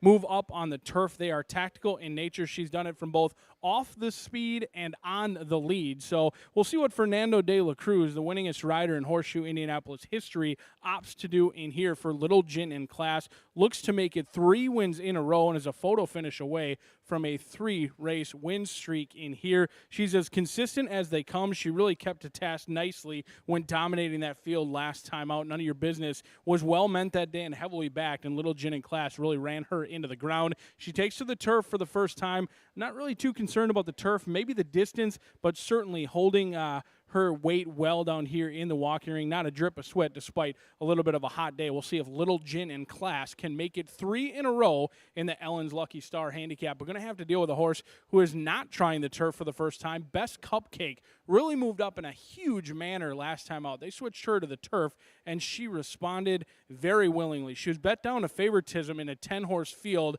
and she dominated. She seemed to absolutely love the grass. She just bounced over it very nicely. The spacing as well hasn't been seen since June 4th. Second time on the turf. There's only expected to improve in here for Gavin Ashton. He was aboard last time out, and I think Michael Lauer sends out 2 in here. Best Cupcake likely to sit just off the leaders in here, and Galoshes is going to keep company on the front end in here, trying to set it up for Best Cupcake, who should get a great run. This is a tactical sort who could be on the lead, likely to sit just off the pace as they did on June 4th, but they rallied home a 4-length winner that day. And when horses win by open lengths on the turf course, that often means that they haven't really gotten to the bottom of the tank. Could improve. Second time going 2 turns, second time on the turf, and she's on the board right now at 5-2. But the class of the field is in post position number 4. This Indiana bred has been taking on open company in each and every start. It's under the palms. Brian Hernandez Jr., you may have become familiar with him throughout his career, but this year he won the Kentucky Oaks and the Kentucky Derby for Kenny McPeak, a 3-year-old filly by Entice. This Indiana bred has taken on open company at the likes of Saratoga up in New York, debuted on the turf course at Saratoga. They were in Hot Springs,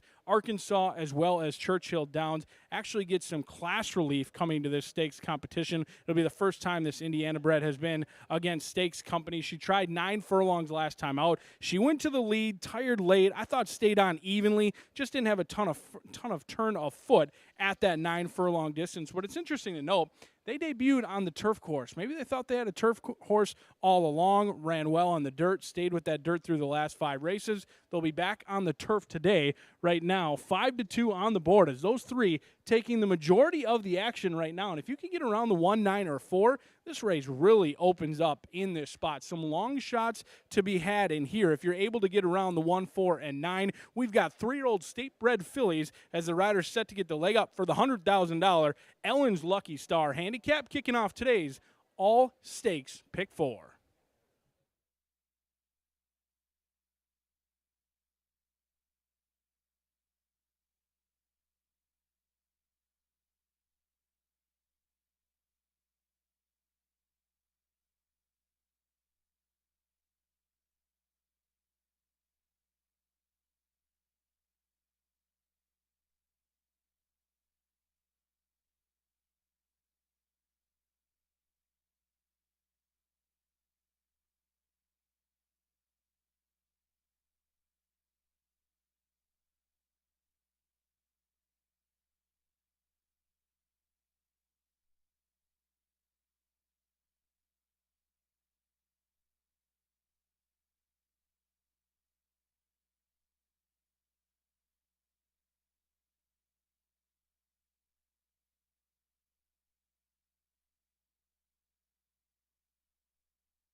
The horses call postword for the 9th race, stepping onto the track for the Ellen's Lucky Star.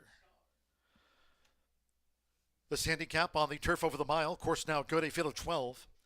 Scratch 8, touchdown pass. 14 Priority on the Prairie. 15 Firing Fast, and 16 Cam's Rock and Gold. Scratch the 8, 14, 15, and number 16. Edgar Morales rides three coats. Edgar Morales on number 3. Here they are on parade for the Ellen's Lucky Star. The one is Lil Gin in Class.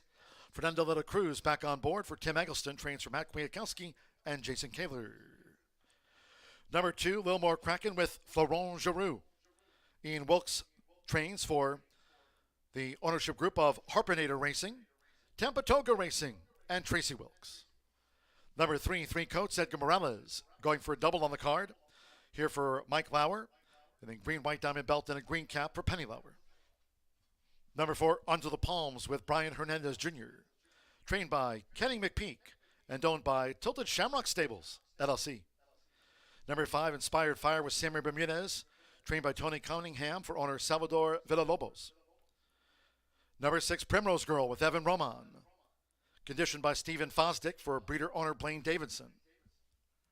Number 7, Cicerto with Rodney Prescott, back on board for Bob Dobbs Jr. and Berger Racing Stables of Maureen and Greg Berger, owners and breeders. Number 9 is Best Cupcake with Gavin Ashton. Mike Lauer trains, owned by Bruce Lunsford and Penny Lauer. Number 10, Front Cover with Alberto Burgos. Postword for Arvin, Sharon, and trainer Jay Holden's Holden Racing LLC. Number 11, Charming Jazzle with Eddie Perez. Bob Gorham trains in the colors of Marion Gorham. Number 12, Juicy Justice with Andre Zaloa. Postword here in the Ellen's Lucky Star for Wendy Curry, co-owner and trainer Tony Granitz, and drawing in 13 galoshes with Santo Sanjor. Mike Lauer trains and owned by Penny Lauer. The field for the Ellen's Lucky Star: Exacta, Trifecta, Superfecta, 10-cent Pentafecta, Double, Pick 3, start to the 50-cent late Pick 4. Turf course now rated good, Fast Track. Reminding all fans joining us here on track, today's Indiana Derby Day hat contest coming up following this turf stakes. If you'd like to take part in today's Indiana Derby hat contest, simply head to the winner's circle right there to take part in today's Indiana Derby Day hat contest. Just make your way to the winner's circle after the Ellen's Lucky Star. Post time soon.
The horses are approaching the starting gate.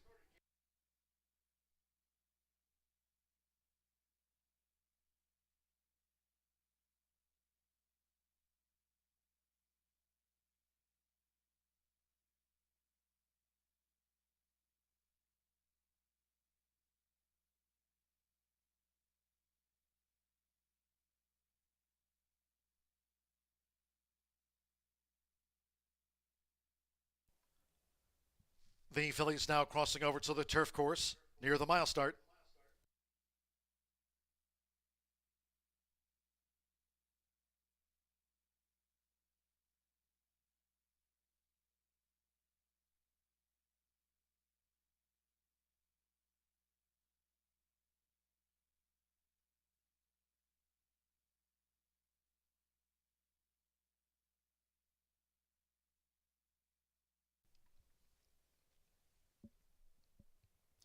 The horses have reached the starting gate. It is now post time for the Ellen's Lucky Star. Loading. Fernando de la Cruz with Lil Gin in Class.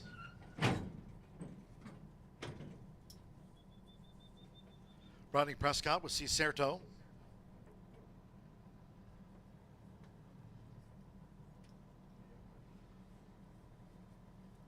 Gavin Ashton, Best Cupcake went in well. Joined by Lil Gin in Class, now Florent Giroux with Lil More Kraken. Three Coats, Edgar Morales going for a double.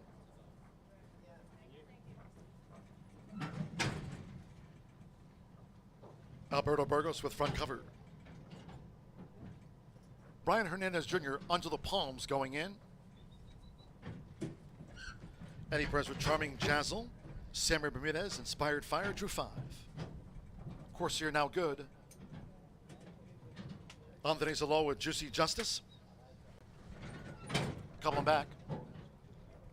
Evan Roman with Primrose Girl. Onto the palms now, the 8-5 favorite. This over the mile, one more. Santos Sanjor with Galoshes.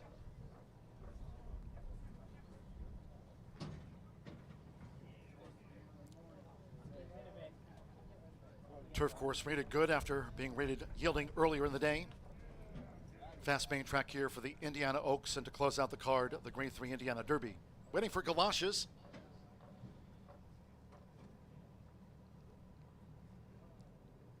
Best Cupcake now, 6-5 favorite. Galoshes given a 54-1 chance. They're in the game.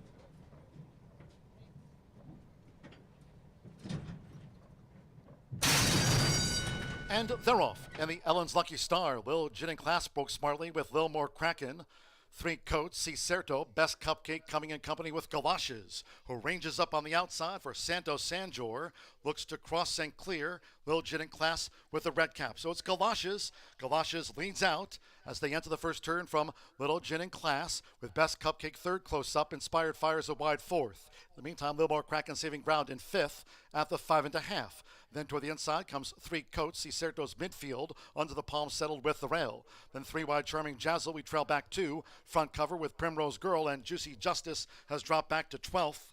23.54 lean seconds, and at long odds it's Galoshes. So Galoshes dictates the tempo here to Little Gin in Class, who tracks. Gavin Ashton and Best Cupcake right there third. Little More Klecken is ground saving fourth, and then between horses Three Coats held up. Inspired Fire on the outside, 5 lengths off this leader Galoshes, who clucked a half mile in 48.83 seconds. Onto the palm, starts to move in toward the inside for Brian Hernandez Jr. 7 from the front with inside 3 to go Cicerto. Then Charming Jazzle front cover. Juicy Justice just relegated Primrose Girl to last. Here comes Best Cupcake. Best Cupcake is gearing up. Best Cupcake with Lil Gin in Class as they swallowed up Galoshes, straightening away 3/4. We're up to 12.96 seconds. Best Cupcake with Lil Gin in Class. Galoshes trying hard. Lil More Kraken switched out, and she's charging hard. Down toward the final half furlong, it's Best Cupcake. Best Cupcake's in front with Lil More Kraken trying to close her down. And on the outside, onto the palms, it's Best Cupcake. Best Cupcake, Gavin Ashton on the wire. Oh, for his first U.S. Stakes win, Best Cupcake, but Lil More Kraken made that desperately close for Best Cupcake. Then onto the palms with Three Coats and Inspired Fire with front cover following them home.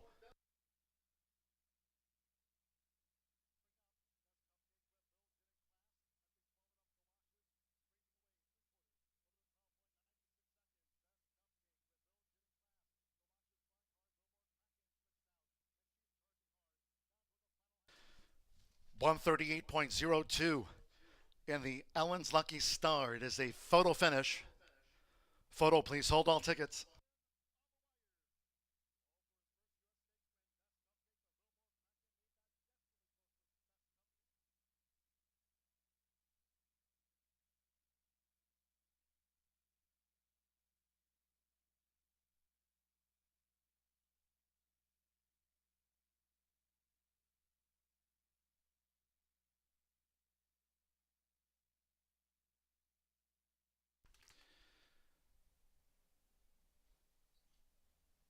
Nine, 2, 4, 3, 10 after the Ellen's Lucky Star.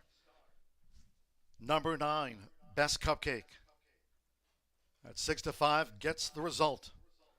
Over 2, a little more crack in it. 4-1, second. Number 4, Onto the Palms at 5-2 third. 3 coats at 81-1 fourth, and 10 front cover fifth. It's the first U.S. Stakes win for Gavin Ashton. Here for Mike Lauer. Favorite home in the Ellen's Lucky Star for Bruce Lunsford and Penny Lauer. It's Best Cupcake, best of the Ellen's Lucky Star.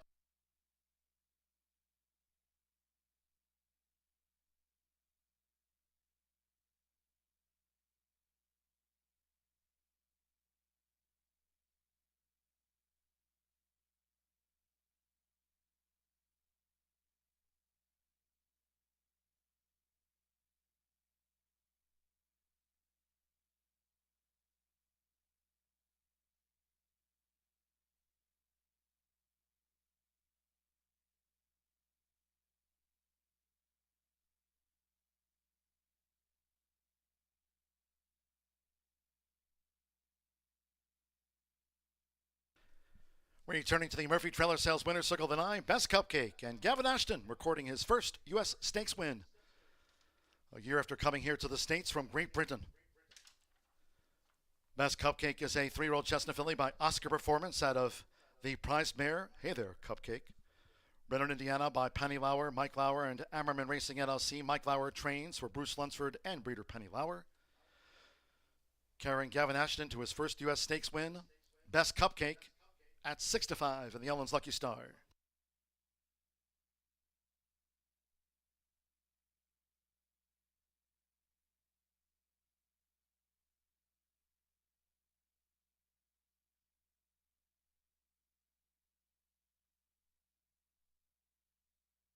Good finish to the Ellen's Lucky Star. 9-2 Exacta.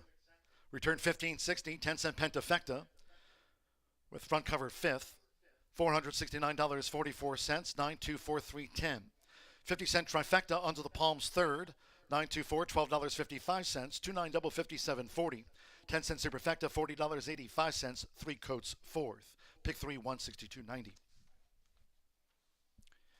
Winner's presentation coming up. The Ellen's Lucky Star was created to honor the former Indiana mare from the Greg Foley stable for Royal 10 Racing. The Crown Ambassador mare, Ellen's Lucky Star, won 10 of 26 career starts before retiring in 2005.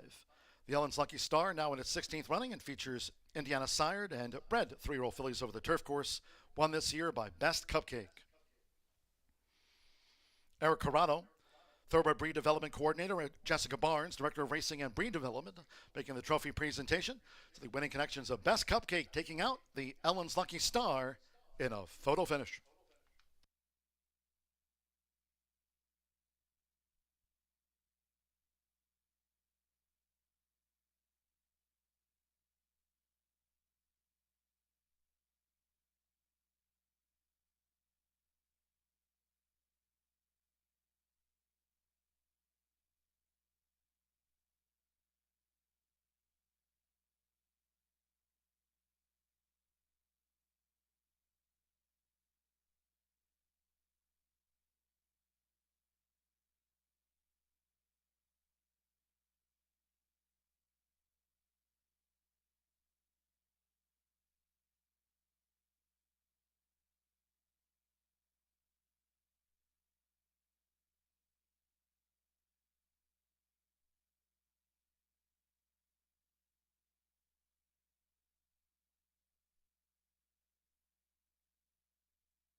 The Ellen's Lucky Star goes to Best Cupcake. Mike Lauer, Mike and Penny have this one, but let's talk to Gavin first. As John said, it's his first stakes win, and Gavin just told me today marks the first day, a year that he was here in the U.S. So tell me a little bit about her. You rode it to victory last time on the turf. She really woke up when she got the grass, huh? Yeah, that's right. Obviously, I went in and sat on her in the mornings, and Mike asked if she'd handle the turf well, and obviously she gave me a great feel that she would. And Mike was spot on that placed her well last time in the allowance race, and obviously she's quite a young horse. Obviously, she's only 3, but she was quite babyish early on, and I think she's really developed quite nicely, and we're starting to see the best of her now. Well, congratulations. Love to see your success. Good luck. Thank you so much. Thank you. All right, Mike's going to talk to me, and I'm super excited about it. Lauer, I always say that you use these allowance races and some of them to train them for these spots, and I think people don't realize that, and then you win at these big odds. So tell us what you thought about going into this race after she performed so well on the turf. Well, we wanted to run her on the turf the whole time, and so we ran the allowance on the turf. And it's just worked out. We put Gavin on because he's from England, where they run on turf every day. There you go. He knows the grass well. Congratulations, Mike. And yes, and thanks for Bruce Lunsford for partnering with us. Yeah, it's really nice, Philly. I can't wait to see what she does. Yep, so neither can we. Congratulations, Mike. All right, guys, Ellen's Lucky Star goes to Best Cupcake. Gavin Ashton with his first U.S. Stakes win. Good luck.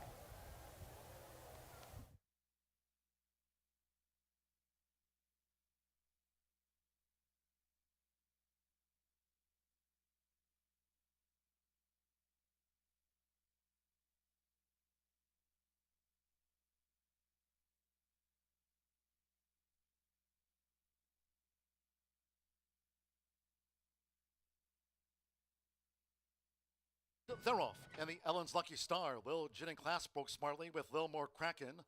3 coats, Cicerto, Best Cupcake coming in company with Galoshes, who ranges up on the outside for Santo Sanjor. Looks to cross St. Clear. Lil Gin and Class with the red cap. So it's Galoshes. I know, Aaron. All right, ladies and gentlemen, we're going to do the hat contest really quick out here. We got Danny D helping us to MC this bad boy, his beautiful wife Lee, some of our members of ITOBA. So if you have on a hat and you want to be in the hat contest, come on in to the winner's circle through the gates, and as quickly as you can, line up right here, because as soon as this replay is over, we're going to get things started. So come on to the winner's circle if you would like to enter the hat contest, ladies and gentlemen.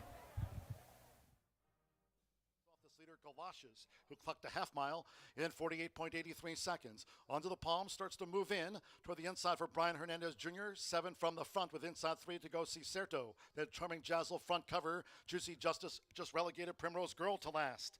Here comes Best Cupcake. Best Cupcake is gearing up. Best Cupcake with Lil Gin and Class as they swallowed up Galoshes, straightening away 3/4. We're at 12.96 seconds. Best Cupcake with Lil Gin and Class. Galoshes trying hard. Lil More Kraken switched out, and she's charging hard. Down toward the final half furlong, it's Best Cupcake. Best Cupcake's in front with Lil More Kraken trying to close her down. And on the outside onto the palms, it's Best Cupcake. Best Cupcake, Gavin Ashton on the wire. Oh, for his first U.S. Stakes win, Best Cupcake, but Lil More Kraken made that desperately close for Best Cupcake. Then onto the palm.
All right, guys, we're going to do this hat contest pretty quickly here so we can get to the 10th race. But Danny D's here. Danny D, you having a good time? Oh, this is a blast. This is the best day of the summer in the state of Indiana, in my opinion.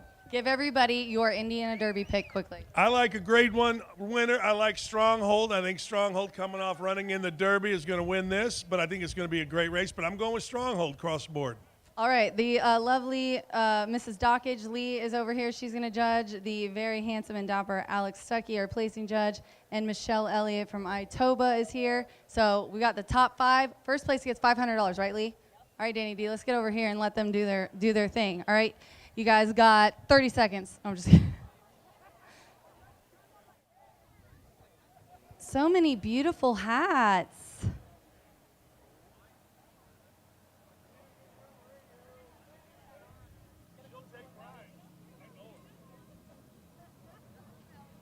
I like how the judge is walking around like real serious. Look at Lee.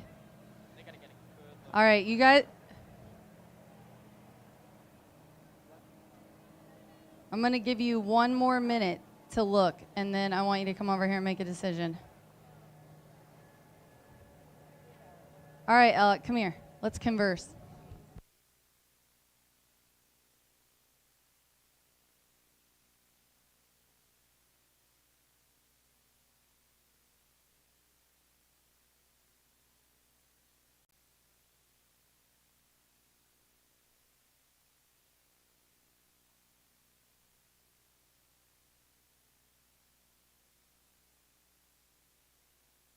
Alec is notoriously slow. Have you guys ever noticed how long it takes for the numbers to get up on the board? It's his fault. All right, Lee's got a top 3. Throw in 2 more. You got to vote?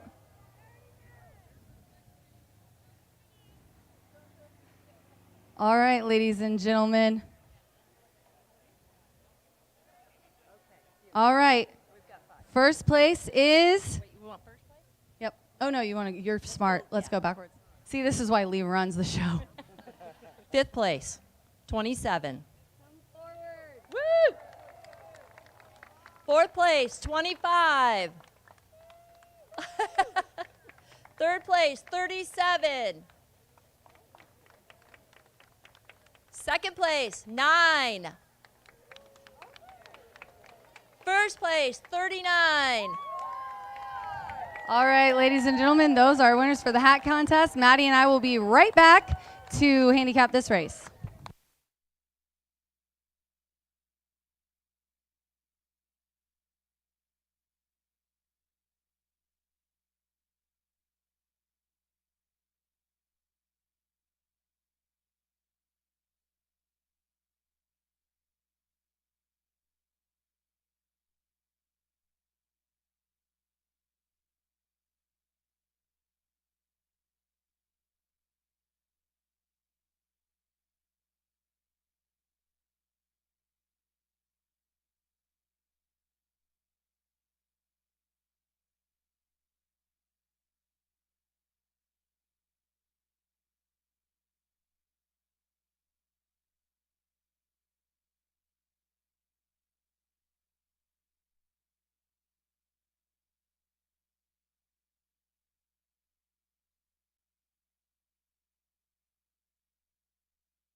All right, just a couple minutes to the 10th race here. Maddie came out into the sun. Yeah. Maddie C TV, baby. I'm so excited you're here. How are you? I'm good. It's great being here. It's a wonderful crowd. Where's my drink? I haven't had a drink in a few weeks. We need to get you a drink. You got to be hospitable here, That's right? right. Come on. I got to get Very you one. thirsty. I'm parched. Let me get you a drink ticket. Okay. 16th running Indiana General Assembly Distaff with Smile, 16th on the grass. Maddie C is going to go with the 5. Yeah, he hates doing it I don't because like it, it's 8 to reluctantly. 5. I don't like it. He is going to go here with Regal Realm. Flo is aboard for Jonathan Thomas. You know, first out in 2024, but the favorite here. What a guy, classy horse. I think she's the class She. of the race. She's a 5-time winner. In earnings, she towers over everybody else. She's made $825,000. I don't see any pace in this race, so I think the classiest horse gets an easy lead. It does bother me a little bit. We've had 3 grass races today. We've had a couple of price horses not only win from off the pace, so long shots from off the pace, and then most recently, Best Cupcake, I think, won from kind of stalking. So Yeah. front runners are 0 for 3, and it dead seems like the closers are 2 outside, for 3. Too. It seems like on the turf they're coming around the outside. It seems like in the stretch, and they're the ones that do are getting really nice finishes out of it. You know, the card here has been great, by the Yeah, way. yeah, I mean, you had a $2,500 50-cent pick 3 earlier. Yeah. This is another race that's really difficult. I mean, your second choice is 7-2. My long shot in here Love this one. would be the 8, Strikingly Spun. All right, hear me out. This is Joe Sharp. I know she won her last start. It was a race taken off the turf on the sloppy racetrack. She's making her 3rd start of a 5-month lap. She's in good form. I already know she can handle turf because she's been in the money 4 of 7 on grass with a win. And you look at some of her turf races, pretty good performances, really. I mean, she was competitive at Kentucky Downs in an optional 62.5. She ran a very good second, an optional 125. I know it was only a 6-horse field, but watch this bird who won that race rally from off the pace to score. She's run some race that makes some sense. If the pace is lively up front, she needs a little bit of pace help. She's 3rd off the layoff. Torres is riding great. Some very nice drills coming in for Joe Sharp. She's kind of the long shot that I'm looking at, and she's a long shot at 15-1. I like it. It makes sense to me. Let's go to the 6, Fuente Ovuena. This one is Celan and Brendan Walsh coming out of the Mint Julep here. Yeah, she's only 2 for 21 lifetime rate, so that kind of bothers me. She's lost 7 in a row. She's lost 19 of 21. I mean, she should be a price. If you like her, I never talk anybody off a 16-1 shot, 15-1 shot in a race like this, competitive group of very good horses on turf. I think you need a price if you like the 6. I think the overlay makes sense. I thought 6-1 was maybe a little bit low on the morning line, and I think the public has adjusted to that, and 15-1 is more realistic. Yeah, jockeys are getting the leg up, and horses are headed to the track in this race for the Indiana General Assembly Distaff. Maddie likes a 5. I have the 9 here, Misread, Brian Hernandez and Tom Drury. Good luck.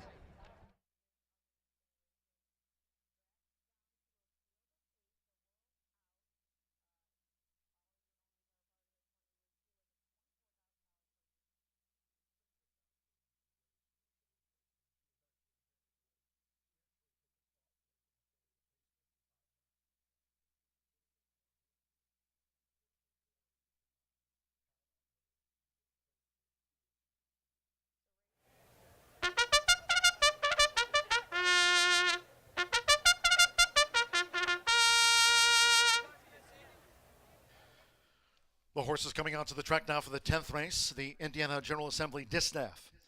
This handicap over the mile and a 16th, course rated good. A field of 10, scratch number 4, Paint Me Perfect, scratch number 4. 10 Alunda Queen, among the ownership living the Dream Racing LLP of Gregory Harbut.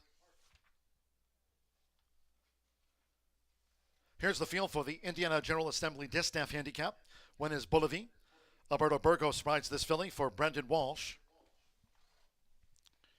Bolivi, the 3-time winner, postward for As One Racing, Aras de Ethraham, Silver Fox Racing, AIS, Valgueres Bloodstock, and John Britt the ownership.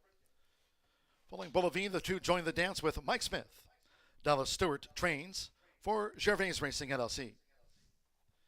Number 3, Stir Crazy with Edgar Morales. Mike Maker trains, 5-time winner here. Black Gold Dots for Paradise Farms Corp. And David Staudacker. Scratch the 4. 5 is Regal Realm with Florent Giroux. Jonathan Thomas trains for George Strawbridge's Augustin Stable. Number 6, Puente Ovejuna with Corey Lowry, trained by Brandon Walsh for Farfellow Farms Limited. Number 7 is Present Moment with Deshaun Parker. Whit Beckman trains for Jeffrey Nixon's Grantley Stables. Number 8 is Strikingly Spun with Jaime Torres, conditioned by Joe Sharp for Highlander Training Center of Lawrence E. Hirsch. 9 is Misread. Brian Hernandez Jr. on the Blame Mare. Tom Drury Jr. trains the colors of breeder and owner Claiborne Farm. Number 10, Elunda Queen. This filly by Australia. Marcelino Pedroza Jr. rides for Brad Cox, trains for Agave Racing Stable. Gregory Harbut's Living the Dream Racing and Medallion Racing of Philip Shelton. And number 11 is Bali Bell, Gavin Ashton, coming off his Ellen's Lucky Star win, riding here for Rusty Arnold on the Calumet Farm homebred. The field for the Indiana General Assembly Distaff. Exacta, Trifecta, Superfecta, 10-cent Pentafecta, double, final pick 3 of the day. Fast track for the Indiana Oaks and the Grade 3 Indiana Derby. Less than 1 minute.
The horses are approaching the starting gate.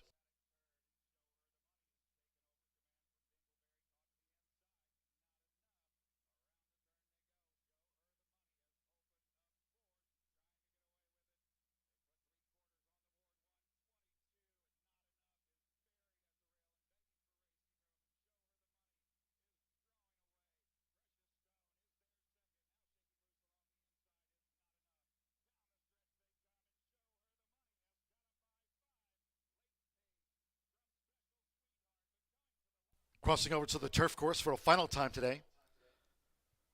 Heading up to the mile and a 16 start for the Indiana General Assembly Distaff.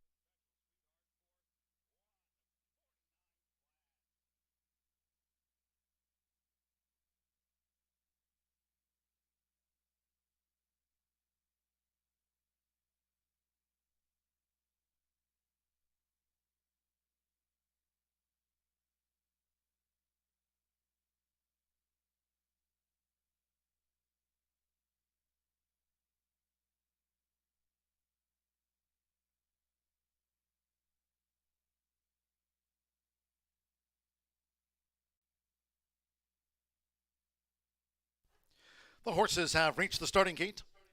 It is now post time for the Indiana General Assembly Distaff Handicap. They're going in. Alberto Burgos with Bolivar. Deshaun Parker, present moment coming up. Present moment is joined Bolivar.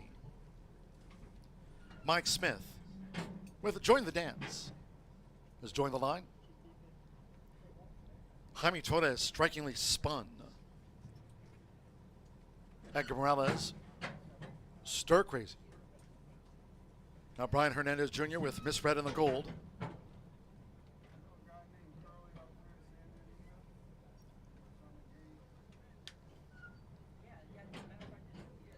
Florent Giroux with Regal Realm. 2-1 favorite. Regal Realm. Marcelino Pedrosa Jr. Alunda Queen. Corey Lowry, Fuente Ovejuna. One more. Valley Bell. Black Gold Chevrons. Gavin Ashton riding for a stakes double. Over the mile 16th. And of course rated good. On the big day of the meet, they're in the gate. And they're off in the Indiana General Assembly Distaff Handicap. Regal Realm strides away, along with Fuente Ovejuna from the inside. There's Join the Dance, along with Bolivar, as they make their way toward the first turn with Alberto Burgos. Bolivar to the early lead from a close-up Join the Dance. Regal Realm is right there, white with the green halves, and Fuente Ovejuna over toward the rail running in fourth. Then between horses, as they enter the first turn, is Present Moment running in fifth, and they have 6 furlongs to run. The leader here is at the inside Bolivar. So Bolivar dictates terms early on, takes them through a quarter in 23.40 seconds. Bolivar out in front. Leads here, close up, Join the Dance, who tracks there for Mike Smith, Fuente Ovejuna in the orange cap. Regal Realms running in fourth. Strikingly Spun now in fifth. Stir Crazy is sixth. Following that is Misread from seventh. Lunda Queen is eighth. And then comes Present Moment, now back in ninth position, and Valley Bell trails. Half mile in 48.03 seconds. Inside 4 furlongs to go. It's Bolivar. So Bolivar continues to lead the way here as they now traverse the far side of the course from Join the Dance. Regal Realm steady progress to 3 furlongs from home. Fuente Ovejuna was strikingly spun, running in fifth. Misread in the gold is sixth. Stir Crazy is seventh. Then comes Present Moment, who's looking to pick up from eighth, about 7 lengths off these leaders as they close ranks past the quarter pole. And then in between horses is Alunda Queen and Valley Bell. Heads are turned for home after 3 quarters. In 1 minute 11.96 seconds, can Bolivar finish them off? Bolivar's a furlong away. Join the Dance. Regal Realm now joins. Fuente Ovejuna with toward the inside Alunda Queen. Stir Crazy, she's in tight quarters. It's up for grabs. It is Join the Dance with on the outside. Fuente Ovejuna. Stir Crazy comes on through. Fuente Ovejuna on the wire there in the Indiana General Distaff Assembly with Join the Dance, who was right there along with Stir Crazy, who came through. Blanket photo finish.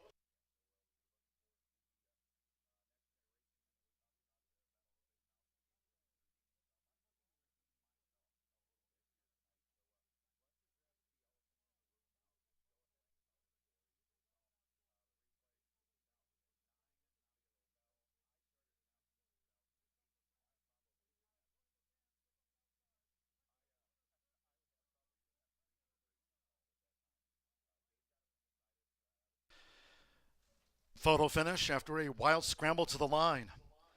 In the Indiana General Assembly Distaff Handicap, it is a photo finish, and there'll be an inquiry into that stretch run. Hold all tickets until official, 142.29. It was 9-1 on Fuente Ovejuna. Corey Lowry for Brendan Walsh. Good finish to the handicap. There'll be an inquiry into the stretch run.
The judges have posted number 6, Fuente Ovejuna.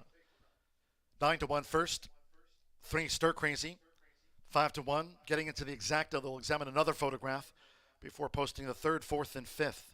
It's unofficial inquiry into that stretch run.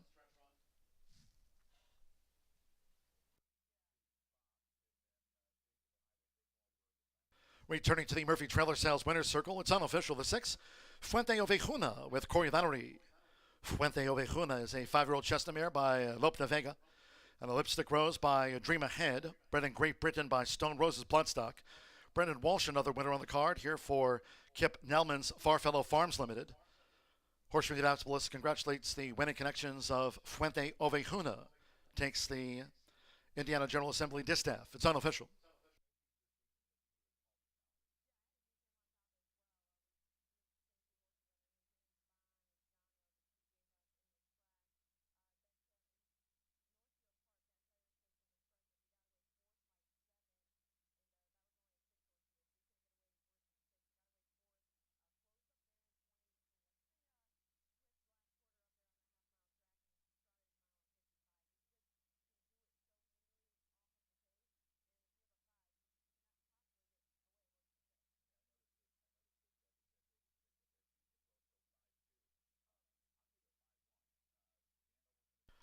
So again, we are still standing by for the 3rd, 4th, and 5th from the judges. There's an inquiry into the stretch run. The Indiana General Assembly distaff, now in its 16th year, to honor those who have worked to preserve and further horse racing in the state of Indiana.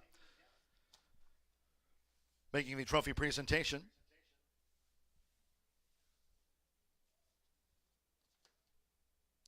Gene Liesling, Indiana State Senator, and Mike Kreider, Indiana State Senator, along with Vice President and General Manager racing here, Eric Hallstrom, Racing Secretary Chris Polson, and Assistant Racing Secretary Chris Kamak. Now the judges have posted a dead heat for 3rd between the 1 Bolivar and 2 Join the Dance. 5 Regal Realm was 5th. Dead heat for 3rd between 1 Bolivar and 2 Join the Dance. They dead heat for 3rd. Regal Realm 5th. And a wild scramble to the line. There's an inquiry into that stretch run of the Indiana General Assembly distaff still.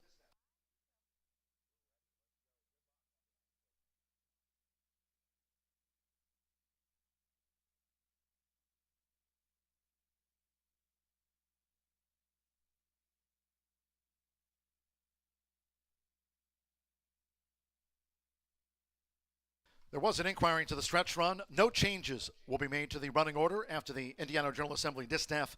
The stewards reviewed the stretch run, and they've made no change.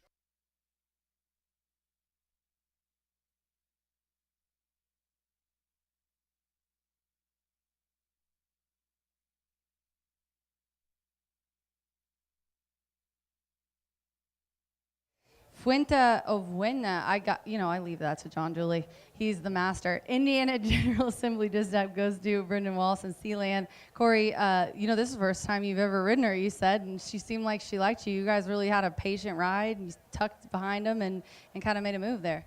Yeah, she came over nice, warmed up really good in the post parade, and I watched her replays and it seemed like she was kind of in one pace. So I was hoping to be close to the lead, and she broke really good, and a couple other ones seemed like they wanted it, so I let them go. And then at the half-mile pole, she really grabbed me, and I was like, okay, let me see where's going to be the fastest lane and who I need to follow. And had instructions to try to come around if I could, so I swung her to the outside, and she wanted to lay on him a little bit instead of just run on by him, but she was the best horse today. Yeah, it seems like the outside on the turf's the place to be. So tell us about your Oaks mount, and we'll get you out of here so you can get ready for it. I ride Little Jamie for Robbie Medina, and it's another one, first time seeing her.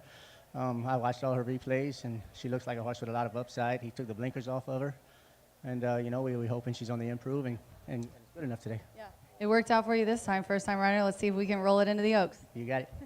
All right, congratulations, Sealand. Indiana General Assembly distaff goes to Brendan Walsh, Corey Lanieri, and Fuente Ovejuna. We've got the Oaks coming up next. Good luck.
Day of the meet, they're in the gate. And they're off in the Indiana General Assembly Distaff Handicap. Regal Realm strides away, along with Fuente Ovahuna from the inside. There's Join the Dance, along with Bolivi, as they make their way toward the first turn with Alberto Burgos. Bolivi to the early lead from a close-up Join the Dance. Regal Realm is right there, white with the green halves, and Fuente Ovejuna over toward the rail running in fourth. Then between horses, as they enter the first turn, is Present Moment running in fifth, and they have 6 furlongs to run. The leader here is at the inside, Bolivi. So Bolivi dictates terms early on, takes them through a quarter in 23.40 seconds. Bolivi out in front. Leads here, close up, Join the Dance, who tracks there for Mike Smith. Fuente Ovahuna in the orange cap. Regal Realms running in fourth. Strikingly Spun now in fifth. Stir Crazy is sixth. Following that is Misread from seventh. Lunda Queen is eighth. And then comes Present Moment, now back in ninth position, and Belly Bell trails. Half mile in 48.03 seconds. Inside 4 furlongs to go. It's Bolivi. So Bolivi continues to lead the way here as they now traverse the far side of the course from Join the Dance. Regal Realm steady progress to 3 furlongs from home. Fuente Ovejuna with Strikingly Spun running in fifth. Misread in the gold is sixth. Stir Crazy is seventh. Then comes Present Moment, who's looking to pick up from eighth, about 7 lengths off these leaders as they close ranks past the quarter pole. And then in between horses is Alunda Queen and Belly Bell. Heads return for home after 3 quarters in 1 minute 11.96 seconds. Can Bolivi finish them off? Bolivi is a furlong away. Join the Dance. Regal Realm now joins. Fuente Ovejuna with through the inside Alunda Queen. Stir Crazy, she's in tight quarters. It's up for grabs. It is Join the Dance with on the outside. Fuente Ovejuna. Stir Crazy comes on through. Fuente Ovejuna on the wire there in the Indiana General Distaff Assembly.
9 minutes to post for the 29th running of the Indiana Oaks. This is a grade 3, $200,000 guaranteed, a mile and a 16th.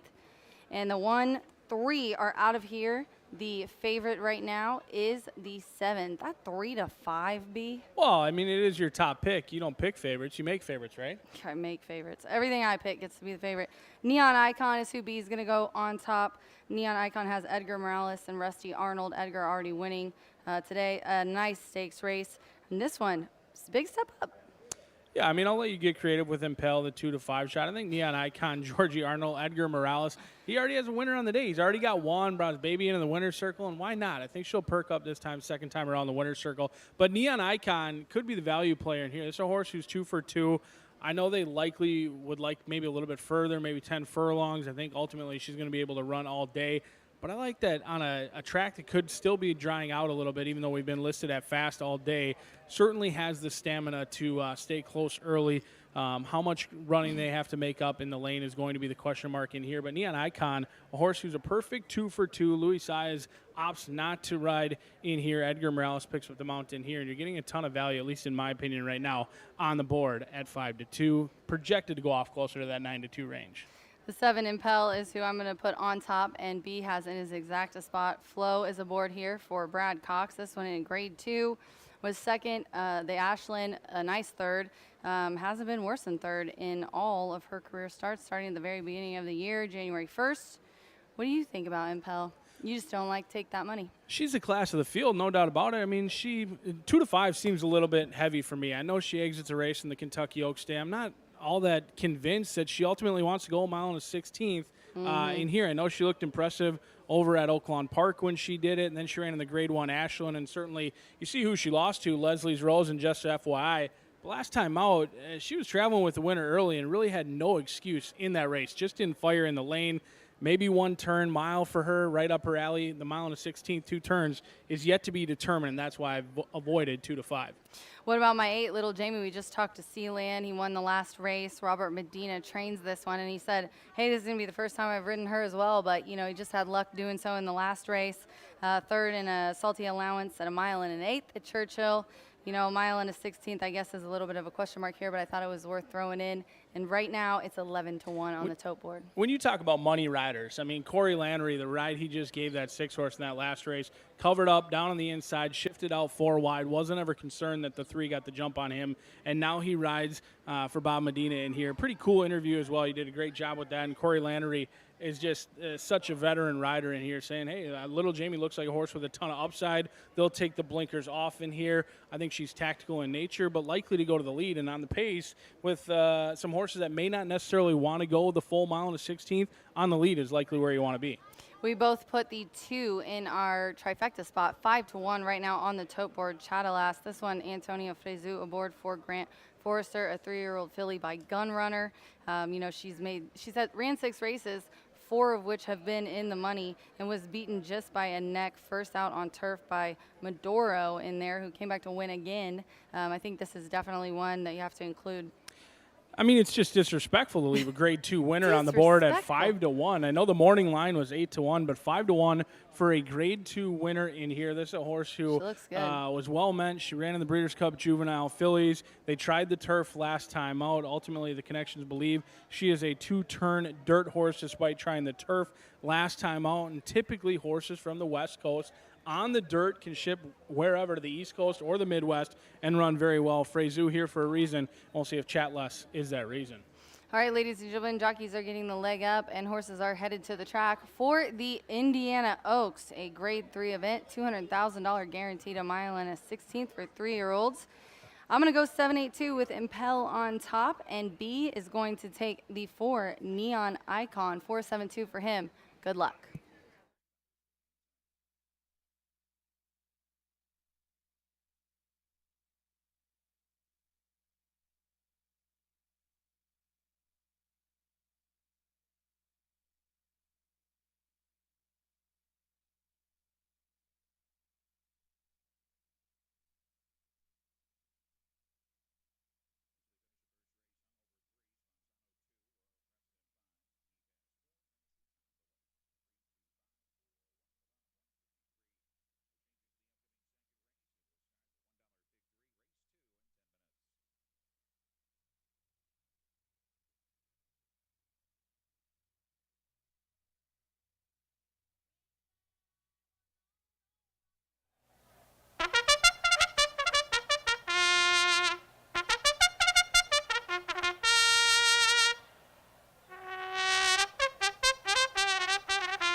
The fillies call postward now for race 11.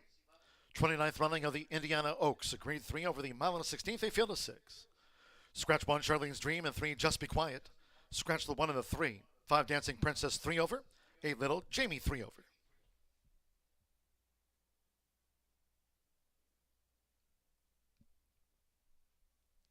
Presenting the field for the Indiana Oaks, the 2, Chattelis with Antonio Fresu. Grant Foster trains now for Rancho Temescal Thoroughbred Partners, Dan Agnew and William Chattelis. Number 4, Neon Icon with Edgar Morales. The Daughter of Our Gate is conditioned by Rusty Arnold for Glenn S. Bromegan II and Michael Daher. Number 5, Dancing Princess with Hannah Leahy. Running for Jim Spicer, trains for Down Under Cable LLC. Number 6, Band of Gold with Brian Hernandez Jr. Trained by Kenny McPeak for Dixiana Farms LLC, William Shively. Number 7, Impel with Laurent Giroux. Brad Cox trains the Quality Road filly, the Juddmonte Homebred Impel. And number 8 is Little Jamie, Corey Valerie, going for a stakes double. Trained by Bob Medina for J&J Stables of John Williams. The field for the 29th running of the Indiana Oaks in the 12th race, closing with the Grade 3 Indiana Derby. Scratch the 6, Sir Grayland. Number 6, Sir Grayland, scratched from the Indiana Derby. Fast track, 2 minutes to post time for the Indiana Oaks.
The horses are approaching the starting gate.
The horses have reached the starting gate. It is now post time for the Indiana Oaks. Antonio Fresu with Chantilus, making her 3-year-old season a bow here in the Grade 3. Agarella's with Neon Icon coming up.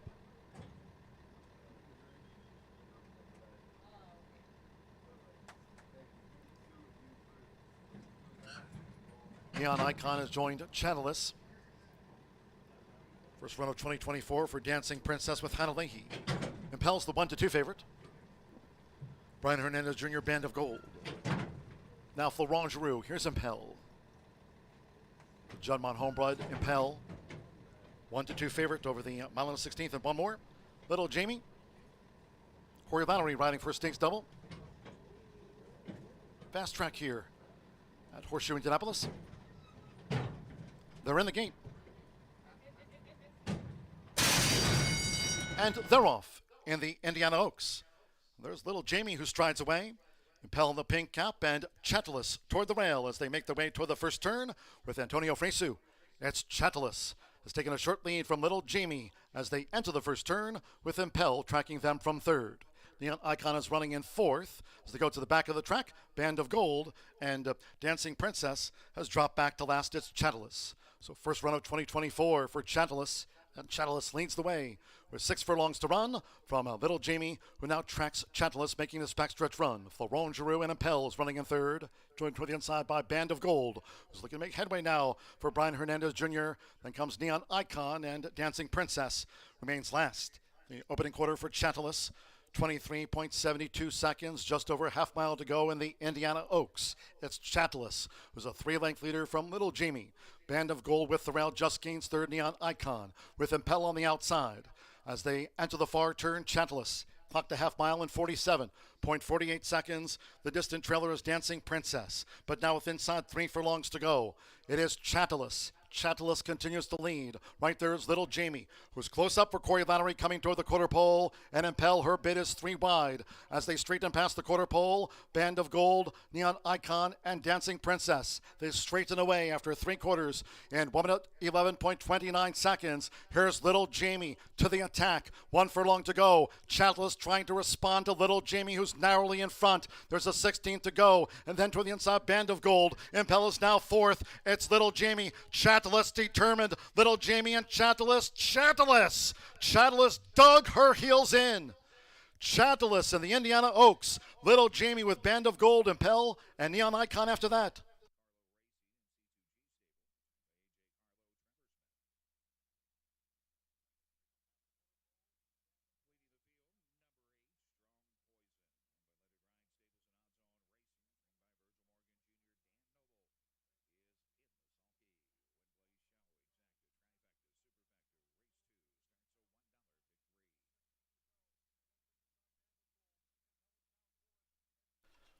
.142.93 seconds after the Indiana Oaks. It is a photo finish.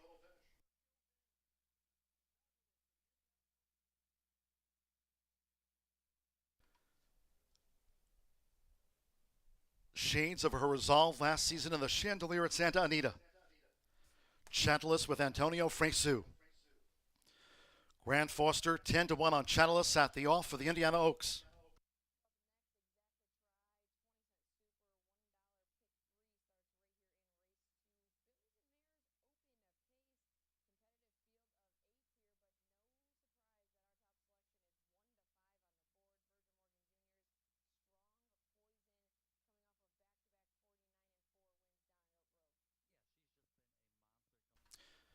Two 8-7-6-4 to Chantalis at 10-1 first. Number 8 Little Jamie at 9-1 was second. 7 Impelled 1-5 third. 6 Band of Gold 5-1 fourth. Neon Icon was fifth after the Indiana Oaks. Antonio Fresu, Grant Foster trains her now. Daughter Gunrunner 10-1.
.142.93 after the running of the Indiana Oaks. The result is official.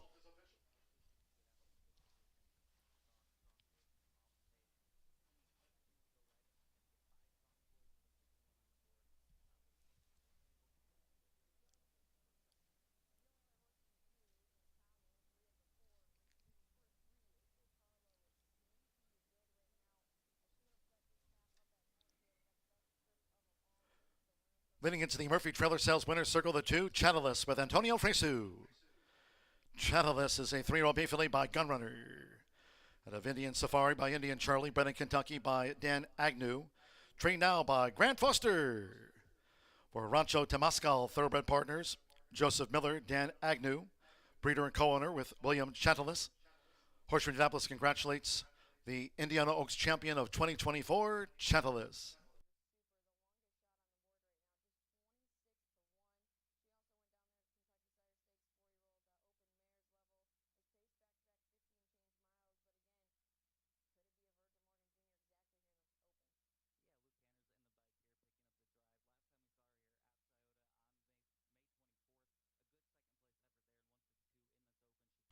Results and prices after the Indiana Oaks. 2-8 exacta, 201 20, 50 cent trifecta. 287 107 40, 62 double, 271 60. Superfecta paid $38.70 with Neon Icon fifth. The 10 cent pentafecta $35.75 and the pick 3 $199.25. The Indiana Oaks is the state's first graded stakes race, earning that honor back 23 years ago. The event began as a 1-mile race to complement the Indiana Derby. It has included numerous Grade 1 winners over the years. Today we celebrate the 29th running of the Indiana Oaks.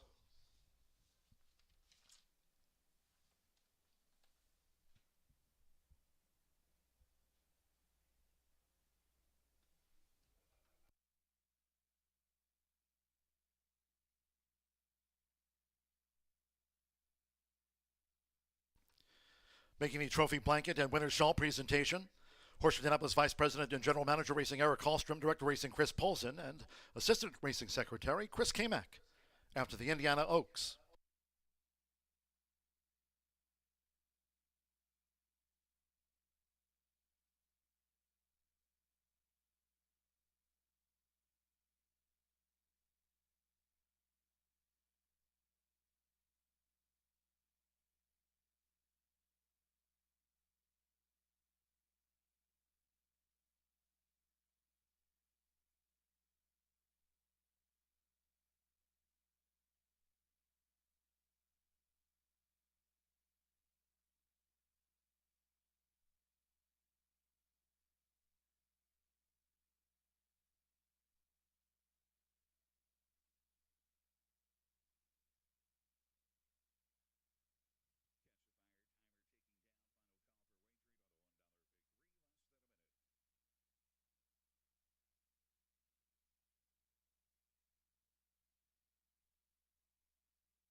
The 29th running of the Indiana Oaks goes to Chatalis.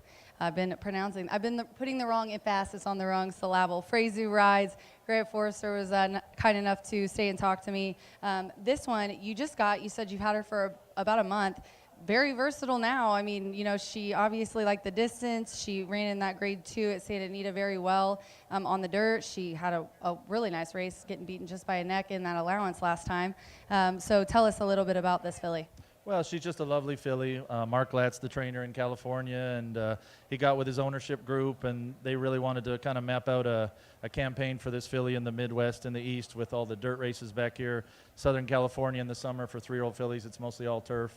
And she's definitely, I think, everyone kind of agrees that she's a big, long-striding dirt filly. And, it looks like the sky's the limit for her. We were hoping for a really good race to kick off her year this year.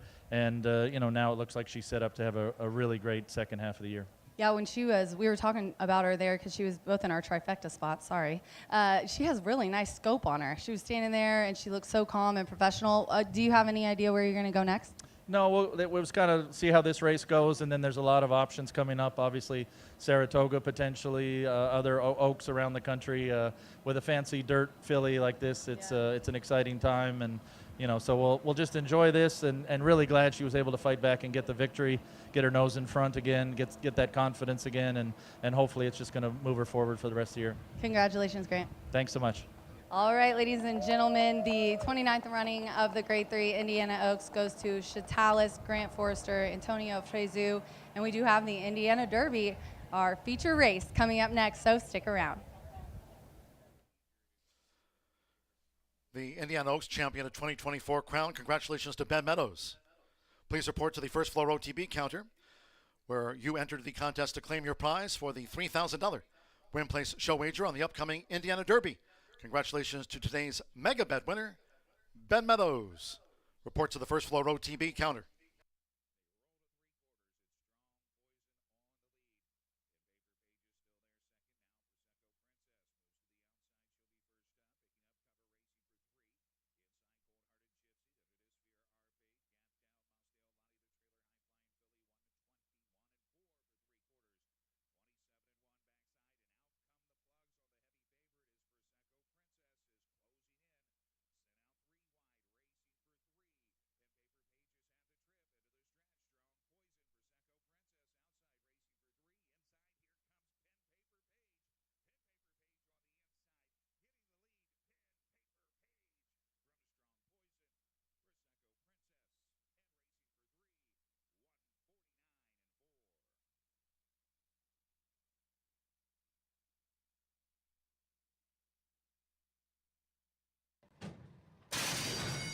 And they're off in the Indiana Oaks. There's little Jamie who strides away. Impel in the pink cap and Chatalis toward the rail as they make their way toward the first turn with Antonio Fresu. It's Chatalis has taken a short lead from little Jamie as they enter the first turn with Impel tracking them from third. Neon Icon is running in fourth as they go to the back of the track. Band of Gold and Dancing Princess has dropped back to last. It's Chatalis. So first run of 2024 for Chatalis, and Chatalis leads the way with 6 furlongs to run from little Jamie, who now tracks Chatalis, making this backstretch run. Florent Giroux and Impel is running in third, joined toward the inside by Band of Gold, who's looking to make headway now for Brian Hernandez Jr. Then comes Neon Icon, and Dancing Princess remains last. The opening quarter for Chatalis, 23.72 seconds, just over a half mile to go in the Indiana Oaks. It's Chatalis, who's a 3-length leader from little Jamie. Band of Gold with the rail just gains third. Neon Icon with Impel on the outside. As they enter the far turn, Chatalis clocked a half mile in 47.48 seconds. The distant trailer is Dancing Princess, but now with inside 3 furlongs to go, it is Chatalis. Chatalis continues to lead. Right there is little Jamie, who's close up for Corey Lowry coming toward the quarter pole, and Impel, her bid is 3 wide. As they straighten past the quarter pole, Band of Gold, Neon Icon, and Dancing Princess. They straighten away after 3 quarters in 1 minute 11.29 seconds. Here's little Jamie to the attack. 1 furlong to go. Chatalis trying to respond to little Jamie, who's narrowly in front. There's a 16th to go, and then toward the inside, Band of Gold. Impel is now fourth. It's little Jamie. Chatalis determined. Little Jamie and Chatalis. Chatalis dug her heels in. Chatalis in the Indiana Oaks. Little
9 minutes to the Indiana Derby. This is the 30th running, Grade 3, $300,000 guaranteed.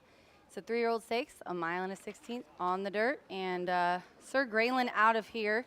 And I am not shocked to see that Stronghold is the favorite here at 6-5, and you're going to try to beat the favorite again. Again, you don't pick favorites, you make favorites, with Stronghold being the favorite in here, and deservedly so. Those West Coast horses on the dirt deserve a lot of attention. I mean, Stronghold has a very nice resume, graded stakes winner as well. 2-1 on that morning line. Really no surprise that horse has taken a ton of action. Freyzoo looking to sweep our bank accounts here with the Indiana Oaks, now looking to go back-to-back in the Indiana Derby. But I thought EJ Won the Cup deserved a long look. Now, it's been a long season already for this 3-year-old. This is start number 6, looking for win number 4. Has consistently picked up paychecks so far as a 3-year-old. In fact, $320,000 in earnings thus far. The Hall of Fame rider Mike Smith should be familiar with EJ Won the Cup, as they were victorious in both the Turf Paradise Derby as well as the Lone Star Derby. And I think get some pace to chase in here. EJ Won the Cup appears to be a horse that can go to the lead or sit off.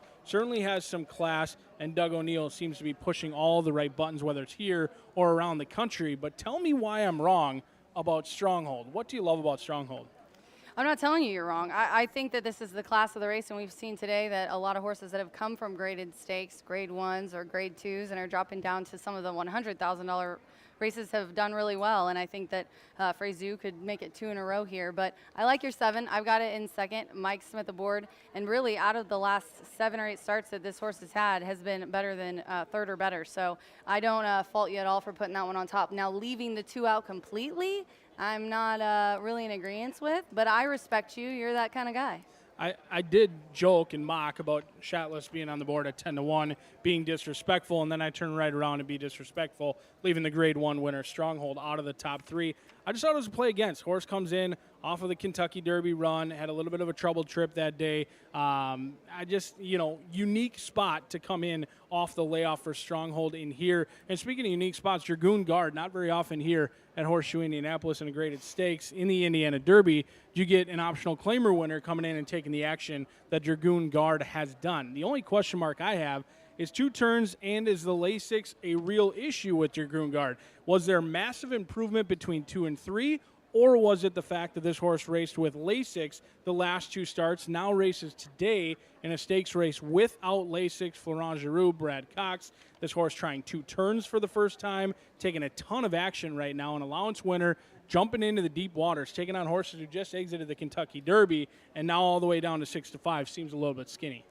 Yeah, it is a little bit for the 2 going 6-5, but the 8, 9-5, nice for our Dragoon Guard. I hear what you're saying. You know, this one's never ran a mile and a 16th. The win last time was a big number, but it was on the slop, and as we know, when they're running off track, it does favor speed. Numbers get a little bit higher, but man, this is well bred as well. I mean, 3-year-old colt by Arrogate, Judd Mott, bred and owned, could be hot. Looks to be improving, hasn't done anything wrong, could be in a nice position to step up here. The 3, though, I want to talk about 9-1 that you have, Real Men Violin. I like this one, and I kind of had a question mark whether I was going to put it in or not in my picks. Brian Hernandez for Kenny McPeak. We know they won the Oaks last year. I think this horse as well could really make a run of it. Has that late kind of off the pace running style that could be dangerous. Yeah, I've learned over the years when Kenny McPeak, Brian Hernandez, the big money's on the line, they bring their A-game regardless of what the form says. And speaking of A-game, riders set to get the leg up here in the Indiana Derby. Yeah, they're heading out to the track now, so we're going to send it to John Dooley. But after he does the post-parade, we are going to jump on and talk about some other horses in the field that might have a shot. I've got 2-7-8. B has 7-8-3 here in the 30th running of the Indiana Derby. Good luck.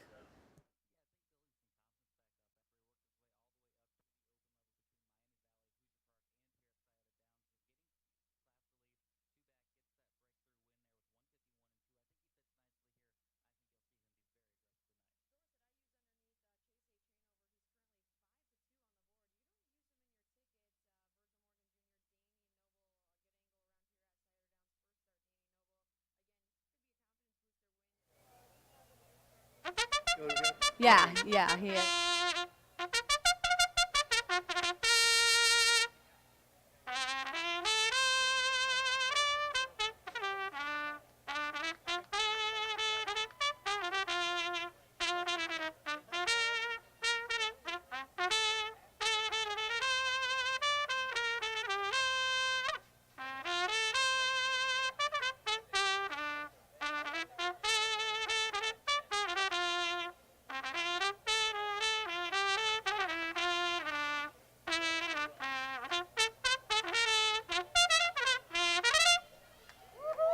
bugler here at Horseshoe Indianapolis, Gary Lausier, bringing the horses onto the track for the big one of the meet.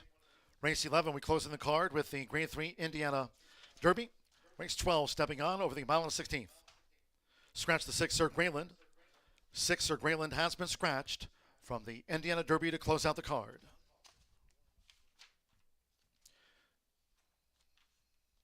Presenting the field for the 30th running of the Indiana Derby, one is Woodcourt. Manny Esquivel rides for trainer Cipriano Contreras Stable Incorporated. Here's the 2, winner of the Grade 1 Santa Anita Derby, Stronghold. Antonio Fresu riding for the Oaks Indiana Derby double, trained by Phil D'Amato for breeders and owners, Eric M. and Sharon Waller. 3 is Real Men Violin with Brian Hernandez Jr., trained by Kenny McPeak for Tilted Shamrock Stables, LLC. Number 4, Kitty Hawk with Fernando de la Cruz, trained by Victoria Oliver for BBN Racing, LLC. Number 5, Informed Patriot with Ricardo Santana Jr., trained by Steve Asmussen for Jay Kirk and Judy Robinson. Scratch the 6, Sir Grayland. 7, EJ Won the Cup with Mike Smith, owned and trained by Doug O'Neill. And number 8 is Dragoon Guard with Florent Giroux. Brad Cox trains, green, pink sash, and pink cap for breeder and owner, Juddmont. The field for the Grade 3 30th running of the Indiana Derby, exacta trifecta superfecta, 10-cent grand high 5, 2 minutes to post time for the Indiana Derby.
All right, Brian, we are showing the 5 here in a minute. Informed Patriot Ricardo Santana Jr. comes in to ride for Steve Asmussen. This is a 3-year-old colt by Hardspun.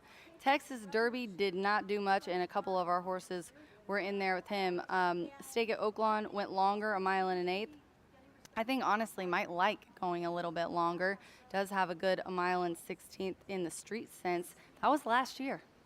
Yeah, I mean, Informed Patriot, I think, could certainly be a part of this pace in here. I think clearly what the Connections did learn last time is this horse really doesn't want to be too far off the lead, wants to go to the front end. One of the few in here that's had success without Lasix. They ran with Lasix down in the Texas Derby. Back without Lasix, the last win came at Oaklawn Park going 9 furlongs, so you know that this horse can handle the distance. Also could be on the front end, but was a beneficiary of a very, very dreamy trip over at Oaklawn Park. I think Informed Patriot, a part of the pace, and then we'll see if the class is there to sustain that bid. Your 3's on the board right now, 10-1. Brian Hernandez for Kenny McPeak. You're right, when the big names show up, definitely have to take notice, and Kenny's here today.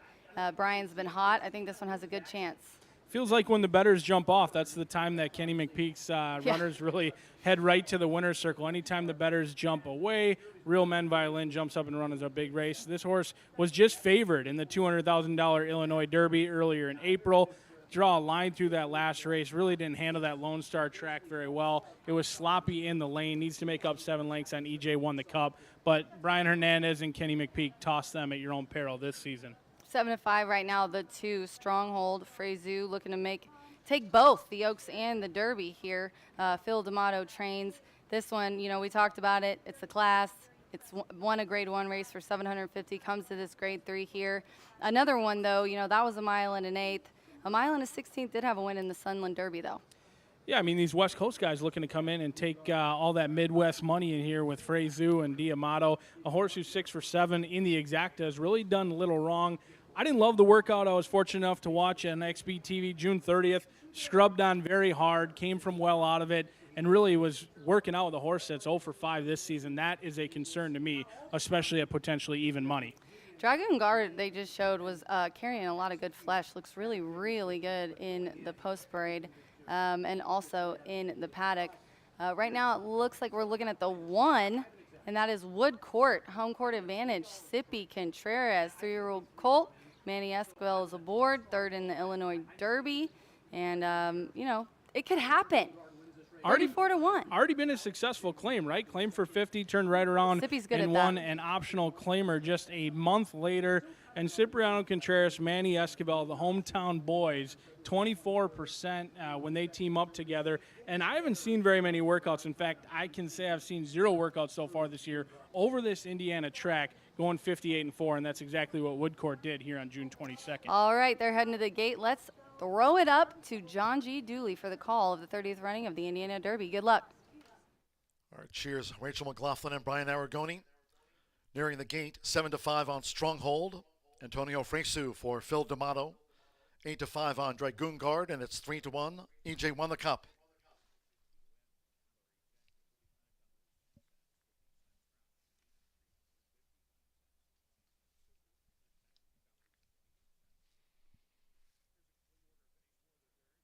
The horses have reached the starting gate.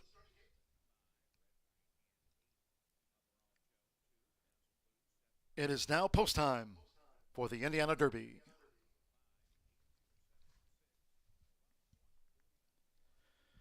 Fernando de la Cruz with Kitty Hawk.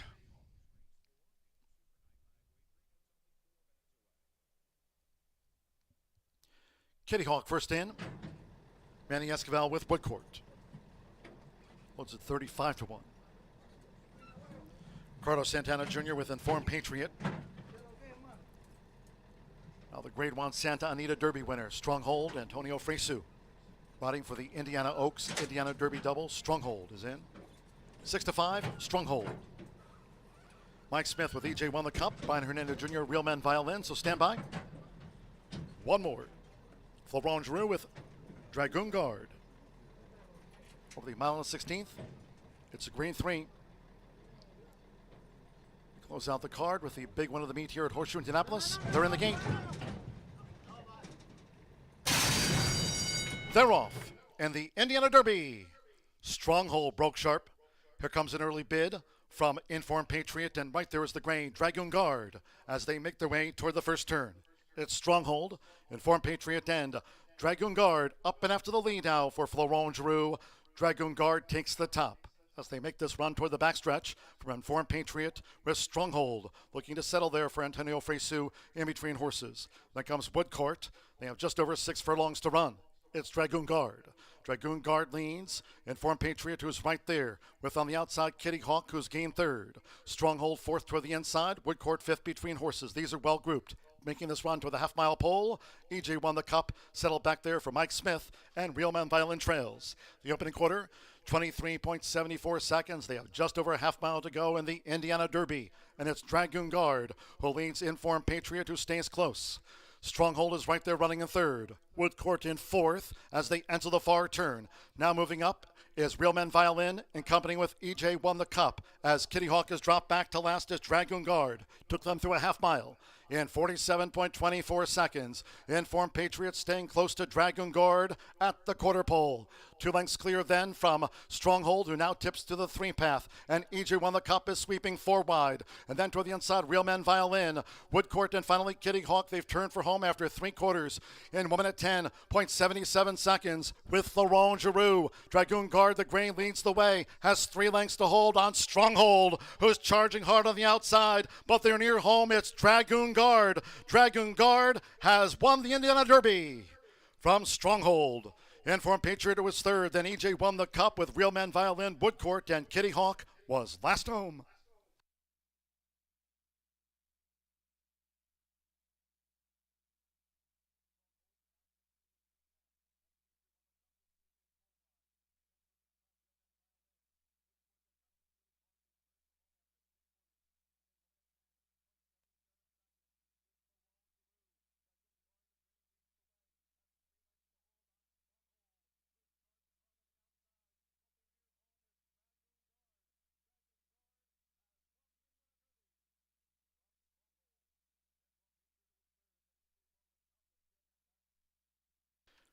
8257. Photo for fifth for the Grand High Five, 142.26. After the 30th running of the Indiana Derby, 8, Dragoon Guard. 9 to 5 first. 2, Stronghold. At 6 to 5 was second. 5, Informed Patriot at 17 to 1 odds third. 7, EJ won the Cup. 7 to 2 fourth. And 3, Real Men Violin fifth in the Indiana Derby. 3 in a row for Dragoon Guard. Florent Giroux, Brad Cox, the Juddmonte Homebred. At 9 to 5 in 142.26.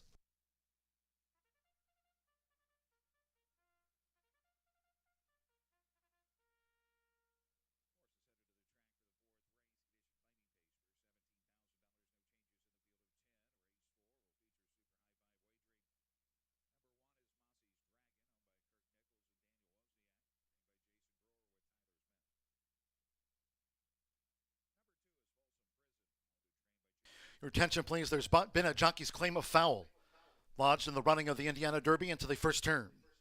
Rider's claim of foul. Manny Esquivel on the 1, Woodcourt, has claimed foul against Antonio Fresu on the 2, Stronghold. The Indiana Derby runner-up alleging interference into the first turn.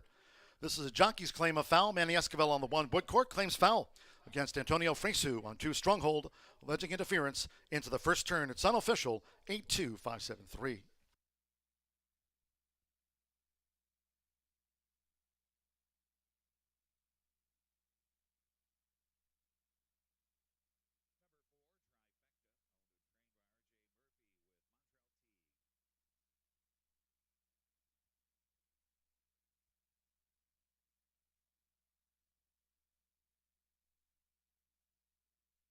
The winning groom leading into the Murphy Trailer Sales Winner's Circle here, the 8 Dragoon Guard with Florent Giroux.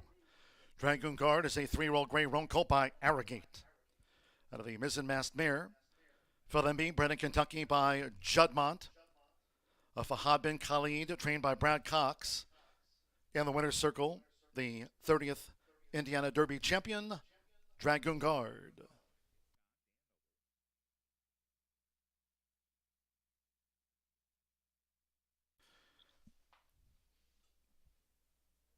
Again, we're still standing by for the result of the objection now being adjudicated by the stewards. The Indiana Derby is the state's richest horse race. It became a graded stakes race in 2002 and has included numerous Triple Crown horses over the years to run in it. Today we celebrate the 30th running of the Indiana Derby. Coming up, the trophy blanket and winner's shawl presentation.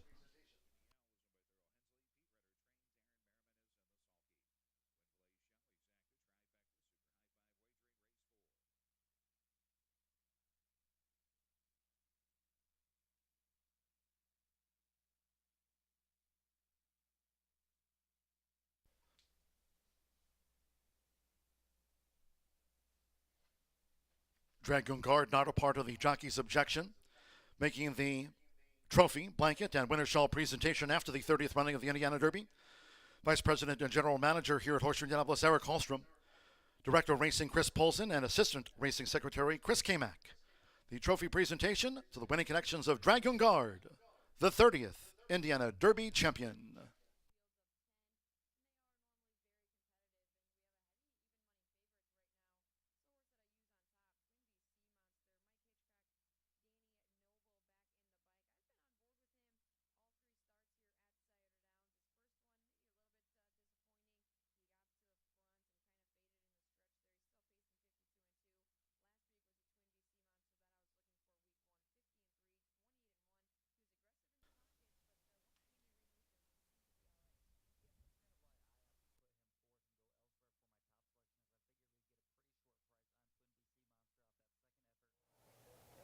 The Indiana Derby goes to Brad Cox, Juddmonte, and Dragoon Guard. Flo really put in a nice ride on him. And coming to the stretch, I was just telling him, he was running for it. He was trying really hard. It looks like he's got a lot of heart. Yeah, he does. As his first run around 2 turns, he passed at flying colors. And, you know, he was a good 2-year-old. I think he could be a great 3-year-old. He's really moved forward with the time off over the winter. And he come back immediately, acted like a bigger, better, stronger version of himself. And he's, you know, in 3 starts this year, he's been perfect. You know, I was talking to Ricky before, your assistant, and he said he'd been working him in company, getting him used to kind of getting up this step. That's kind of how you guys place it. So did the race go the way that you thought it was going to go? Yeah, I mean, we wanted to break and establish an early position. Not necessarily sure if he'd be on the lead, but, obviously off the layoff this year, he's been forwardly placed on the lead in both of his starts before the day. And, we won't, based off what Impel did the race before, we wanted to kind of be aggressive, and Theron did a good job of, putting him in a position, and he responded when asked down the lane. Everybody loves a gray. Congratulations on winning the Indiana Derby. Thank you, I appreciate it. All right, you guys, Brad Cox, Florent Giroux win here. Just what an impressive step up coming from allowance race on the slop. Hasn't done anything wrong. 3 wins in a row now for Dragoon Guard, and that does it for the Indiana Derby 30th running. What a successful day. Thank you to everyone who joined us. Good luck. All right, cheers, Rachel McLaughlin. The jockey's objection alleging interference on the first turn has been disallowed by the Horseshoe Indianapolis stewards. No changes to the running order. 8-2, 5-7-3. The 30th Indiana Derby, all official. Final results in.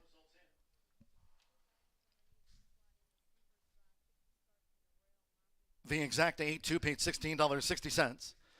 50-cent trifecta, 825, $29.65. 2-8 double, $81. Late pick 4, $943.60. EJ won the cup, ran 4th. 10-cent superfecta, $16.16. Pick 3, $265.95.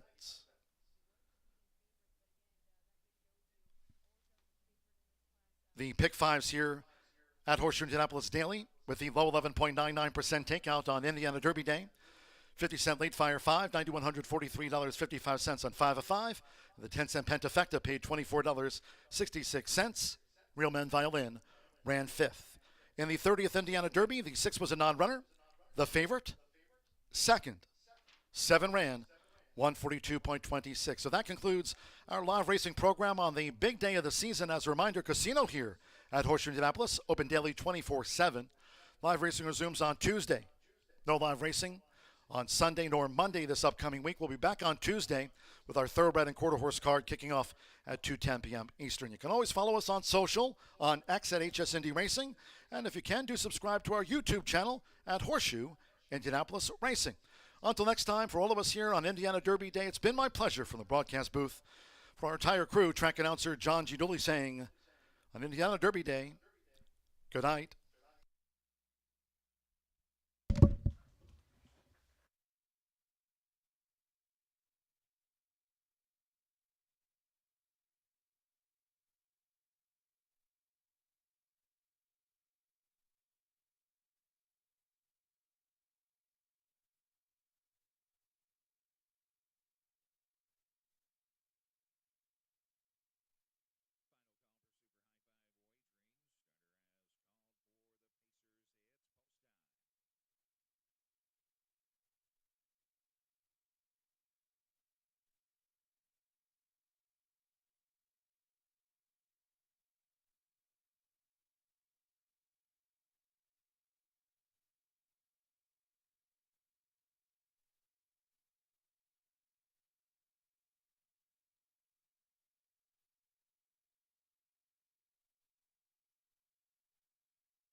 They're off.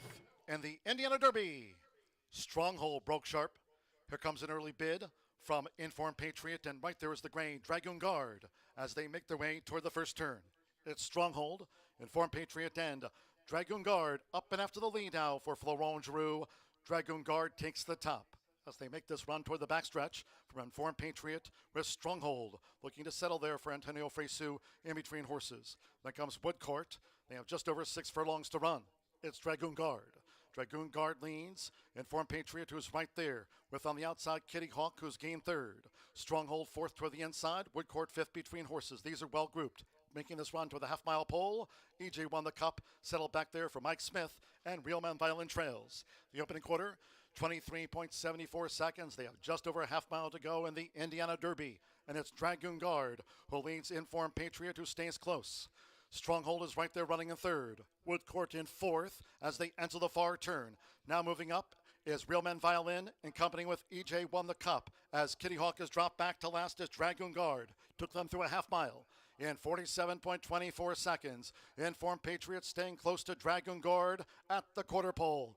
2 lengths clear then from Stronghold, who now tips to the 3-path. And EJ Won the Cup is sweeping 4 wide. And then toward the inside, Real Men Violin, Woodcourt, and finally Kitty Hawk. They've turned for home after 3 quarters in 1 minute 10.77 seconds with Laurent Giroux. Dragoon Guard, the gray, leads the way, has 3 lengths to hold on Stronghold, who's charging hard on the outside, but they're near home. It's Dragoon Guard. Dragoon Guard has won the Indiana Derby from Stronghold.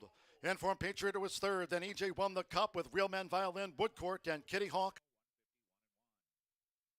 3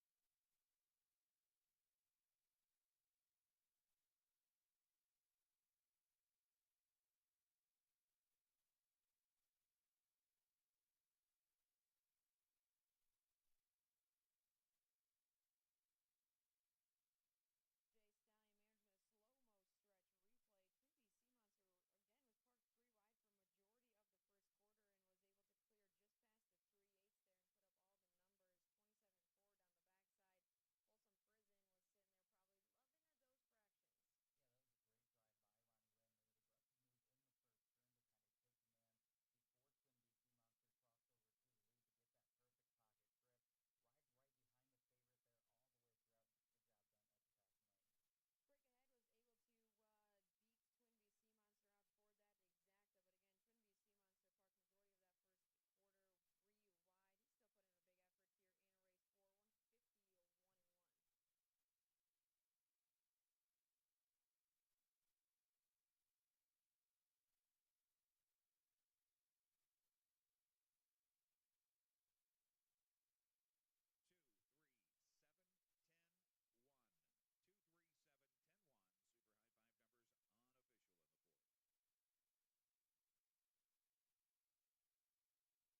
The results are in for Indiana Derby Legends presented by the Indiana HBPA, and congratulations to our top 6 winners. First place is Steve Wing, and he takes $1,000. Second is Carl Lafong, takes $500. Third is Dennis Simpson, takes $400. Fourth, Matt Schulten, takes $300. Fifth, Tom Leach, and takes $200. And last and sixth is $100 with Bailey Qualls. Thanks to everyone for playing Indiana Derby Legends. Have a safe night, and thanks for coming to the Indiana Derby at Horseshoe Indianapolis.